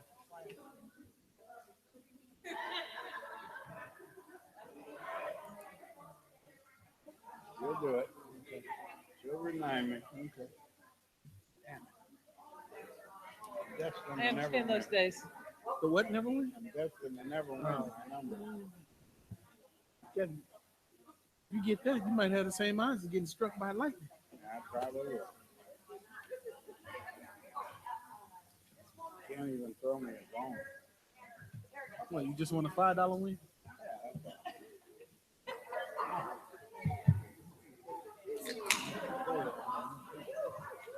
Oh.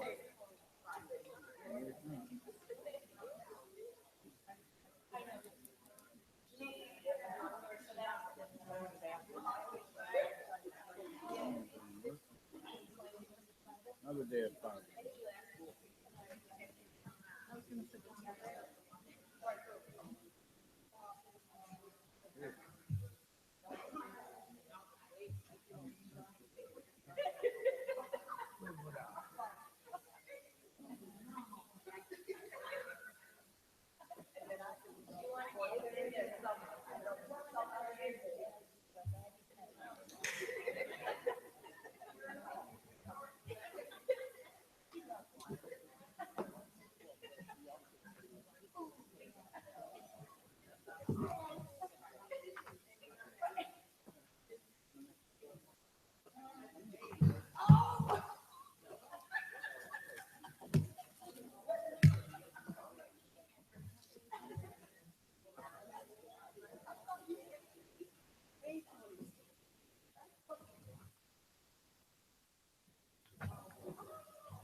You know what? Once we go.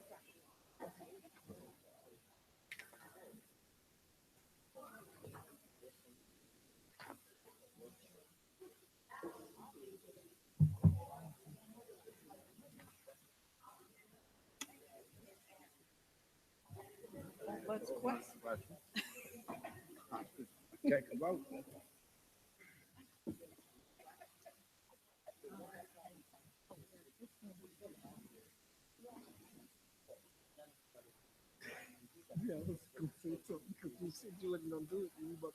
Okay, can I have a motion to come out of recess? Maybe not. Moved. Moved by Mr. Teray. Second by Mrs. Gasparo. All those in favor say aye. Aye. All those opposed say nay. Nay. Okay. Only two opposed. Okay. We're out of recess, moving forward. Okay, if we can, let's, where are we? Human resources. Yeah, so Mrs. Galbraith. Mrs. Galbraith wants it. I guess she's in the ladies' room. Okay. So did anybody else want to make the motion? Does anybody else want to make the motion? You know what she wanted. We're waiting on you. We're waiting on you. Yeah, Can I have a motion to adjourn, please? we're about to move forward. I know boards that would have took the vote while you're in the bathroom. No, we would have been in right. You didn't ring the bell and dim the lights when the 10 minutes were up. There was no warning given. Mr. Teray is our timekeeper. Okay, we didn't want to move forward. You had a motion you wanted to make for the I did. personnel report. I'd like to make a motion requesting that 2 items be removed for individual discussion. The And voted first on is, separate, is it voted on separate or just discussion? we would like a vote on them also separately, discussion and vote. The first one is item B1A, the employment of Justin Moore. And the second is B1E, the the resignation of Dr. Monica Spence.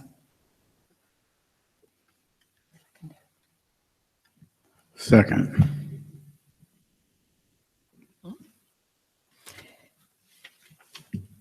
Okay, so the request is to remove item, I need to make sure I'm saying this right. Is it to remove or just vote on separate? Okay, so B1A, to remove Justin Moore, and to vote on separately, as well as item B1E, to remove Dr. Monica Spence, to vote on separately, correct? Okay. That's the motion. Do I have a second? Second. Second by Mr. Teray. Secretary, please call the roll. Mr. Anderson? Yes. Mr. Brown? No. Mrs. Galbraith? Yes. Mrs. Gasparo? Yes. Mr. Teray? Yes. And Secretary's yes. Dr. Hall? No. Okay. All right, let's press. Can I have a motion to approve employment of certified staff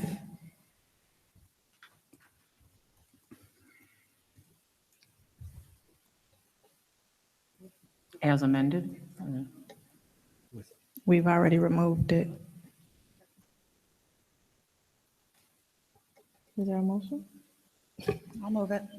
Does it have to say with the removal of that name? Would you? So I'll move it. The motion. Do we need to clarify as Well, amended? last month, we We said that. to approve the employment of certified staff as read. So if that name is not read, then that should be the motion. That's right. We need to read this anyway. That's right. Thank you for reminding Thank us of the new process. Okay, ready? So, approval of employment of certified staff. Mr. Cunningham. I'm sorry, do we have a motion and a second for that? Oh, we did not get a motion. So, Jennifer, move. I'll second it. okay.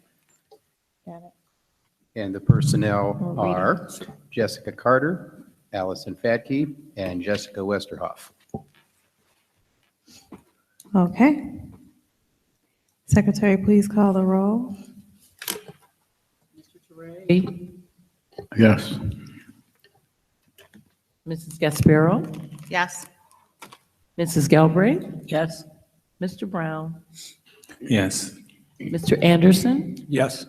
And Secretary's yes. Dr. Hall? Yes. So now we need a motion to approve the employment of Justin Moore. To approve or discuss? So move. Moved by Mr. Brown.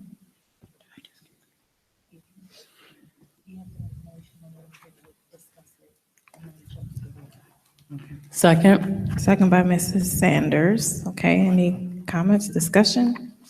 Now would be the time to have it.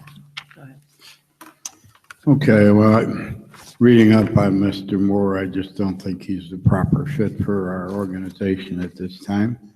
I respectfully request that he not be approved for employment as our assistant principal. Would you like to share with us? This is the first time I'm even seeing this person's name. Is there something that we should know? This is a recommendation by the superintendent and the staff. I'm just trying to, I don't know anything about this person. Not the superintendent and his staff, there were several Oh, individuals. on the committee. whatever process that was If used. if you wouldn't mind, I'd like to bring up Dr. Harden to go through the process real quickly and to ensure our board members, as we have. I think we know the process. It was given to us in writing. That is correct. My issue here is, number one, it was a late addition, so we didn't even see the name.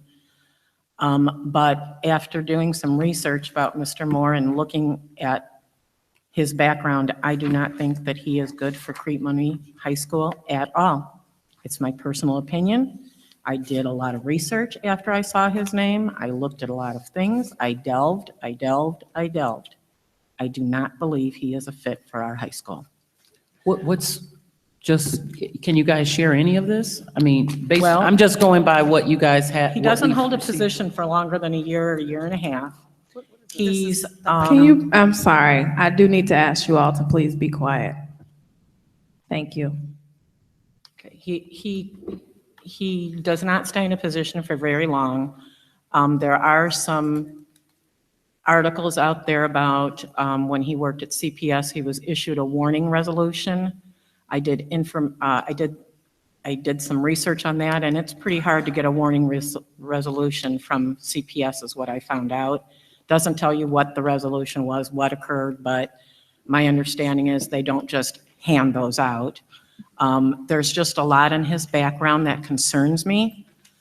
And I can't go with voting for this person to be in such a position as student services at this time. I do not think he is the right person.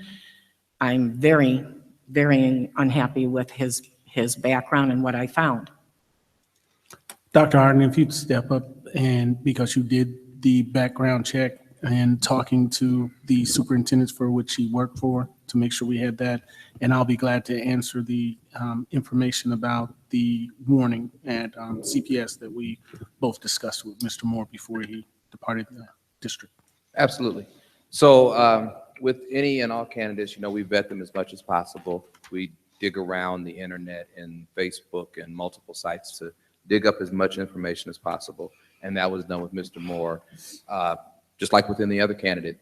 And beyond that, I spoke with two of his former superintendents, as well as a person from CPS to which he reported to, and very, very glowing remarks.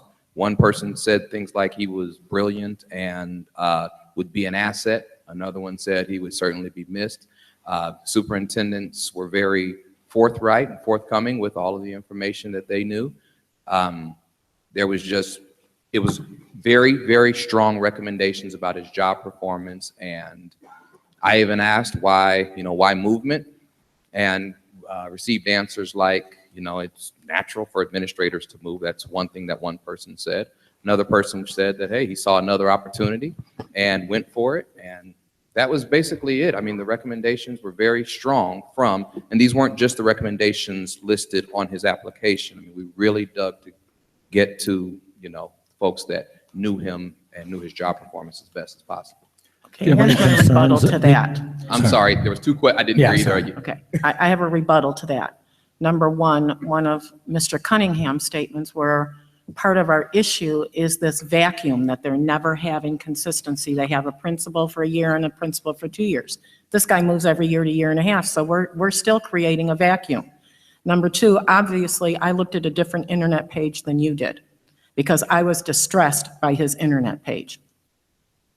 Okay, I'm not sure what internet page, and I'll say this, I'm not sure, but I'm not comfortable discussing an internet page in this form. I don't know what internet Right. page you're talking That's about. why I'm trying not to say things, his personal page. And there were many things that disturbed me about all of these things. You know, we want to make continuity, and then this guy moves a year and a half. We have background issues. I had a lot of issues when I was looking at this, and I just feel that he's going to be dealing with students, and the things I saw were not what I wanted, somebody who was going to be the assistant principal of student services. That's the way I felt. My concern was he has been a principal for many years. This would be going to an assistant principal. Would he just be using this as a stepping stone to get back into this area and then leave? That was one of my concerns. And the other one was he, on at least one occasion, has accepted a position and then quit before he even started. Mhm. And I believe that happened twice, if you can believe everything that you read on the internet. So would he do that to us also? That's what scares me. We're very consistent in the questions asked to the multiple candidates. I mean, that's just something that, you know, throughout the interview process, we can't start asking one candidate more questions than we ask the other candidates. However, once after the selection was made in a different conversation with Mr. Moore, I asked him about those, I asked him about the, I believe it was in Michigan. Yes. Ypsilanti. And I I believe saw so in that Peoria Ypsilanti. as well. Ypsilanti, Yeah. Michigan. And Mr. Cunningham, that's something that I spoke to Mr. Cunningham about. I'm not sure if you want to jump in at this point. I can jump in and say for this, that the superintendent in Ypsilanti brought Mr. Moore up and wanted him to be the principal there. And upon going up there, they had a 4-3 vote. And there were 4 board members who had voted for him. They came to his inauguration or opening up of the school, and the 3 board members who did not vote for him did not show up. Upon finishing that, he was called by CPS. CPS had a job that they wanted him to do, and he called the superintendent of Ypsilanti and asked if it, you know, in this current situation, if what would be best. And he said, if you have the position, it's not going to kill me, so take the other position. And Justin went to the, Mr. Moore went to the position in CPS. I am also aware of a position in Peoria that something similar happened. I know both of the HR people because we were in Central Illinois at the same time. Mr. Moore was stolen from Peoria by Champaign. That's basically what happened.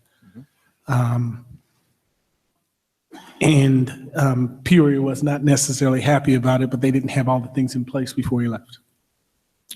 As far as administrators going from a principalship to assistant principalship, I mean, that's not unheard of. I mean, we have one in the building right now. And actually we have actually 2 in the building right now that have been principals in other districts that have come to an assistant principal or other administrative position. I have a statement that I say all the time. Sometimes after being Batman, there's nothing wrong with being Robin for a little while, just because just slows down the pace of life a little bit. Right. My concern is just that he'll just use this as a slowing down period and then leave us in a year or 2. I don't know. I mean, I would encourage everyone that, I'll say this about me. I'll do what's best for the Hardens all of the time. Absolutely. Without a doubt. I will always act in the best interest of the Hardens. And I bleed blue and gold. But, you know, I can't judge anyone's life or their movement. I just don't have that information on him or any other person for that matter. Can I ask, as far as the selection groups, was he the top pick? Was he, how did he fare as far as the groups that? Oh, yes, for both groups. For both groups. For the group at the high school was made up of, a couple of paraprofessionals that he would be working with directly, a couple of counselors with whom he'd be working with directly, a couple teachers, and a couple of administrators. And he was the #1 selection out of a group of 8 or 9 people that were interviewed. He was the #1 selection by far. And then when we took him to the second round, after the second round of interviews, he was the #1 selection of that group as well. And What do you mean some by of the number cabinet one? Is that members- a vote of the group? Sorry. Is that a majority vote of the group, or is that a? Yeah, we kind of rank the people that we want, just. So you have a our- ranking system and. And, it might be, okay, these are the acceptable ones in order. Here's an unacceptable candidate or something along those lines. Were there other strong candidates for this? Yes, there were other candidates. Every candidate brings their strengths. Every candidate brings their concerns and weaknesses. But yeah, there were other strong candidates, but by far, there was not it was a little bit of a distance. Because I checked out his LinkedIn page, and I've hired some people over the years, and he really does seem, to me, it was a resume of a job hopper, And I gotta say, I do have doubts about his ability to commit long-term. And also maybe the need we have here for someone who really is willing to commit for a while. We've talked about that earlier about, 2 years, what's a fair time to really have an impact and make an impact and give somebody a chance. And I don't know. I think I share some misgivings about this candidate. I checked out his Facebook page too, and I don't want to get into detail, but I didn't think it was appropriate for an educator. A lot of the material that was on there. I understand. As a role model and, for especially for teenage students. Well, what we do through the process is, we interview the best candidate, we try to find the best fit, and, we make a recommendation, and that's where we are. I'd just like to say that the rank, in all due respect, the ranking system, we've been down this road before, and we've had other candidates ranked higher and passed up. And, I just don't think it's a valid argument that how did this person rate, because we've had others rate above others, and we reached down 2 or 3 candidates below. Not under my watch, sir. I'm just telling you what's going on. No, okay? I'm just telling you what we're saying, not under my watch, sir. Not under my watch, not since I've been superintendent. But there are people who interview very well. Right. And then end up not working out very well. And I that's just wonder the if this challenge. is one of them. And that is We a have challenge. multiple I mean, committees. one of the things here is, Mr. Moore was a teacher of mine when he was a social studies teacher in Rantoul Township High School, as I told you all in the FYI. I know of Mr. Moore's work. I know of the work that he has been successful at. And Mr. Moore chose to put in for the position because he wanted to be able to work in this district and to learn from Dr. Harden and myself. Mr. Moore would not have put in the position if he did not know people here. He would have stayed where he was and not put in. He told us that when we had the second round meeting at the end. Mr. Moore has focus on coming here for stability, for learning, and for improving his ability as an administrator. We have also, I'm going to interrupt you because we've also had discussions about, I brought up things about, don't we want somebody that we know?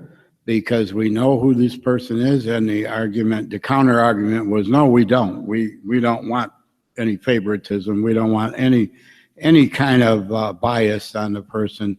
We want people from the outside. This has gone back and forth, and it seems to be whatever situation, it gets modified for that situation. I would just like to just move this thing on and take this vote. I don't think we're getting anywhere in a discussion, but there's a counter argument for everything that I've heard up here, and I'm sure, So we I could wanna- go on forever. Let's just take the vote and. Okay, see what we well, can- not before we all have our questions asked and answered. So I 100% agree with you with regard to it it is a flip-flop situation, because we're here tonight because I'm sure that there are those of you who want a certain individual. That's pretty obvious. The question becomes, again, did we, because Jennifer just shared, what we do. I didn't even know that we do this process. I thought you guys, as human resources, did we ask and dig up everything we can on all of these? Because it seems like a form of discrimination as far as I'm concerned. Because my question is, and I'm not talking about race, I'm talking about the idea that we don't go on a manhunt and a search or whatever it is for each and every one. We can find something on each person. I can name people in this district right now that, again, have something on their files or their records. What is our policy as far as hiring? And then do we go? I see we've constantly gone through the lengths at which we have committees. And as you said, Mr. Teray, they're ranked, and then it gets twitched. And if somebody doesn't like it, or as you say, we owe favors, so we want to offer the job to someone. It's clear on here who we want, because it's been a process, even down to the removal of the former assistant principal. So let's be serious about this. The fact that we go to these lengths, and I've read them, Jennifer. One of the things that I'm reading and have learned even from you, Mr. Teray, months back, we don't get to make accusations about people, certainly, that are unfounded, or something that I think it was said to me in a personnel meeting, we can go and ask so-and-so and so-and-so.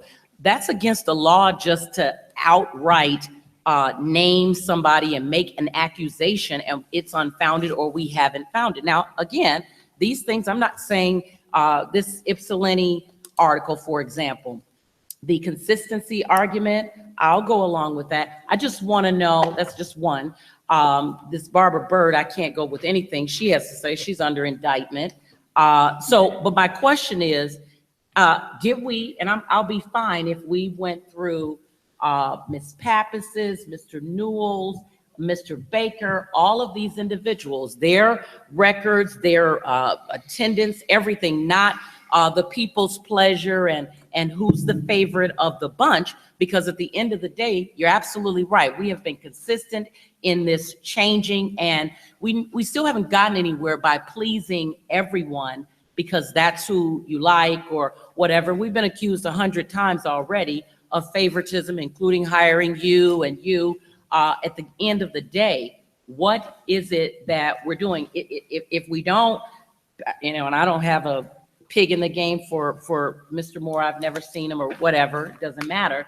The point is, if our process is to look up information, let's get all the information about all the candidates, negative or positive. Let me see some of your internal candidates, their personnel files. Have they ever made a mistake? Because all of those should be gauged and judged at the same level, because obviously we are sending a message, as you said, and I don't know that anybody, well, I don't know, I know I didn't say it, that we don't want outsiders. I certainly, I think that's preposterous, because any organization should want people to continue circulating the building, and then also people have a right to be promoted within. So that's, but it has to be balanced, and it doesn't, this seems obvious to me. Again, I didn't know in the last assistant principal position, we were included. So I'm kind of out of the loop as it were, but for this position, and based on what you guys said you didn't get out of this previous person, and the qualifications that you're saying you want now and have said you wanted before, it can't be about I like, and who's our favorite. But we talked about it a long time ago. Who's gonna do right overall for our that job is huge. Unless you're planning to change the job description of it. They have all these people that they that report to them. So it's very encompassing as a whole. But do we, and that's the only question I'm going to ask, do we have all these papers? Did did somebody, because I've seen it before, we go on a hunt to isolate whoever we don't want in this pool. Just explain to me if all of these other candidates, we've dug up information or requested information from the superintendent about their backgrounds. I just need to know that, because that's not fair. Okay, I did it on my own when I saw the 4 names. And I could not find anything on anybody other than Mr. Moore. And I dug on each finalist name, because for me, I'm not satisfied unless I have the full picture. And that's just the way I am. And I did not find anything on any of the other names so far as that type of thing. I mean, I looked at their Google, I looked if they had a LinkedIn, I looked at their Facebook. I personally did that. So it's me that is saying I'm uncomfortable what I'm seeing about Mr. Moore. And I have that right to say that. Oh, I'm uncomfortable. we all have our rights, absolutely. I don't. No, but I'm just saying that as a person, I did. I don't know what And anybody then, else and I did. would say to you guys, again, if this information is so readily available to anyone, because I'm going back to a hire where, you know, because I'm still uncomfortable about this idea. We run a background check. And then I see in education, it certainly doesn't seem to happen so much in corporate America. But you guys, I just heard you say, and I talked to so-and-so and so-and-so, when people don't put things on record, or as the case is, pretty much we're talking about the newspaper. So that's conjecture at best and someone's opinion and perception of the situation. But individuals, where they have worked before, and why is it, do you guys take into consideration these items that are readily and easily accessible in cultivating your whole explanation of why you would bring it? Because we had this just recently, all this bad stuff about this person, and yet they're still an employee with the school district because that stuff was in the newspaper and it didn't pan out. They're doing fine here in Crete. So how do we judge it? Are we going by the salaciousness in newspapers? Have we dug deep to find out? And I think I heard you say something about, or somebody say something about a Facebook page that may have been inappropriate. Okay, all these things are concerning by all regard, but I'm just saying, are we on, and I don't mean, as Mrs. Galbraith has said, until tonight, I knew nothing about it because I didn't go on their Facebook pages. My expectation is that you guys have looked, if she brought that to your attention, that you guys have looked at if we're an organization that looks at individuals' Facebook pages as a method by which we hire and fire people, meaning we may have employees here now that inappropriately use their Facebook pages, which we know that they do on district time, using the district taxpayer dollars, sitting at their desk, sending Facebook posts to individuals. So we know people do that. Do we fire people because of their inappropriate technological use? Do we? Can we get into their files? Can we FOIA their email information? Can we do that? These employees that work here now? Well, to answer your question, as far as how we vet a candidate, we don't vet every single candidate. What we do is when we get to the candidate that has been selected, that's when we do a formal reference check. And we also have an online background check process that, and Mrs. Perkins can vouch for this, and so can Dr. Harden, that we require them to go through. Now, nothing is necessarily a barrier to employment in and of itself. It's really more of an awareness to make sure there's nothing out there that's going to be embarrassing. We do have candidates who come along who have things online, and it's more of our understanding and our being able to get all sides of the story to draw a conclusion before we would decide one way or another whether that's going to weigh in as a factor in employment. So with regard to that, no, we aren't going to do it for every candidate who applies, but we will do it. We do it for every finalist candidate. So if you look at our certified staff employment, we had 3 teachers who were hired. We did that for them as a part of their hiring process. So every candidate is going to be done before we put them on this report, before they're approved as someone we can make an offer to. And again, it's not to single anybody out, but there is an online presence, and we are a public institution, and our people stand up as public figures. And so we have to take every step we can to have an awareness of what we're hiring. And, you know, as you said, we do have people here who things have been written about in the newspapers and so forth that have been less than positive. They've done a phenomenal job here, and we have looked at the totality of it and made a decision based on that. And so this information that we're discussing here was discovered, was given to the superintendent as the, you know, after this decision was made and before the individual was put on the personnel report, and ultimately a decision was made by the superintendent, who has the final call, that that was not going to be a barrier to his being offered the information that's out here. There's nothing that's been discussed here tonight that wasn't discovered prior to him being put on this report. Was the information that has been disseminated tonight shared with the administrative team regarding the potential hiring of this person by a board member? Did any board members share their discontent with the admin team regarding the potential hiring of this candidate? We didn't have much time. Yeah, this was a last minute addition. Yeah. Okay. So you mean he wasn't in the final, it says listed name, he wasn't in the first round interviews? No, I think what she's trying to say is that the board was not involved. And when we do assistant principals, as we did with our assistant superintendent of assistant principal for athletics, the board members aren't on the teams. What they do is they have a team that is in the building, and then of course they bring them to us to go over as the second round. What Mr. Neal has stated and what Dr. Harden has stated is that we were aware. And I think the only thing that, I don't have Facebook, so I can't say that I was aware. You know, it comes as a different of Facebook, perspective. but what we did have is our principal who was hiring or making the recommendation for the hiring is, I approved that recommendation after Dr. Harden had looked through these things and had talked to people that he had worked for.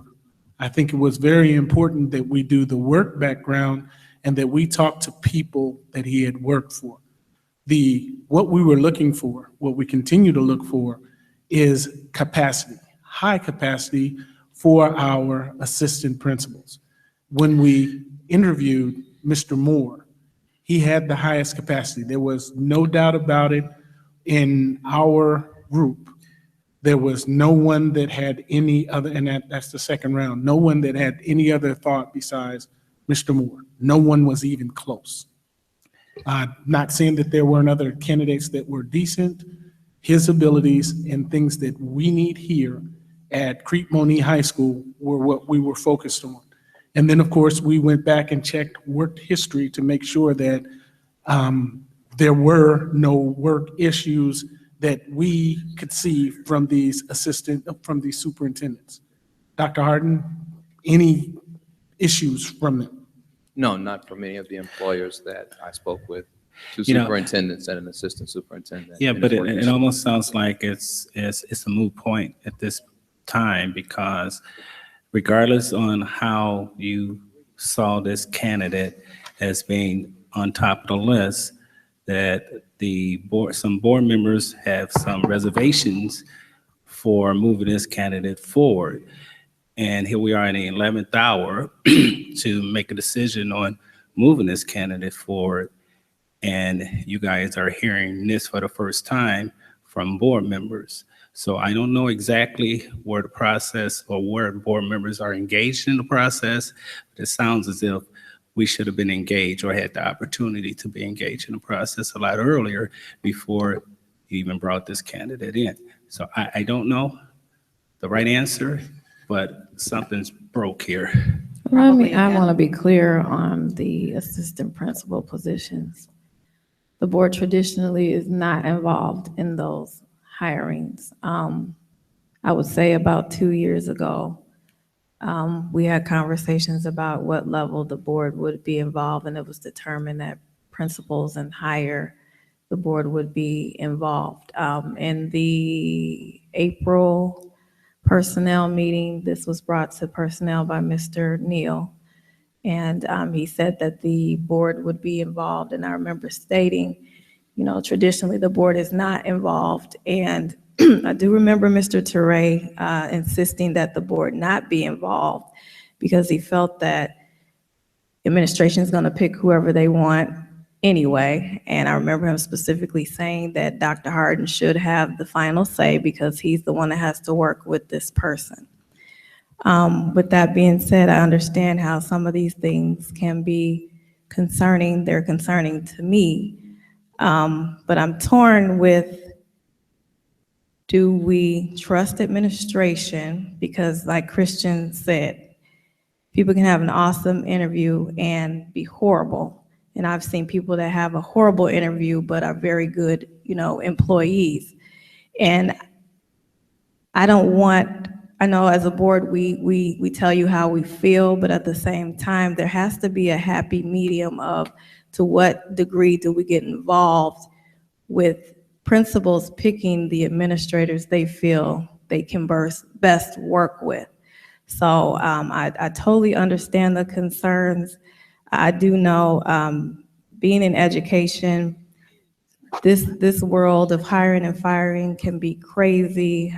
You can have issues with a superintendent that's political, that comes in and does things because they have a mayor on their back. And I know some of our administrators sitting here have knowledge of just varying experiences with school boards who, you know, do some of the, you know, most outrageous things because of a personal reason or a political reason.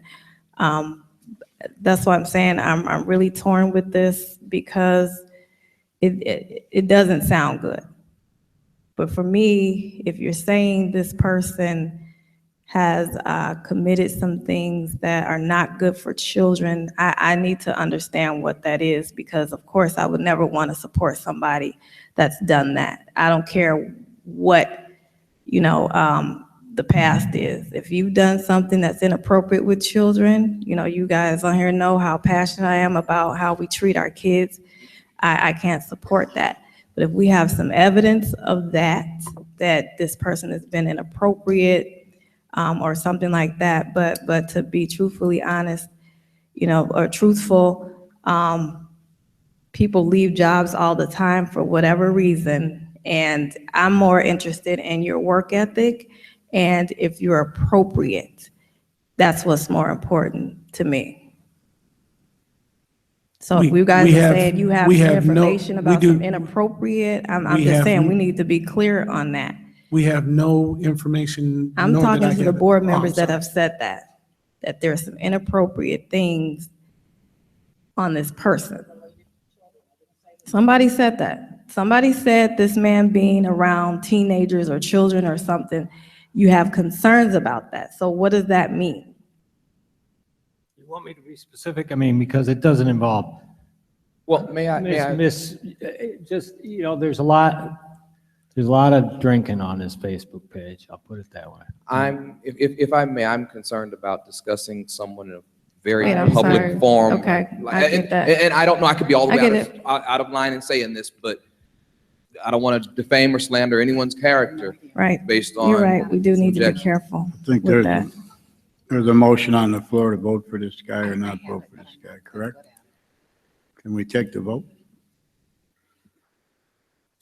I just tried to go, I don't see the person period on there, so I don't know, maybe certain people have access that I don't, so. And the bottom line, Mr. Neal,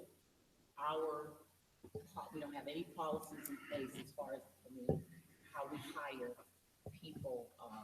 Step one is boom, boom, boom, boom. Step two is boom, boom, boom. And three, we check your Facebook. Companies we work for, they definitely check Facebook page and do a background check, fingerprints, the whole bit, drug testing, the whole bit. So I'm asking you, that is not a part of our process at all. Well, You guys would not look at Facebook and utilize that information as a resource to mitigate hiring someone. Well, we look at, it's a part of that online presence that we do look for. And, obviously, sometimes some people don't have a presence there. But again, it's not an automatic barrier. If we find something, we have to look at the totality of what we find. It's just like everything else. Checking a reference, you can have a situation where you and a supervisor didn't get along real well, but everything else about you is glowing. You do have to ultimately make a judgment call about those things. But to answer your question about process, there's a 60-some plus page hiring manual that we do use, and the administrators have all been trained in that process. And it is a process that's enforced pretty strictly, because if there's something missing, we don't move the candidate forward. So there is a detailed process in place. Is there an exact metric or a rubric? No, but again, like I said, there has to be some judgment in there. And if there's something in there that certainly draws into question that they're going to be safe around kids or those kind of things, absolutely, that's a barrier.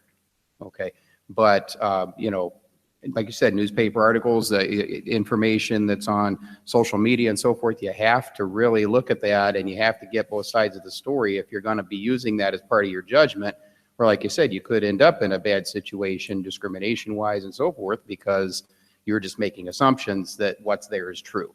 So, yes, it is part of the process. No, there's not an automatic barrier there. It has to be somewhat of a judgment call. And just one final thing, in looking at this email you guys have, or the way I'm reading it, help clarify for me. So you say that list of the 3 candidates selected by building level staff to proceed. So your building level staff, individuals you got together that you felt were using some measure of judgment. It looks like, even to me, some people that the person would be working for actually got to judge who it would be, who their new boss, let's just say, would be. So you have 4 candidates, and I think Jennifer was just saying it should have been only 3. Well, the process that we were told was that there was going to be 3 people selected for a second round interview. 4 were selected. Okay. So you have the 3. And so I'm asking again, out of those 3, they were selected not by you initially. Oh, no, I'm sorry. You were included in that first round along with some members of your staff, right? That's correct. But these individuals at that committee level, if you will, do not have, I'm sure after they were, it was escalated and the word got out, the rumor got out that there was another person, I'm sure, outside of the internal candidates. Okay, it's time to, let's go dig up or what have you. I'm asking you guys, do you not know? Because that just seems automatic that people are going to do that, because, people have somebody they want. So the question becomes, out of fairness to all of these candidates, do you have layers that answer those questions? Because you should have almost guessed that if it was not going to be somebody that was wanting to be received in this district, that people were going to go and start fishing around. Did you guys anticipate it and do something to, again, I'm not saying, because I would hope, for example, our internal candidates don't have, I wouldn't be surprised, but I would hope that they don't have issues or things that would preclude them as well from participating in this process, because it's not a given just because you're here that you just move to step 1, because maybe you're not even prepared to handle the big scope of things. I mean, it's not until you guys remove this latest person that you say, so-and-so and so-and-so didn't do this, didn't do that. Oh, that was a part of the assistant principal. And contrary to what I think it was Dr. Hall that just said, we were indeed involved in that selection, but I think out of fairness to you, you were hired after the assistant principal. Is my memory? You didn't hire the assistant principal that you had, right? It was a transition? No, ma'am. Right.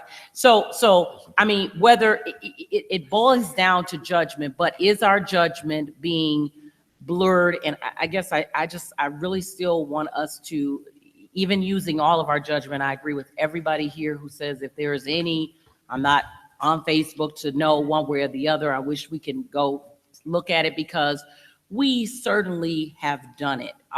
And boards prior to us, because it's this, I think Mr. Teray said it best a few years ago, it's too much discussion, talking, not enough. You can transition from one school to the next and you'll have a blatant something on your report. It doesn't say I pedophiled a child. I mean, we had an employee here, that's been on the news and everything, who clearly engaged with children, and why? Crete Monee didn't find out until one of ours was addressed, but we clearly, there were signs all the way leading back to our process of doing background checks. Did you get the background check? What does it say? And the only way the background check is going to say something is that they were convicted of something. Am I right? I believe that is correct. Well, Mr. Neal, he deals the with those. state background check will indicate only convictions. The FBI background check will indicate arrests as well as convictions. However, the Illinois Human Rights Statute does not allow us to consider arrests alone in making a determination on a background check. So a person can hide under the radar. So unless there's a conviction listed, it is possible. So we do At need this to be time, careful. if you guys would, I'm Mr. sorry. Cunningham, I'm just saying, we need to be careful, period. And I'm going to concur with Mrs. Sanders as far as digging up these people's, past. I know as a board member, we want to do our due diligence to understand someone or what their background check or whatever's in their background is. But we really need to be careful with doing those types of things, because it is becoming more evidential that, we have people suing people all the time. And it doesn't take them signing on the dotted line and saying, I contracted with you. But if there's some reason that the person didn't get a job because of whatever reason, people sue all the time. They do.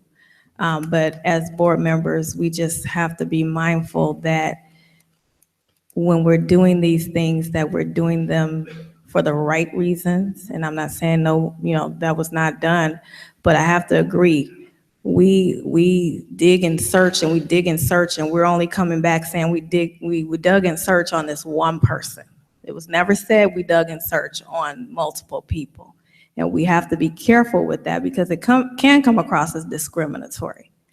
So, I think we get the information, we share it with the administration, we express our concerns, but at the end of the day, we're going to vote anyway, but we just need to be careful, and I need to reiterate that.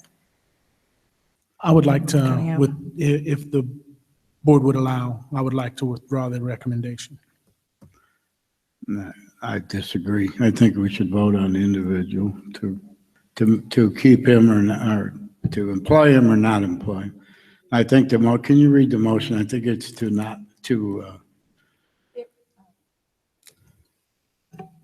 It was moved by Mrs. Gasparo and seconded by Mr. Teray to approve the employment of Justin Moore as the assistant principal for Crete Monee High School.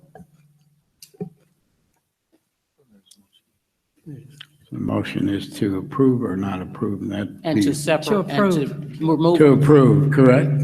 Okay. Yeah, we can actually have another motion to withdraw this person as well. I'm hearing again for I the think first you have time. to all vote these- on the first motion first, don't we? No, yeah, I haven't put a motion. I'm still just talking about this, Mike. Yeah, I'm hearing a lot of information that I had not heard before, and I think it would do this justice for me to vote on this person tonight without being able to review the information that's viewed negative towards this person, as well as viewing the other information of the other candidates as well. I didn't want to involve myself with the process. I wanted to relinquish the recommendation, pure recommendation, to come from our administrators, but it looked like we are involving on some things that I think we would, at some point, would want to relinquish as board members and really take heed to the recommendations. But in hindsight, I need to look at all the things that has been said. It sounds like this is nothing new from the administrative point of view that was brought up by board members. They knew about these issues. So Other than the again, Facebook accusations, right? Is yeah, that and that's correct? something that you guys would have to share me. I have no idea how to get on Facebook, nor do I want to, okay? But to hear some information that you guys have on these candidates, especially your recommendation, pros and cons, maybe that's something we need to move forward in the future to say, hey, this is why we picked this person. These are the pros and cons about this person, as opposed to just sending a recommendation. Maybe this was shared in the personnel I was committee. going to say, I'm I not was sure. going to say, this is another thing that maybe should have come into a committee before it came to the board. Because we normally do, and I know this, you guys just had this, was the second round last week? So Yes, several times this has come up Last tonight, that we've Wednesday. got to get this information in a committee. Yeah, I'm seeing it for the first time. Not But in this case, this would have It was been timing. after the person, yeah, it was timing. So typically, because we've had concerns brought about other recommended hires, and we've talked about it in personnel, and those people ended up getting voted in and are still with us. So definitely, it should have come, we could have had, more discussions about it. I'm with Mr. Brown. I feel like I would like to see this information as well, if this is what the accusations are, and have the chance to discuss it. Yeah, I think, again, out of fairness, because it sounds like the motion that's on the board now wants to be pushed to be voted on, and just hearing my colleagues talk about it, it seems as if the motion will not pass. But again, I don't think it's fair to this candidate, nor any other candidate that was involved, that we at least find out a little bit more about what's going on. I hate to, go further with this process. Again, I wanted the buck to stop here.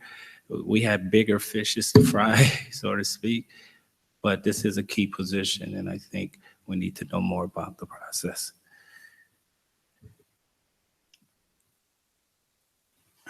Okay, can we move forward with the motion? Can you reread it one more time, please, Terry?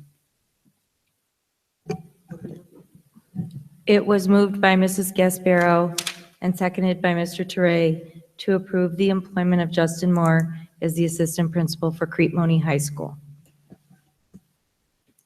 Actually, it was seconded by me. Terry, I second this. I'm sorry. I heard him I second this motion.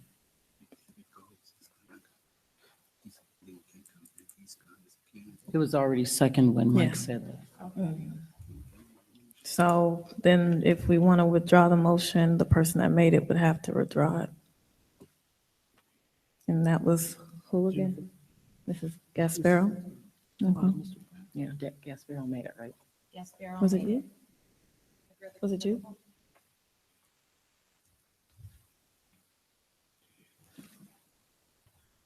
So she says she's not willing to withdraw the motion so that we can have further discussion. Okay. What it doesn't mean, just help me clarify, because I guess, when you talk that out, it just simply means we want to vote to say no to this person. Where does that? Say it again. Yes or no, right? And so the next question becomes, because hearing you say no further discussion, that person, once we vote them, yes or no, that opportunity because there's obviously going to be further discussion. Is it going to be further discussion on what you're left with, or because this process appears to be, there's plenty of questions, more obviously investigation that needs to be rendered on all subjects involved in the process.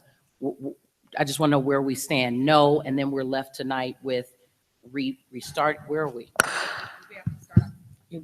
Would we have to start the process from scratch again? Lyle?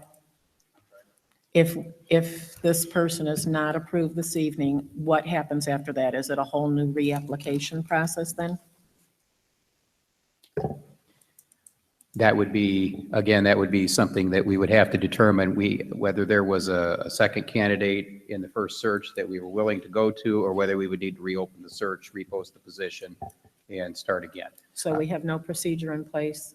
if Well, the first procedure group- is one or the The other. In some administration. cases, you have two or more strong candidates, and so if one was not selected for whatever reason or chose not to take the position, you would then go to your second person. And that, again, because the decision was largely that of the principal and the recommendation of the superintendent, that would be a conversation we would have to have, whether there was a second candidate or whether They we felt would was need to go strong ahead and enough. repost and reconduct the search. Let me, Yeah. let me understand. We have a motion on the floor. Jennifer does not want to remove the motion. We vote on this motion.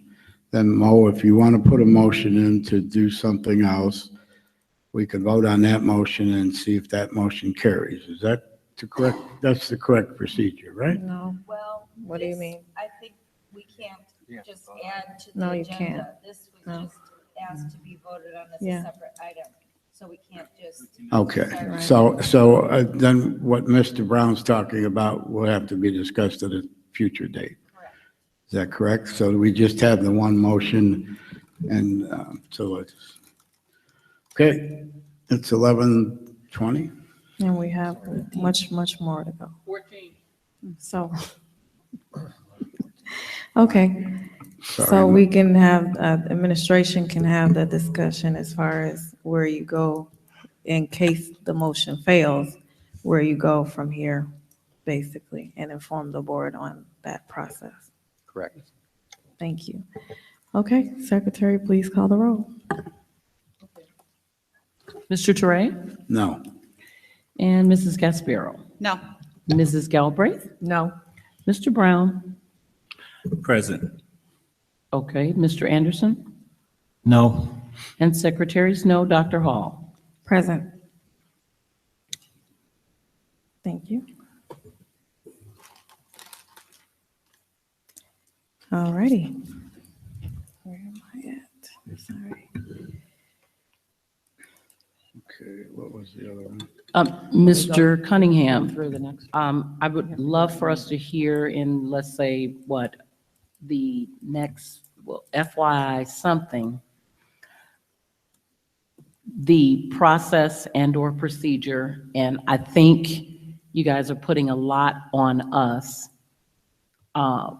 as individuals to, when we're relegated or anybody is relegated to, feel the need. I agree with, I'm not in for a witch hunt, and if I were in, and I'm calling it that because you're right, Janine, I get to say how I feel too. When we do that, I just truly think that we need to know all aspects of all of your candidates, every single last one of them, pros, cons, the good, the bad, and the ugly, out of fairness. I don't care who you bring, but we should know that. We should be apprised of it because, again, just sitting here, I know for the last a year at least, we know that, there are people out here with inappropriate things on Facebook and all of that, that have been detrimental, I might add, to the school district. So while we're saying that we may, as a board, even after the administrative group has agreed that these people are who they actually wanted, and you may put somebody else above. If we're going to continue to go to Facebook and to these other environments, and I still would like to, you guys too, to, before we are sued, do check with the attorneys. What are our limitations, and do we need to have something in a form of a policy or protocol, because we do it for some, but we don't do it for others, and that's inconsistent, and it's not a good business practice under any circumstances. I don't think anyone would want to be hired, and we've had it before. We've had it time and time again. We can get by people disagreeing and saying whatever, because the school board has to make a final decision. We've disagreed at times with the superintendent. That's okay, because ultimately it's the decision that we have to make. But as Dr. Hall said, and all of us will concur, it has to be what's best for children, not the favorite of the fave or the whatever. And that's really important, that we don't get lazy or laxed in the process, because it has hurt us before. It has hurt our children. Just go back 4 or 5 years, and we all know the story. So, and that was a glowing record. If we're going to use our judgment, and we could have used our judgment back then, and didn't, and we faced the consequences, or some child did. So I would like to hear from you guys. I don't have to be in the interview process, period, but certainly what you plan to do to address the concerns of how we're going to have to answer judgment calls at the end of the day. Because, you know, this paper is not just, she didn't just pull it up. Several people read these things and they have to feel a measure of concern. If this person is going to be over my children, as a mom, I'm certainly concerned that you haven't done all your due diligence with the process. So, I mean, and I'm just saying, add the judgment piece in there, but make it consistent across the board. If we do judgment calls for one, we're going to do a judgment call for all, and that needs to be instituted in some way in our processes going forward. Because this, I think Mr. Toure said it earlier, the wishy-washy, we do it for some, we don't do it for others. If you're picked out of this group, and even if this person was picked, I heard some people complain, because, you know, again, in education, you guys seem to know somebody from Centralia. I mean, you know each other, so it's kind of a network. And so when you use the term Justin, is it one of your friends? You know, for whatever reason, you need to justify why we're just picking people because it's somebody's cousin or if it's somebody related, because people want to believe that that is a reality. And the fact of the matter is, even me as a school board member now, I know lots of educators. Have I tried to get them a job in Crete? No. But the point is, you have to be able to justify it, and it shouldn't be this much calamity involved in it. So I hope when you guys go back to this, that you'll be able to bring some more meat. And if this guy or whoever has it, or can say to the contrary, because I think one of the last hires you guys had, it didn't prevail. It didn't prove to be the case. It's I think a year or so that this person is here. And as you said, they've been successful, but they still had articles in the paper on them, enough to warn us to be right where we are and say no to this individual. So what is our process, Mr. Neal, Mr. Cunningham, Dr. Harden? What are our procedures? And they shouldn't change. They shouldn't switch anymore. Even, and if board members, thank you guys for bringing that, but I would like for you to bring them to them so that they won't even bring these kinds of things with this concern, because we can alleviate this process of having to even discuss these people if we know that this is something that's really going to bother us as a whole. I just want to be clear on this, knowing and not knowing. So you, like you said, you know, in education, it's a small world. We say that all the time, especially in the South suburbs, especially in Illinois. It's a small world in education. So a lot of times you will know an educator. Where we've expressed concerns is if someone says, hire this person, I know them personally, they're a friend of mine or they're a good friend of the family. I have friends that I know personally, they're great friends, you know, whatever, but I would never want them hired in our district. So when we're saying, and I'm really, you know, speaking to what Mr. Toure was saying earlier, because we've had these conversations, if we're saying hire them, I know them personally well, and you know, they're good friends of the family and things like that, that's not something we want to hire someone on. If you, Mr. Cunningham or whoever, has knowledge of an educator, you know they're a strong educator, you know that they put in great work ethic, you can attest to that background. I don't see anything wrong with that, because this is the thing. We hold this man accountable for the people who are around him, helping him. And if there's something that he knows about someone as far as their work ethic, and he knows that if they come and work for the district, he's gonna get his full bang for his full buck, I don't see, you know, a problem with that. I would just ask that you disclose it and let us know, you know, I know this person from here, there, whatever, because if you don't, it'll be viewed like you're hiding something or you're lying.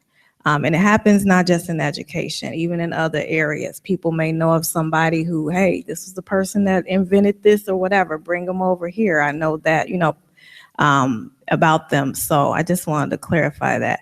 Also, I'm reiterating with us as board members getting information or digging up information. I think it's imperative that we share that information with the administration and let them do their jobs. If I come across something I feel like I need to alert the administration on, they're getting a phone call from me and they can, attest to that. I'm not the one trying to, solve the issue, whatever. I got called on a issue talking to Mr. Cunningham today. Someone was calling me. I didn't answer the phone simply because I had already passed that information on to administration. I don't need to keep, going back and forth with someone on there. I've given them the direction. This is what you need to do, and this is who you need to talk to. And that's the proper way to handle these situations. So, thank you. Moving forward, thank you.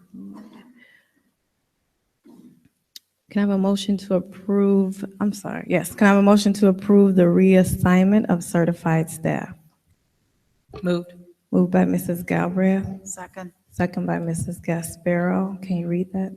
And these staff members are Christine Casiello, Megan Corrigan, Heather Godbout, Laura Young, Terry Landgraf, Matthew Mueller, and Robin Tedeschi.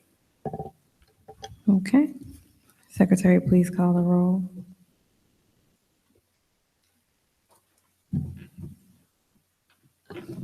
Mr. Toure? I believe he stepped out. Oh, he stepped out. Sorry. All right, Mrs. Gasparo? Aye. And Mrs. Galbraith? Yes.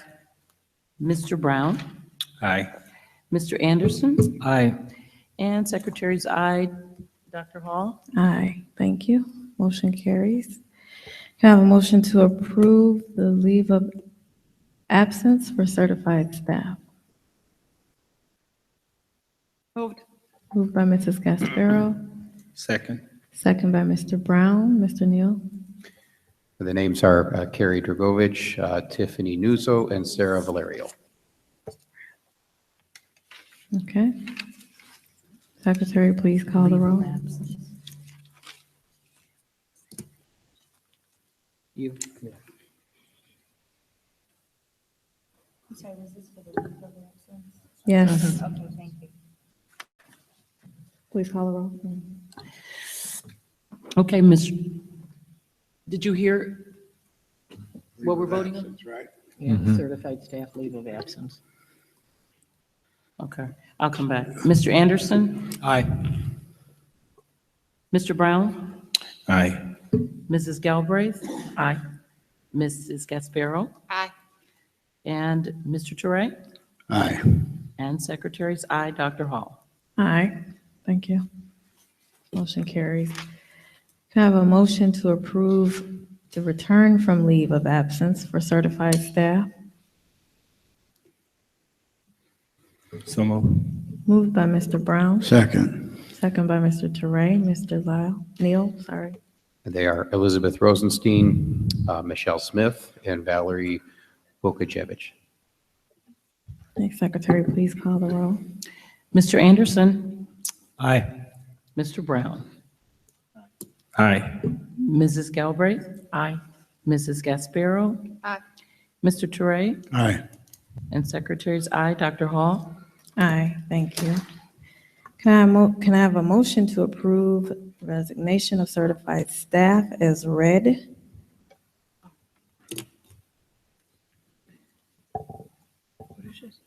We missed one, right? Yeah, we missed.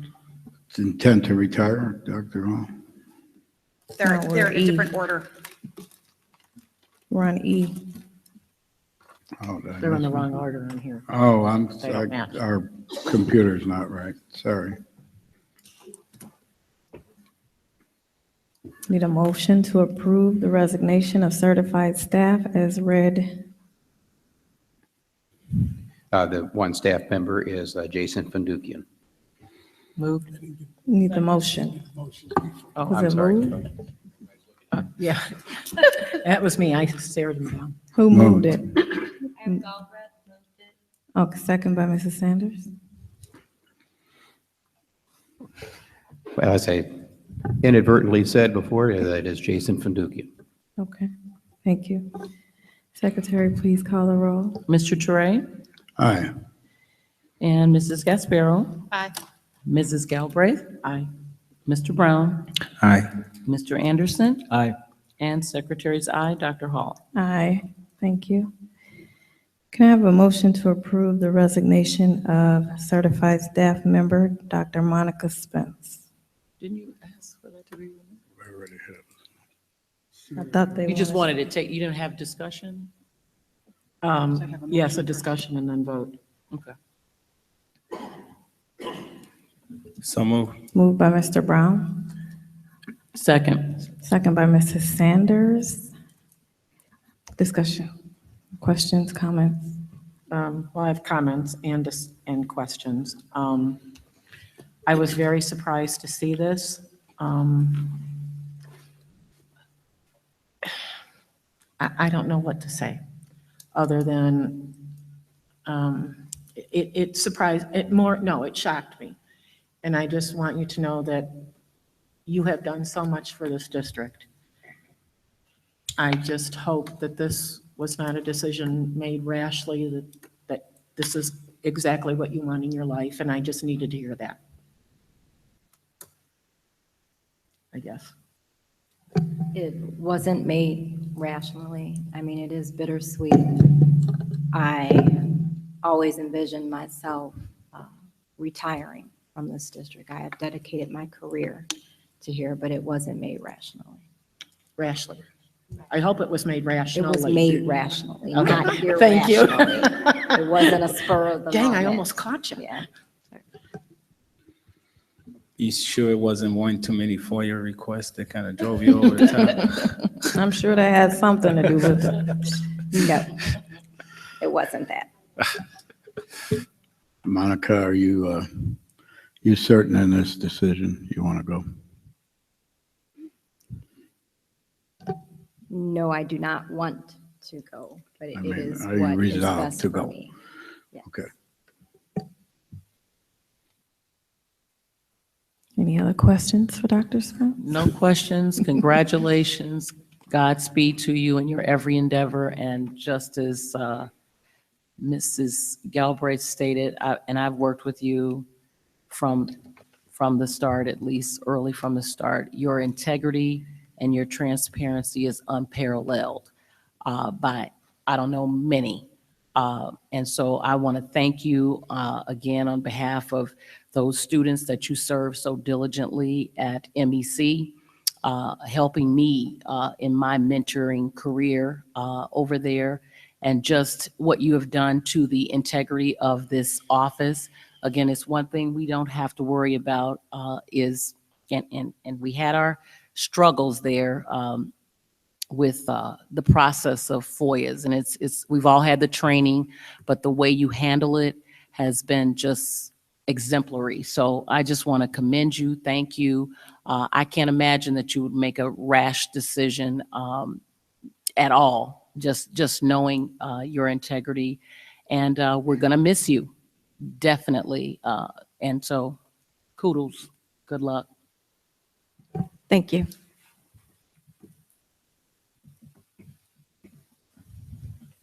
Any other discussion? Again, comments? Dr. Spence, after working for this district for many years, this district has well prepared you for any endeavor that you are about to embark upon. Just want to let you know. So don't feel as if you're not ready for your next job assignment.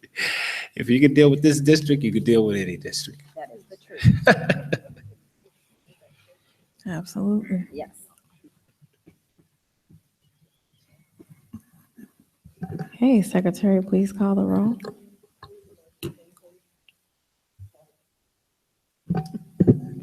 It was moved by Galbraith and seconded, no, I'm sorry. It was moved by Brown and seconded by Sanders to accept the resignation of Dr. Monica Spence as Assistant Superintendent of Student Affairs.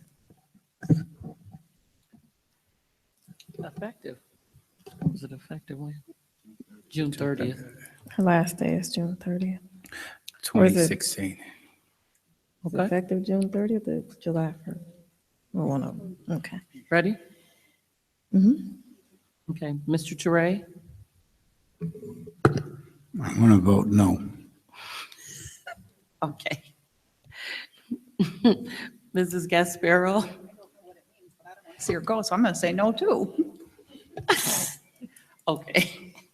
Mrs. Galbraith? I can't look at her because I'm going to say no. Okay.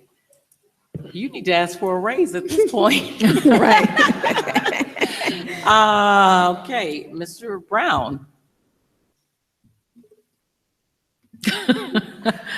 Go. I'm staying out of this present. Okay. And Mr. Anderson? I've been extremely impressed with my interactions with you, Dr. Spence, here, and my sense is that you're an integral part of this district and a really important figure to the students and the staff here. And so I'm going to vote no. That's it. I guess you vote reset. That's it. Okay, so where do we go from this?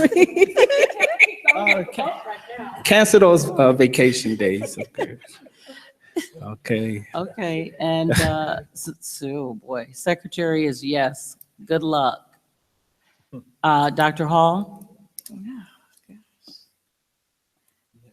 Say abstain, and we got every vote you can encounter in one motion. It's already failed. I've already shared with Dr. Spence my thoughts. Bittersweet, because I know how much she has brought to Mr. Cunningham's team. Yet I understand when you feel like it's time to move on. And so I respect that. And I respectfully say no. Sorry. I'll Motion see. fails. We will see you July the 1st. Now ask for the raise. Ask for the raise. Yeah. Sorry, Superintendent, she will surpass you in income. Motion fails, but Do we know the ramifications of what we just did? Do we know that? None. we didn't approve it, but So if she leaves, she's under contract and we can sue her.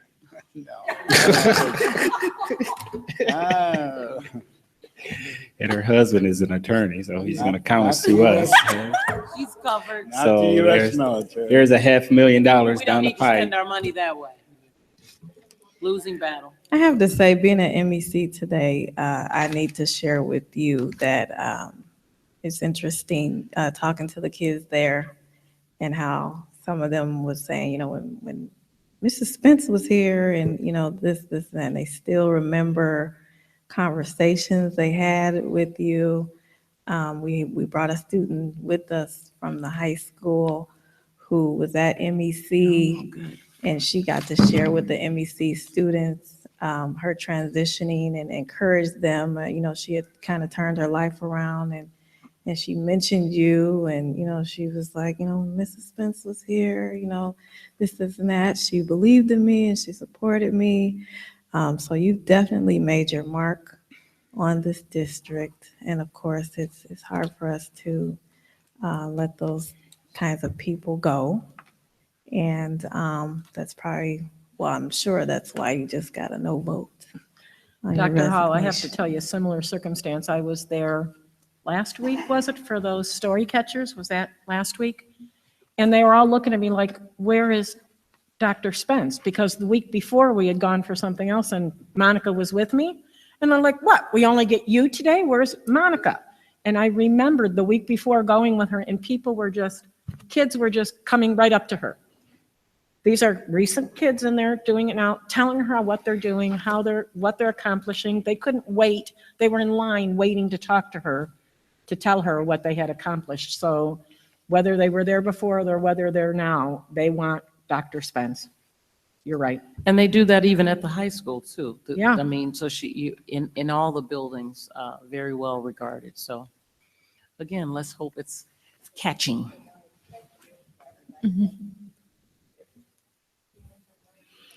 All righty, moving forward, approval of intent to retire for educational support staff. Can I have a motion to Move. approve the intent to retire for educational support staff? Moved by Mr. Teray, Where is that? Second. second by Mr. Brown. Mr. Neal? I'm sorry, who made the motion? Moved by Mr. Teray Teray, and second by Brown. Mr. Brown. And I have as much trouble reading these, although we have 4 years to think about it. Laura Hirsch and Joanne Jones. Oh, they were in the other one. It was non-certified. No, this is educational support staff. Where are they? It's not on here. No. Oh, because we got the new things uploaded on here. Okay. So which Oh, which one intent to should it be? retire. Okay, intent to retire is not on here. You mean this one? Yeah, we can do that. So is that on there? I mean, before they switched us. Yeah, that's what I'm saying. You looking at this one? So we can't prove Yeah. So I don't have any. Because I guess that's what she said when she was printing. This is, you have to go by the agenda, and it didn't get changed to reflect the person. No. Yes. Okay, I need a motion actually to remove item number B1F. Approval of intent to retire for educational support staff. So moved. Moved by Mrs. Galbraith. B1F. Seconded. Somebody come in. Let's go. We're removing it because there's no one in that category. Removing it. B1F. Okay. Moved by Mrs. Galbraith. What's B1F? Intent to retire for educational support staff, yes. Moved by Mrs. Galbraith, second by Mrs. Gasparo. All those in favor say aye. Aye. All those opposed say nay. Okay, approval of leave of absence for educational support staff. May I have a motion? Okay, it's down. Moved by Mrs. Gasparo, Second. second by Mrs. Galbraith. Mr. Neal? Educational support staff leave of absence, Cheryl Karstens and Erica Love. Okay. Secretary, please call the roll. You did the motion. It was moved by Mrs. Galbraith, second by Ms. Second by Gasparo. Gasparo. What do you have the motion approved by? This is for the leave of absence of educational support staff? Yes. Yes. I don't have a motion for that one. have a motion for B1F removal. No, we Yeah. just, didn't we No. just do it? Yeah.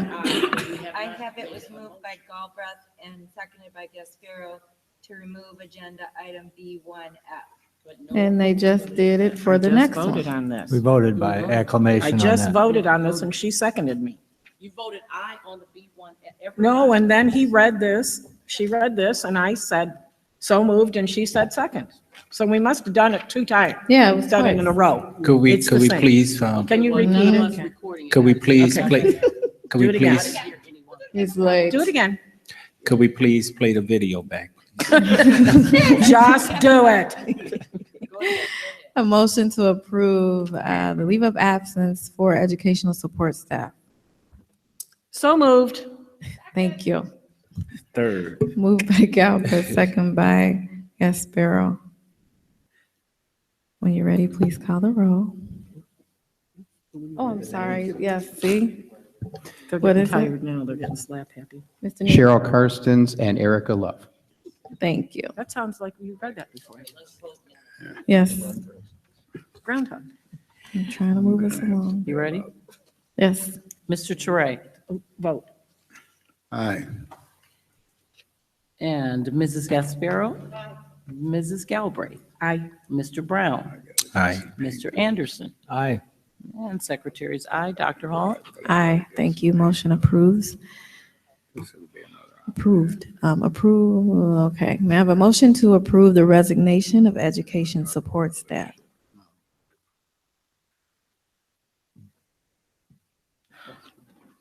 So moved. Moved by Mr. Anderson. Second. Second by Mrs. twins. Sanders. Mr. Neal.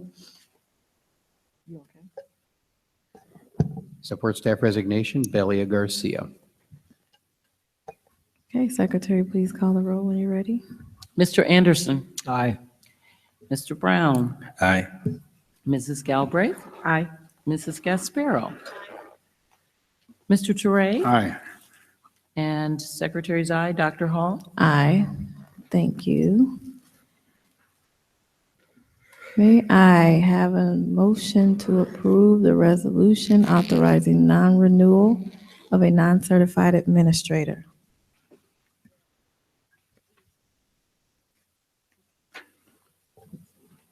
So moved. Moved by Mr. Brown, Second. second by Mrs. Sanders.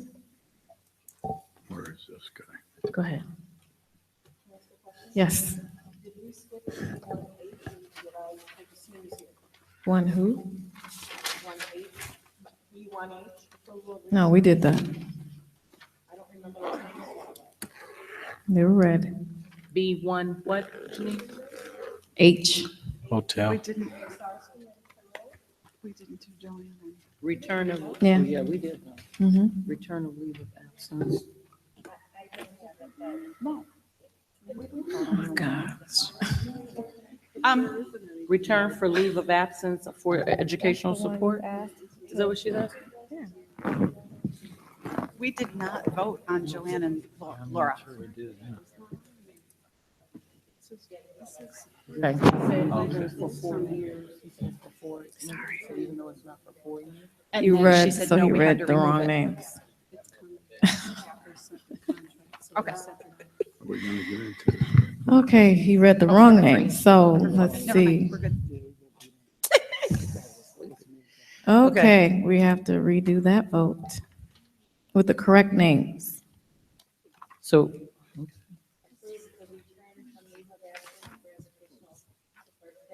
Yes. You have that, Kim? that's the one we're on now. H, redoing it. May I have a motion to approve the return from leave of absence for educational support staff?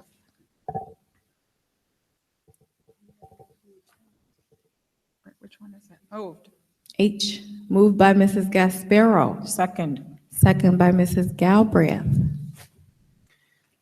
This time getting the names right, Jennifer Lisowski and Joseph Caroli. All right. When you're ready, Secretary, please call the roll. Mr. Toure Yes. and Mrs. Gasparo. Aye.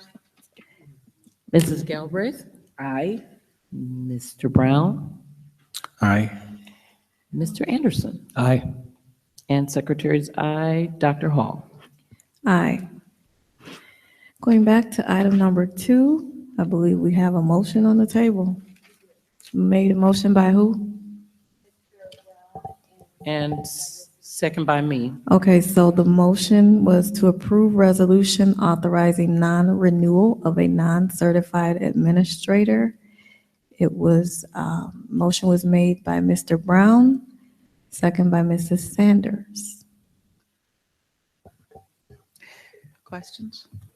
Okay, if we have questions? Okay, it's time, okay. Mhm. Does this not have to be listed on the personnel report? No, it doesn't? Because it's not on there. No, it could be either on the personnel report or a separate action item. Because we And requested. we do need to as- mention that this is Daniel Baum. Okay.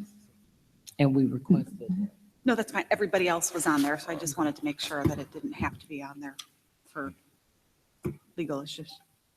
You said the name Yes. clearly, okay. Okay, Secretary, please call the roll. Okay. Mr. Toure No. and Mrs. Gasparo, No. Mrs. Galbraith? Okay, Mr. Brown, Aye. Mr. Anderson, Present. and secretaries, yes. Dr. Hall? Yes. Okay. Motion carries. I think the motion didn't carry. Didn't carry. It does. No. Huh? 2 presents, 2 yeses, and 2's no. You got 2 presents. We got 3 yes and 2 no and 2 present. Who's the third yes? This vote requires 4 ayes to pass. Oh, is it 4? It's 4 ayes to pass. Out of the present? No matter how many are present, this is a 4 ayes to pass. We might want to look into that. Yeah. That was from, I mean, we've got the vote recorded, but that was, the attorney has said on dismissals of administrators, we have to have 4 ayes to pass. 4 out of 7, because you only need 4 board members present. 4 ayes, no matter how many are present. If you have only 4 present, all 4 have to vote So yes. all 4? Yes. Okay, let's get clarity on We that. will get clarity, but I'm just sharing that. Okay. Okay, moving forward. Can I have a motion to approve principal retirement agreement? Moved. Moved by Mrs. That's the Galbraith, one you were looking for. second by Second. Mr. Toure. And this is the retirement agreement for Joanne Jones, principal of Monee Elementary.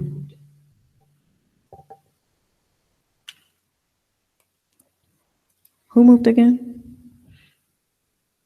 I'm sorry? Who moved this? We have moved by Galbraith and seconded by Toure. Okay, we got it. Mm-hmm. Okay, please call the roll. Where do we ask questions? Okay, yes. Okay, so just one quick question, Mr. Neal. So this has just been experience. These contracts for retirement, just say to me so I can believe it, that they don't have anything additional in them as far as any exit out plans that we're not aware of. It's just happened, so I need to make No, sure. these contracts are written based on the benefits allowed to the principals by their contracts and by any benefits that are allowed in the CMEA agreement, which are also allowed to administrators. So that's what this, there's no hidden terms in it. Okay, no The- exit, okay. And the one difference with these agreements over other contracts that these administrators have had is because they are multi-year agreements, they do have performance goals at the end, which a year-to-year contract would not have. Okay. I didn't see anything. Thank you. You guys ready? Yep. Okay. Mr. Anderson Aye. and Mr. Brown?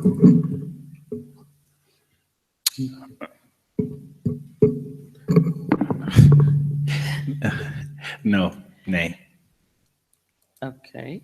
And Mrs. Galbraith? Aye. And Mrs. Gasparo? Okay. Oh, okay. I don't want to see her go. Okay, Mr. Toure? Aye. Okay. And secretaries, aye. Dr. Hall? Aye. Okay. May I have a motion to approve the assistant superintendent retirement agreement? Moved. Moved by Mrs. Galbraith, Second. second by Mr. Toure. And this is the multi-year retirement agreement for Laura Hirsch, Assistant Superintendent of Curriculum and Instruction. Okay. Don't think I'm picking on you, Laura. But I just got to ask this question. And you started it because you said multi-year. just hypothetically, how does that look if, let's just say you decide, let's be on the bright side, you decide to do something differently. Are you bound to stay in this? I mean, you have no reason to leave, but let's just say something changes and I don't know, our curriculum just takes a pummel. I shouldn't be asking you this, excuse me. Okay. So, but just hypothetically, and I'm just saying, just overall, when you put multi-year contracts in place, does that leave a board room for if we need to make adjustments for the betterment of students, or what, in this case, since it's an educational piece in the form of curriculum, do we have those options? Or, no pun intended, are we stuck with this because we've said we've signed you on regardless to your job performance for 4 or 5 more years? Okay, just real quick, I want to clarify the question. So, and I'm going to be a little more blunt. So you're saying if you wanted to dismiss this employee, would you be able to do so? The short answer is yes.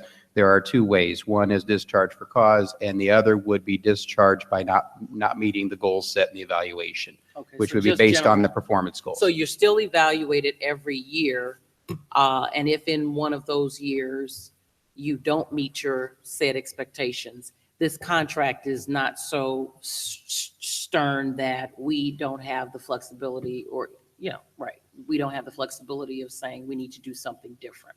Correct. It's like any contract, a multi-year contract, by the way it has to be written, requires a certain level of performance based on the goals that are set.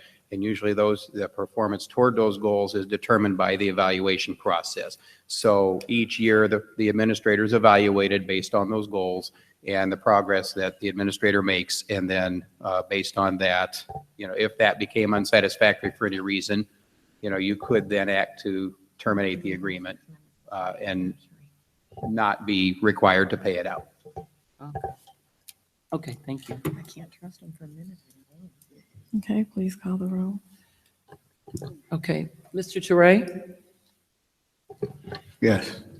and Mrs. Gasparo. Aye. Mrs. Galbraith. Well, Laura, it's come to this. But sadly, I say aye. Okay. And Mr. Brown? No, Lord, 10 more years at least. Okay, Mr. Anderson? Aye. Okay.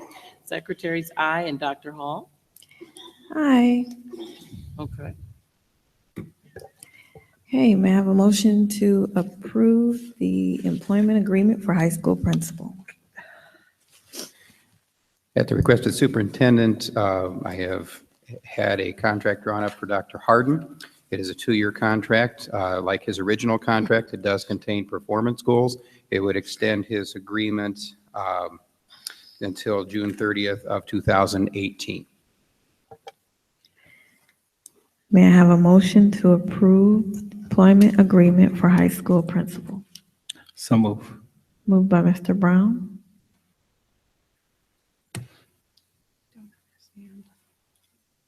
Second. Second. Second by Mrs. Galbraith. How you gonna second?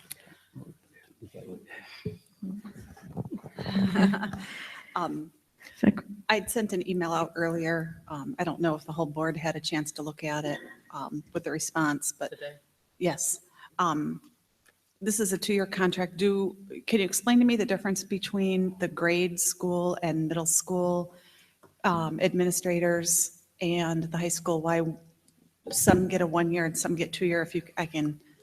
And I know you replied to my email, but if you could just. Well, there's a couple of things. And when I replied to your email, I was really focusing on the high school and making sure that we had continuation. You don't want a power vacuum. That was basically what we talked about, to make sure that our staff knew who was going to be leading the school for 2 years.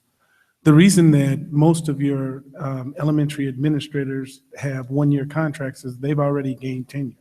If we give them a multi-year contract, they would have to give up their tenure.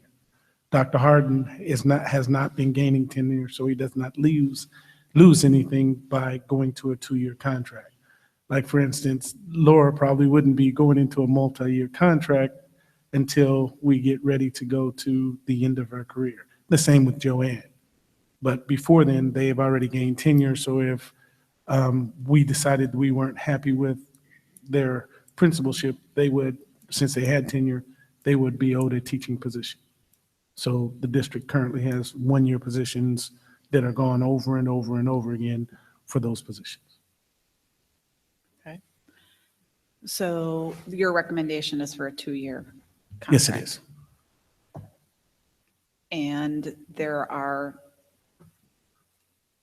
what are the evaluations for a principal? I mean, is it similar to, I know we've been through the para training and everything for the. It's similar.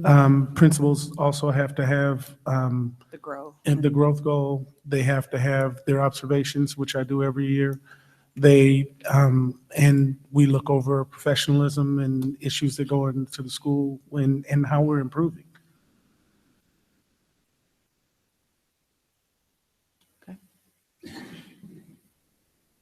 I sent out an informational email, just giving a little history on our high school principal position. Since I've been on this board, before Dr. Harden, there was Mr. Dugan. Mr. Dugan had a 3-year contract at the high school, his first contract there. Mr. Riegler also had a 3-year contract.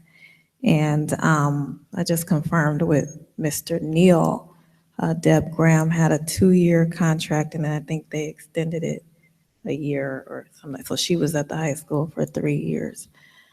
So it's typically, at least in recent years, been a multi-year contract. The high school principal is also 12-month.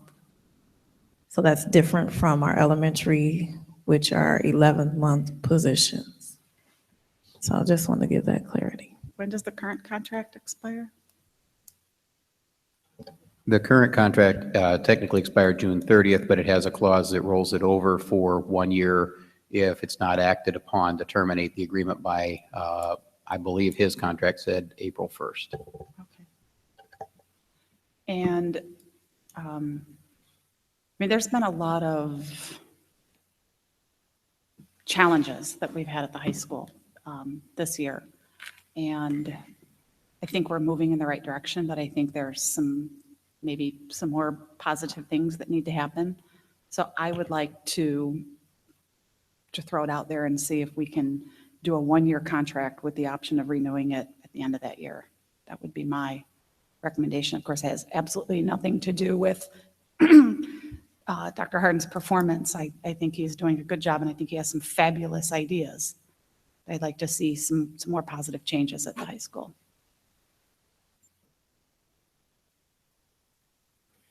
Just my opinion. So that would require us removing the item and putting a different item on, which we cannot do tonight. And we don't necessarily need to vote on that because that's in his contract, automatic 1-year renewal, correct? Yeah, he currently has a contract through June 30th, 2017. Okay. So that would be up Which I think is good. I personally don't agree. I don't understand why we would change what's been done. He received a 2-year contract when others received a 3-year their first time at the high school. And I simply don't understand what's the need to change it, especially if you said you feel like he's doing a great job. I just think there's been a lot of controversy. I think there's a lot of it more community things that can be inflicted, done. and a lot of it lies, actually. Excuse me, you asked me a question. I'm And trying to answer it. I'm responding. I just stated that how I felt, just like you stated how you felt. I'm just wondering why now with this. So that's just my thoughts. I mean, I'm going to say this again. We are not, and we continue not to follow any measure of consistency. I mean, again, have we looked at this individual's, because when you say, and there's been controversy. So since I've sat on here, all of these principals dealt with controversy. Whether Absolutely. individuals wanted to hold them accountable for their controversy, and it is what it is at this point. It's elevated, for those who are in favor of a particular principal or who was a fan favorite. I mean, controversy is controversy, no matter who the principals are. I think we need to be consistent with whatever we do. So if we offer, if you're a principal and you have controversy, we're going to give you a year. But what are we saying? You're doing a good job, but there's still controversy. You guys, we were going to hire, first of all, we terminated an assistant principal that was under and we've done that too, that was under your support staff. I'm just saying, my personal opinion then just becomes, where's our level of consistency? It seems like, we boards in general want to scrap what you've been doing and move into another place. And I don't know what our, consistent reasons are. Either we're going to judge them on doing a good job, making progress, incrementally, good or bad, obviously, hopefully good. But I don't know any principal that I've sat here and saw. I mean, all of them have had some good qualities, and then there were the others. So let's define, maybe at a workshop, whatever, what it is that we believe is, do we invest in? And I think, because that's what, if my memory serves me about John Rogers, some statement he said in convincing us to go along with a 3-year contract for Mr. Dugan. It was specifically, let's invest in this person, let's give them this opportunity and a chance. For one, I don't like long elongated contracts on these things that we deal with here, these contracts as far as the vendors. I don't like it in general, but when you're talking population, people, I think it's a bit different. But and all of these people, help me clarify, Mr. Neal.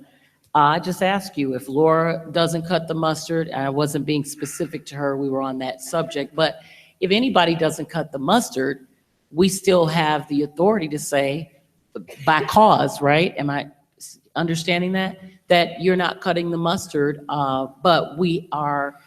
I'm thinking about how, I know I'm going to let you answer, but I'm thinking about, even what you said, Mr. Toure, earlier. Either we give people, especially those of us who are already here, an opportunity to do well, or to, in your statement, complete the task, or help to culminate the good things that are starting to take shape. And then I think it's important, just for a person who's been here, to receive from the administration and from board members what you would like to see differently that would allow you or me or anybody else to want to invest further in their works. What I need to see, to go forward and invest. But I hope we'll get to a place where we're consistent and we're not challenging. We don't just change and pick on different people, that we be consistent with our processes. We do too much flip-flopping, and it seems that it's based on individual people, and it should be data, it should be statistics, it should be what we've seen. And we certainly, I wouldn't ever apologize, because if he wasn't doing a good job, you're not doing a good job, see you later, goodbye. I mean, because it's not personal at all, but it is, we need to get good work. We need the high schools to change, and we need to make sure that you have, or whoever the principal is, but in this case, to have adequate and more than adequate support staff. So those decisions that we did or didn't make tonight, those are all key components in whether or not a person can actually be successful beyond our expectations. So consistency for me. I wish we would get there.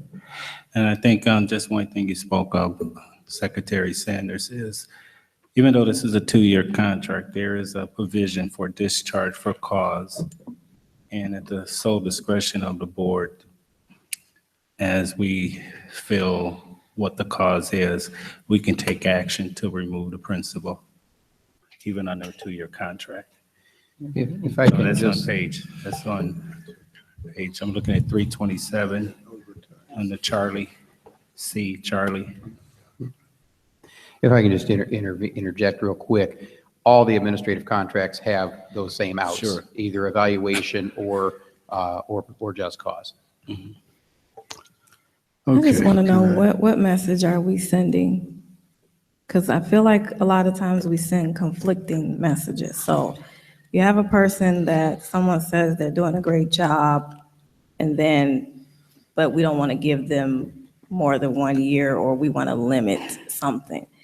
You have a person that was up for expulsion because of job performance, but we want to keep the people. I don't understand what the message is that this board is trying to send.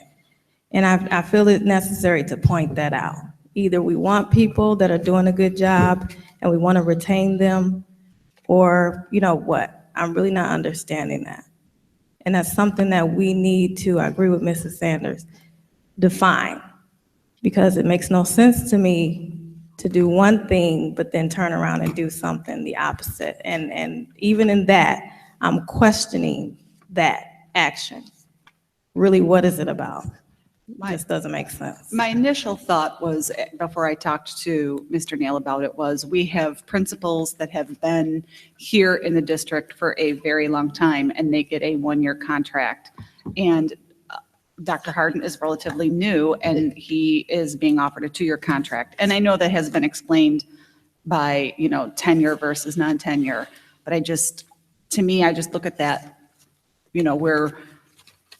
to me, it just seems like we're not rewarding the people that have been here by only giving them a 1-year contract. That was my thought process. Okay, well, let me say my 2 cents, okay? And I'll make it clear so I'm not inconsistent.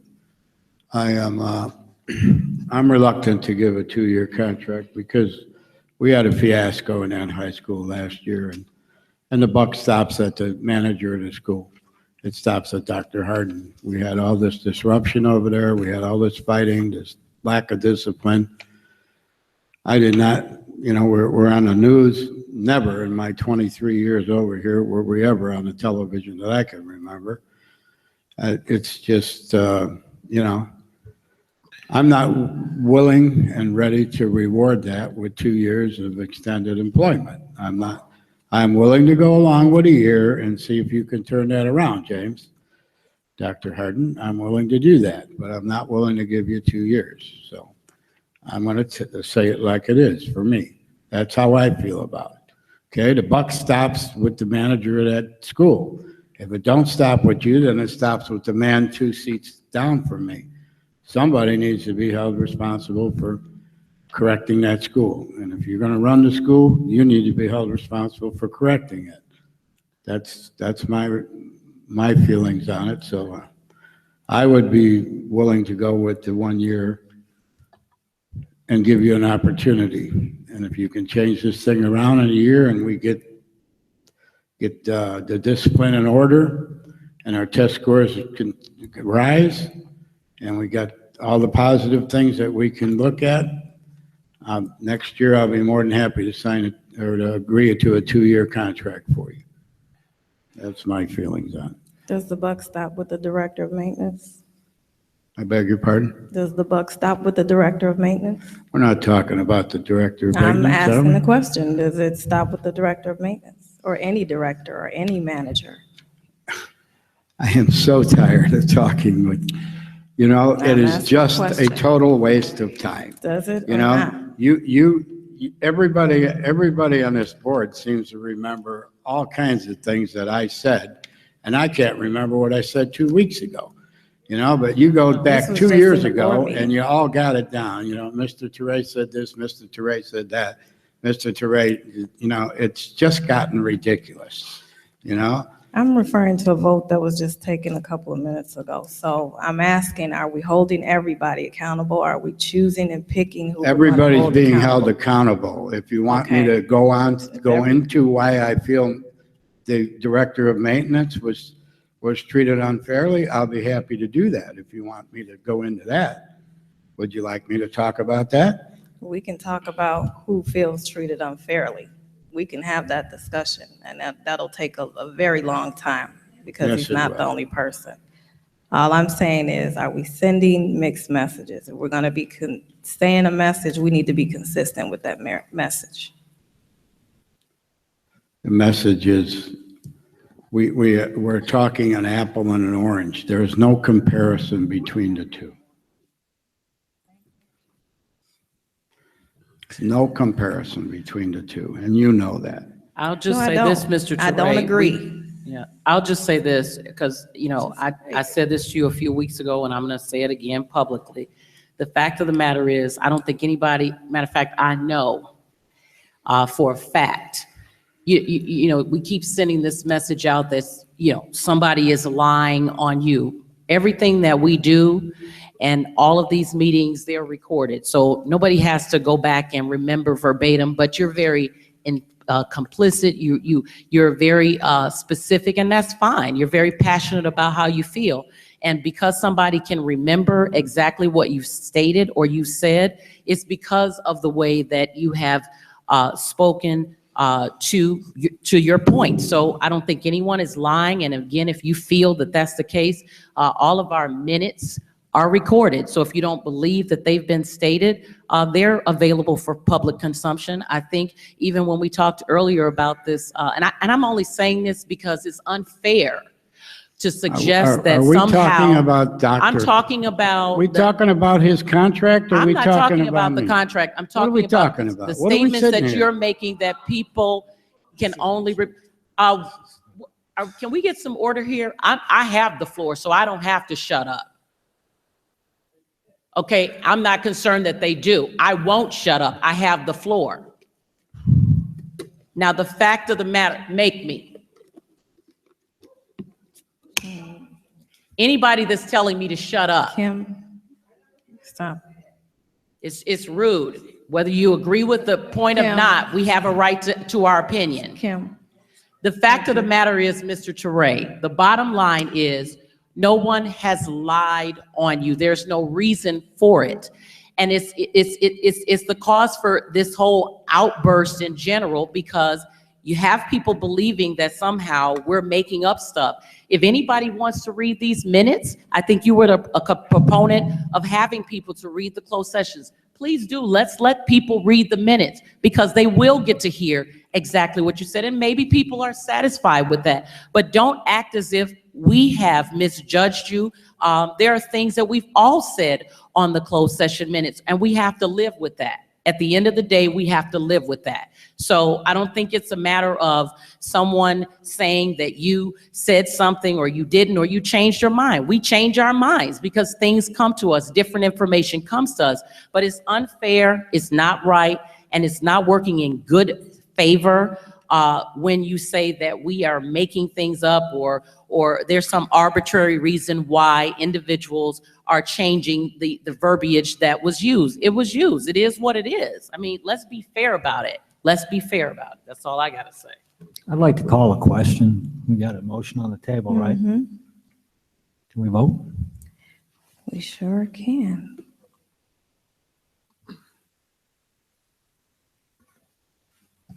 But I will say this, Mr. Anderson, just like everyone else feels like they want to express all the time, we need to respect when other people want to express how they feel about situations or votes. Thank you. And We have a I would just motion like on to the say, table. I would just I'm like to sorry, say, Mr. Brown, you were and Dr. Hearn, I think you have done, given the tools that you have had and the situations that you have to, that you have had to encounter, I think you just bring a new flavor to the process. So I really commend you on the job that you have done, despite of all the things that has been broadcast in a negative way, which is nothing new to the district. We have had a lot of fights prior to you coming, and many of us have said that this is nothing new. You know, we cannot be content with these fights and all of that. So we do want you to move forward the best you could to try to offset and lessen the fights that we have and continue doing the job. Again, you bring a different flavor to the process. You bring energy. You just a good guy to have in this position. So, and I thank you. Thank you, Mr. Brown. Secretary, please call the roll.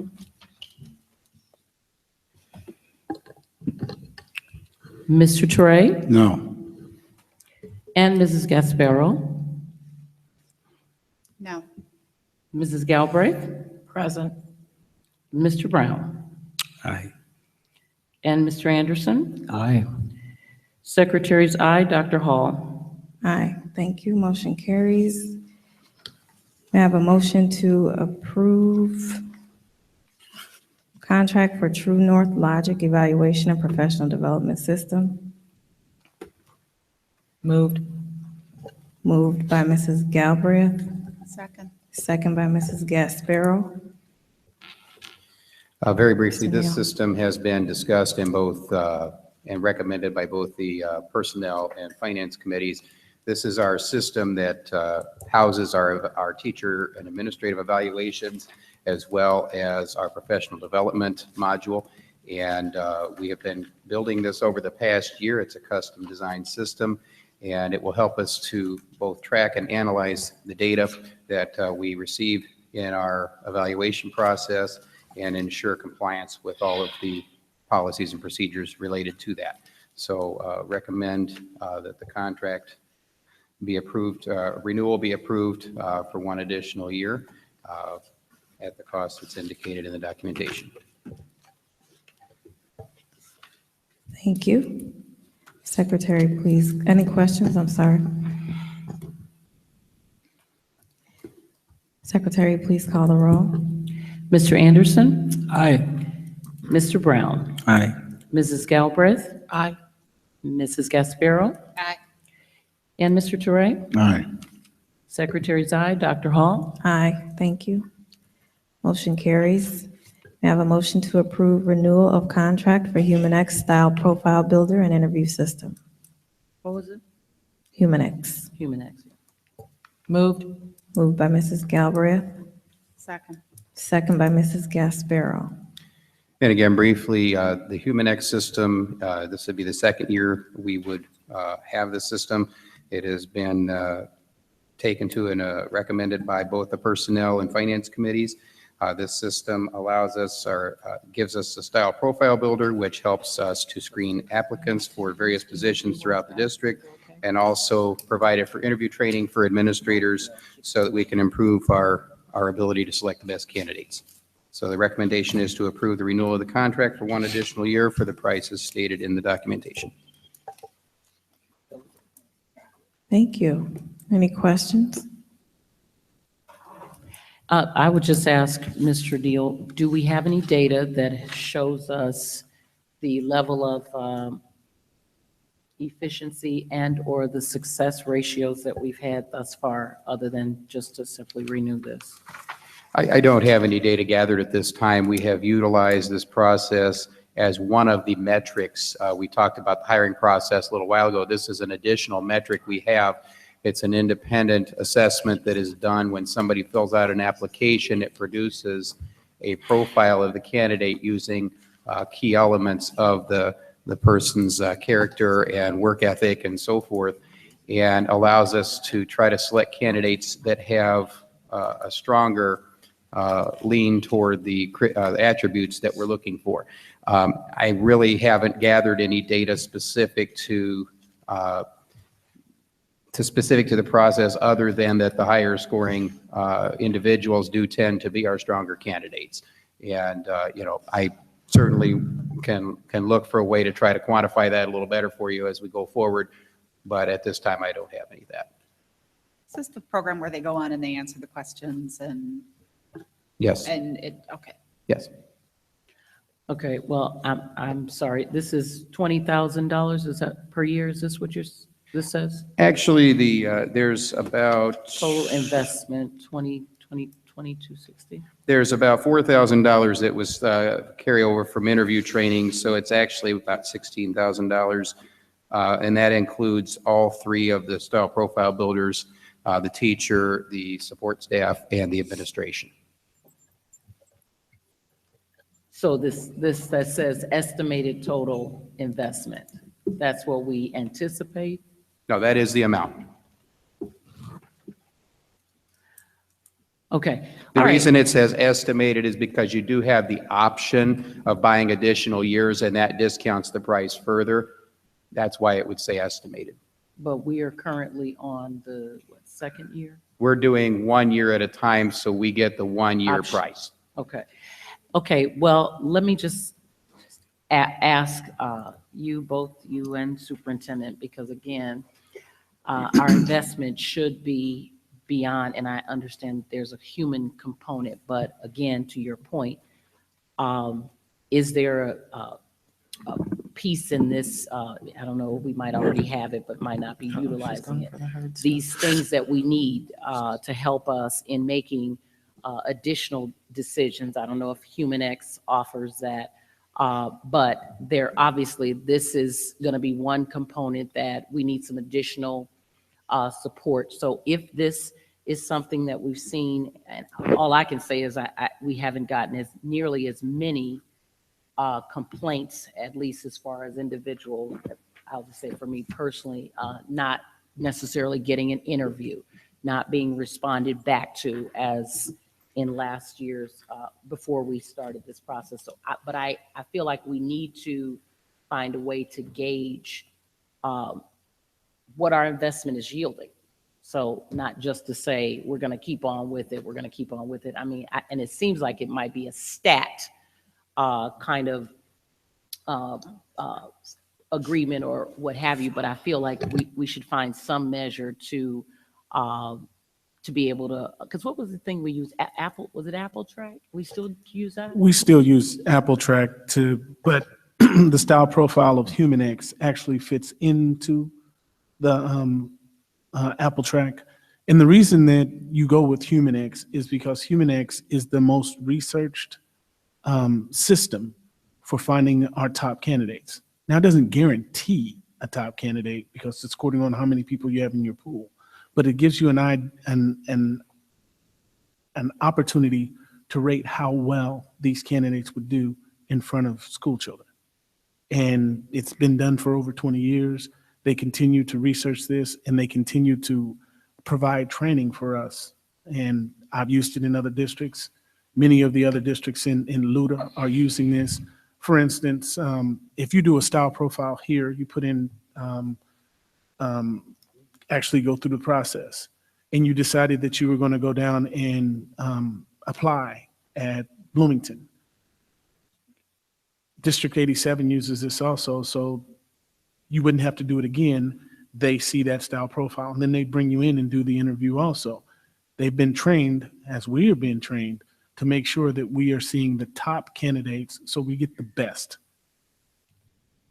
Well, and all I'm saying is at the end of the day, because you guys, obviously we've invested in this, Yes, put a ma'am, we lot have. of money into it, and we have the circumstance that we're actually still not able to, even based on this, get the best qualified. I don't know, did the assistant principal or whomever go through this process? So it's not a one-stop No, it's not a one-stop shop. Right. So beyond this investment, or like you're saying, I've gotten a better overview of it just in that brief moment, but what is it going to take for us to utilize this system in its full capacity so that we can embrace either this process and add on I think you guys called it a judgment process, or if there's something out there. I know a lot of times we have things where we're not utilizing some component that this process has. Is there a component that allows you guys to get on Facebook or whatever the case is so that we can, resolve these issues of, have we done the best due diligence in finding our candidate well before it gets to this board meeting and we have literature flying all over the place? Well, and this is intended to be a metric. This is intended to be one part of that decision-making process. And actually, the style profile builder is intended to come in prior to the interview piece and give you more information on the candidate. When you're looking at 50 applicants on this screen, you look at their credentials and you'll come up with 10 or 15 that are very similar. This, they have similar experience, they've done similar things, and they look good, but you want to narrow it down a little further, and this is a piece that gives you more information about something that an application can't quantify. It's more about what makes that person who they are. Are they more teacher-centered? Are they more student-centered? We obviously want people who are more student-centered and less teacher-centered. So it measures that with the items that it puts people through in the assessment. It's the kind of data you're looking for. Going forward, we can do a better job of gathering some information so we can show what our successful candidates are showing in this process. And I don't disagree with you. We should be doing that, and we can do that going forward. That's not a problem. I can tell you we don't require, I can tell you that I don't have all the scores in front of me, but I believe the 2 external finalists who were brought were our higher scoring of the applicants. They were among the higher scoring applicants on the style profile builder. Again, it's a metric, it's not the whole deal. So you have to then do all of the other parts to get the whole picture of the candidate. Okay. Yeah, so it's just up to us at the end to trust either this or not buy it. But okay, gotcha. Okay, Secretary, please call the roll. Mr. Anderson? Aye. Mr. Brown? Aye. Mrs. Galbraith? Aye. Mrs. Gasparo? Aye. And Mr. Toure? Okay, and absent. Okay, and Secretary's aye. Dr. Hall? Nay. Okay. Thank you. Motion carries. Curriculum, Bill Hanlon. Laura. Okay. This is a request to, Mr. Hanlon's contract expires at the end of the school year, and this is a request to approve a 28-day contract for the 16-17 school year. This year, halfway through the year, we shifted his focus from being one of coaching and classroom observations to meeting with course teams and doing curriculum work. That there is a definite need to continue that work. We have several math courses that need that focus. I think the big concern, 2 big concerns, is one, we don't have a designated division leader solely over math. And the other is that we have 62% of our math department is new this year. Mr. Hanlon would fulfill that role of a content specialist that could help lead curriculum work. And so his days would focus on working with the high school team as well as articulating with the teachers and administrators.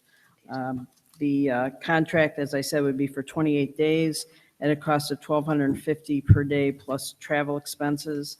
The total would be $35,000 in daily fees plus an estimated $8,500 in travel expenses for an estimated total of $44,000. Mr. Hanlon's services will be paid for using our federal Title II grant, which is for professional development. The plan and the costs were discussed at the Education Committee, and their recommendation was to bring the contract to the full board today. And the administration is recommending that the Board of Education approve the independent contractor agreement for Bill Hanlon for the 2016-2017 school year. Thank you. I have a motion to approve the Bill Hanlon 2016-17 agreement. Moved. Moved by Mr. Anderson, Second. second by Mr. Brown. Any questions or comments? It looked like we kind of tip dance around the finance committee again on this one here. Just a little bit. I brought that up in our meeting. I brought that up in the Education Committee meeting. Oh, the ad. Oh. He said fine. Oh, you had 2 hats there. Yes, We had a lot of discussion about this in our education committee meeting. I do think we need to clarify what comes to the finance committee Money. and what doesn't, but that we spend money on hot dogs. It's just about salt water. everything. Money's in everything. So I'm, No. I'm just needing us to No, clarify what comes through the committee and the process as far as, because we kind of talked about if it needed to go to finance and then, because sometimes it can be a time issue if we're waiting on a committee meeting or something like that. That's why This isn't the case. That's why with the this one, committee but- as a whole is going to solve world hunger. I agree. Well, I want some of Okay. that. Secretary, please call the roll. Thank you. Oh, absent, okay. Mrs. Gasparo? No. Mrs. Galbraith?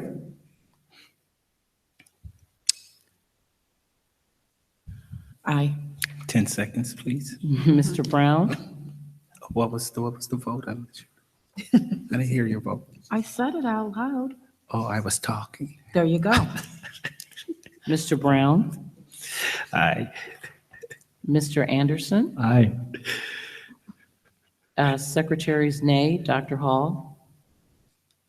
Aye. Okay, motion carries. Purchase of defined STEM resource. Okay, Defined STEM is an online teacher resource that is designed to infuse high-quality learning activities related to science, technology, engineering, and math into the curriculum. It will be included, we will include those activities in our instructional units at all levels, K-12, and in addition, the software will be used to fulfill the 2 interdisciplinary projects required for the middle years program implementation at the middle school. The total purchase cost for the 5-year license for Defined STEM is $66,325.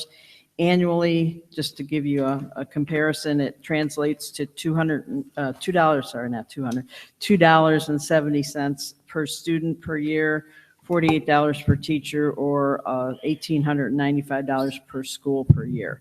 The cost will be included in the 2016-2017 curriculum budget.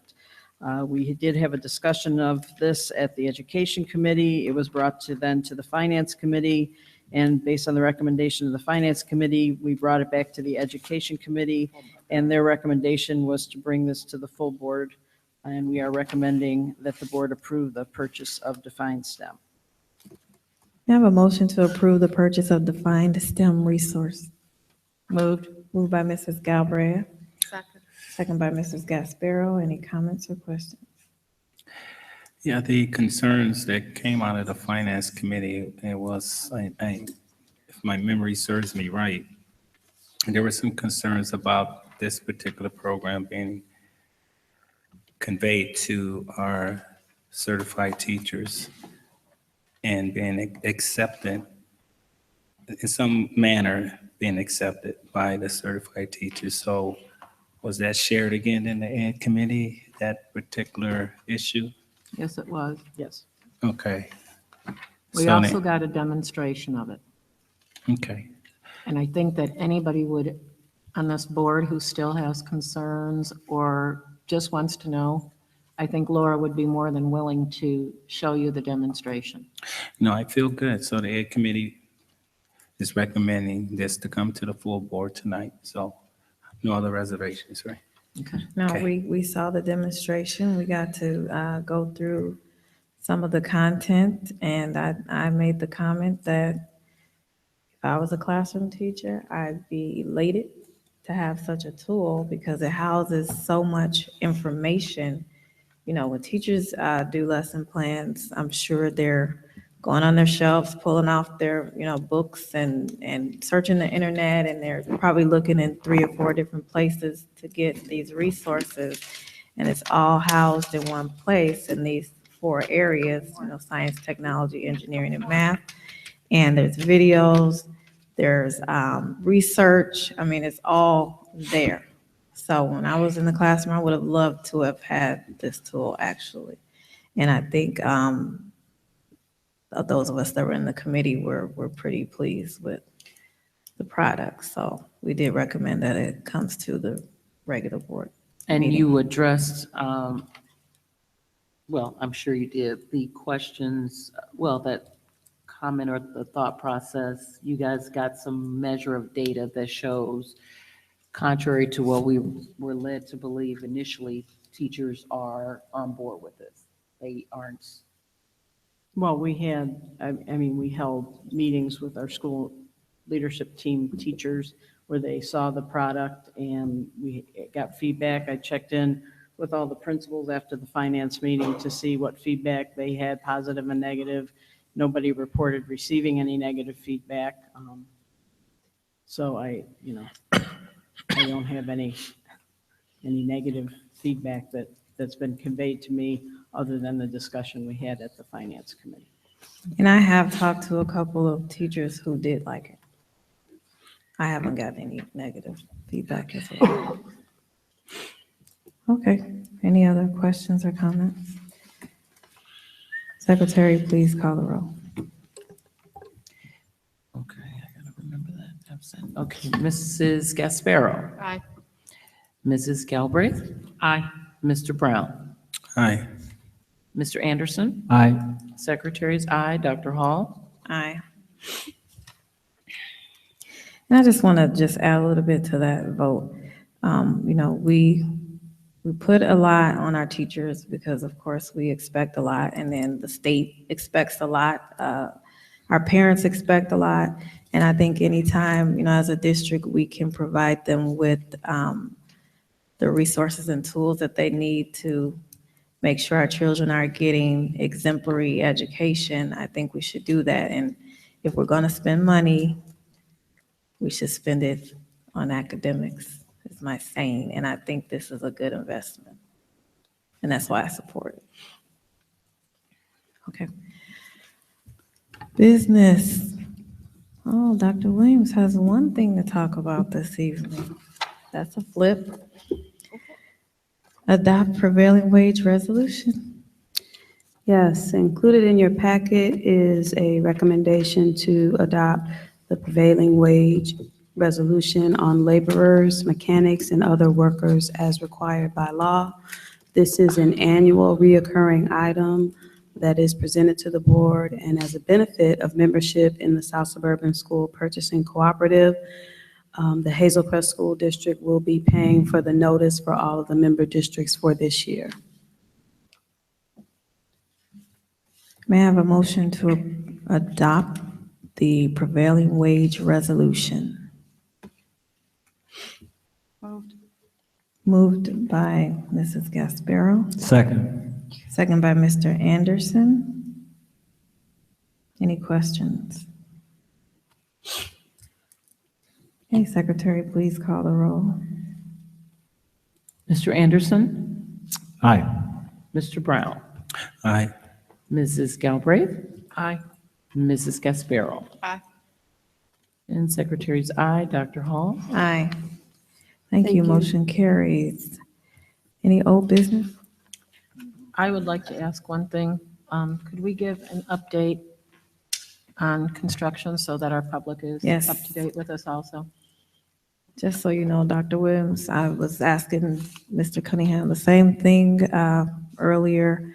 If the board agrees, I believe that we should be updating everyone at the board meetings on what's going on, the development of our construction project, definitely so the public can get that information if the board is in agreement with that. Okay, I would be happy to update the board at the board meetings. I did submit information in the FYI earlier this week. And, okay, no problem. Would you like me to pull up the FYI now and provide an overview? Is there any information in it that's so confidential with relationship to the, that can't be just placed? So. No. I think for future, making sure that we yeah, are. no problem. I thought we were gonna have Chicago. That's for the finance meetings. Oh, I'm sorry, I misunderstood. No, you understood correctly. I thought they were coming to both, but it was just the finance meetings that we made that directive. Okay. Now I understand. Thank you. You're welcome. Yeah. You mean, oh, right now? Oh.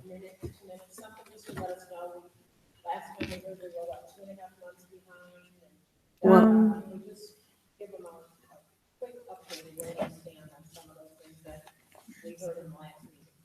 okay. Since the last meeting, we have had roughly 3 weeks of overtime provided at no expense to the district. Chicago Heights Construction paid roughly $18,000 for that overtime to help us get caught up on the schedule. As it stands today, we are planning to have the school open as previously planned on September 5th, 6th, September 6th. The contingency fund still has an excess of over $350,000 in it, which was part of the original contract with Chicago Heights Construction. The goal right now is to get the building enclosed so that we can start to possibly run 2 crews, a morning and an afternoon crew. So we are making progress. Communication has increased substantially. There are weekly coordination meetings for all of the subcontractors to figure out how best to work around one another to make up time. They're also continuing the weekly construction meetings, and the district's architect is providing written updates to the board. And I will have those updates included in future board packets for the public's reference. You're welcome. Thank you. I'd like to add to, that needs to be in a community, if you're going to say it to the public, for those who aren't even here, it can be cross-discussed with the communications department so that it is added to, that's update news to those who are not here and can have that information. Mr. Cunningham, are you following me? I am following. So it should be added to the page. Whenever we're getting an update, or if you're going to do it, let's just say if you're going to do it monthly for a board meeting, I know we're going to get a FYI, but if you're going to do it monthly, why can't it be construction update on the website? Let's work with that and get that done. I'm sorry. And I don't think you have to recreate any information because you just No, said the none of the information information in the FY is so confidential No, that. we should- Not the information that we're currently getting. There's nothing. So you will articulate that to Mrs. Nash that we can I'll do work that with in Mrs. some Nash format. and Dr. Williams to come up with a monthly update for the website and see if there's other places we can put them that would make it available for the public. It would make sense. I'm wondering if it can go on the middle school page, On their website? the middle school page? Yeah. But we'd have, I mean, their webmaster is the person that would do that. Is that right, Mrs. Nash? Mrs. Nash? Out there. The webmaster at the middle school has to update the web page at the middle school, right? Okay, so it just needs to be communicated, but district-wide, you would be able to, get the FYI to Mrs. Nash. Again, if there's no information, we don't need to, I'm just saying, we don't need a long song and dance about it. It just should be. Quick update. A quick and thorough update. After all, it's taxpayers' dollars, and I'm sure they want to know what's going on as well. What did you say? Okay. I have a request. When I came in, this was handed to me. I don't know if everybody got one of these. You came in late. Oh, no. Some of our Acme employees were outside handing out flyers to people that were coming in. Yes, I'm sorry. What is this under? Is this under anything? Old business. Oh, business, okay. And I know it can't possibly be easy. I'm not on the committee and I've never negotiated a contract before, and I'm sure it's not easy, but I would just like to say I hope both sides can come together and get this taken care of, because our employees do deserve a contract. And like I said, I'm not on the committee. I've never negotiated a contract before, and I'm sure it's not easy, but it's been 2 years, so we need to come together and make this happen, please. Thank you.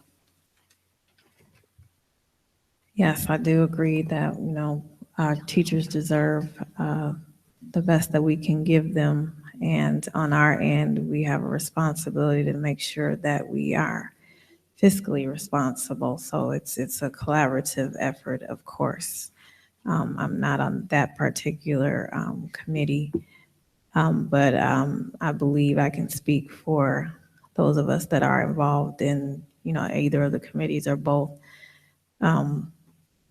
We definitely want to bring these contracts to a close so we can focus on other things. What we need to. And our teachers can feel the security they need to feel. And we as a district can move on to focusing on those things we need to focus on, so. So in other words, because I too am not on the committee, but based on, this paper says, let me see. Sorry. So 2 years without a contract, security, custodian, secretary, we deserve a fair contract. So you guys can't discuss the progress of that either. That's forbidden. Okay. Oh boy. So I was just asking. But I will say whatever needs, I'm not on that one, but whatever needs to be done, I don't know if there is something that needs to be done, I don't know, but I'm sure that you all are doing it, but reiterating that we need to try our best to reach an agreement. Agreed, as soon as possible. Okay. New business? I have one thing. It was mentioned earlier, I think, by Board Member Teray regarding the future use of the sixth grade center. That's been on my mind as well. And, I have a whole bunch of ideas what we can do with that as far as generating revenue in some capacity, using it for a whole bunch of things that can be community-based. So I would like somehow to maybe formulate a steering committee to focus on the potential use of the sixth grade center. And I would not want that sixth grade center to stay idle for any surmountable time. So I guess sooner than later, I'm willing to invest some time and energy into trying to see what we can do with that community center. Mind you, we have 4 million, maybe $3 million plus of life safety issues. So we have to be mindful on that being utilized for students within the district purposes too. So we have to take that into consideration. But without trying to solve things tonight, I would definitely like to have some conversations with other people, other interested party, to gather information on utilizing that facility in some capacity. And we could put closure on this building. I don't want to wait until after our kids are gone. We should have a plan and we should work the plan. Yes, sir. So I agree, we definitely need to have those conversations. And I would think they would start in finance. Dr. Williams is over facilities as well. So I'm wondering if that can be on the next agenda. That's the committee of the whole. And do not put demolition as your first option, okay? Oh, no, not as the committee as a whole. That's all I have, Doc. And I'm thinking if we're going to do these committee of the wholes, a lot of legwork needs to be done prior to this meeting, because we can't be in a meeting trying to come up with ideas. That's just not going to work. So are we asking the administration to do some legwork and bring some thoughts, possibilities? Demolition, keep it, whatever, where we can look at some possibilities instead of coming together to try to figure out some possibilities. I don't believe that we have a community center in any capacity within the whole district, to my knowledge. I don't think Crete, Monee, University Park, that is something that's lacking. I just see a great opportunity here, and we don't have to invent the wheel. I don't believe there's one in Monee either. And if there's a community center in, I'm sorry. And if there's one in Park Forest, it's not on the Will County side of Park Forest for a No. community center The either. closest one I know is in Stager. Really? There's a community center in Stager, but that's the only one I know of around here, to be honest with you. Matson? Oh, I thought they closed theirs. Is it still? No, they open? have one. They do Okay. have one, yes. A community center? Mhm. Okay. Multi-purpose rooms. Did they build a new one? Mhm. Maybe that's why I thought they closed the other one. So I guess, Superintendent, I'll put the ownership on you to, do you not have some type of community relationship group or something like that going on? Yeah, but they're really No, I'm doing just another- saying, not to engage them, but Okay. you are spearheading that group, right? Yes, I am. Can you kind of generate another group, a steering committee or something, and let you be the liaison? The ownership, that's where the I'm buck thinking Mo stops. should be in charge of it. Think about it. Your idea, you own it. No. You know what, and I will say that I've had conversations, because people ask me, what are we gonna do with that building? What are we gonna do? And really, that idea has come up from community members. And there's even been, some person saying, if we did that, wouldn't that be a nice project for the community to come together? Sure. To do something great with the building. I don't know what that means, and that this person was basically just throwing it out there, but also just mentioning, we got a lot of businesses in the area and people who they think would be willing to come together and put some elbow room in if that is something that we decided to do. So just throwing that out there. But I agree, I think we definitely need to figure out what we're going to do with it. Very Well, simple. well, I definitely think too, while we're talking, we've tried this whole process of a committee, if you will, and the memories are short-lived, and those who forget that they were a part of making this decision. All of a Facilities sudden, committee. we made it without anyone's input. So I don't think you should make it only relative to a small group or a board of anybody. There should be some open dialogue with all of the communities if they're all going to be serviced by this particular thing, even though it lives or is housed in Crete. But you already have people now utilizing or trying to utilize the facilities and paying monies into it. University Park was using it for some reason.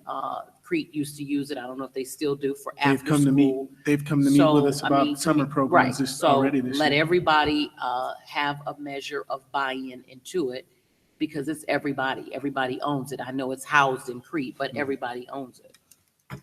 Yes, ma'am. Sounds like an interest of the board as a total, so we will look into this to see what we can come up with. I'm hearing committee interest, but I'm also hearing make sure everybody that we can in all our communities are involved. Would that be an accurate description of what? I think this so. Conversation that we just had? Can you bring us something back, the next board Can meeting? you- Just Which next meeting? The next meeting, regular meeting or something? So the next board meeting? then? June board June meeting. board meeting? Just kind We of can bring an outline Yeah, of where something. we'd like to go. Sure. As long as nothing's finished there. We can bring it Yeah, out. absolutely. And Mo, make sure you're available for these conversations that he's I- going to need beforehand. By phone. Whatever it takes. Your idea, you get to be part of it. I'm good with bringing ideas, but not good at following through. We're going to help you with that.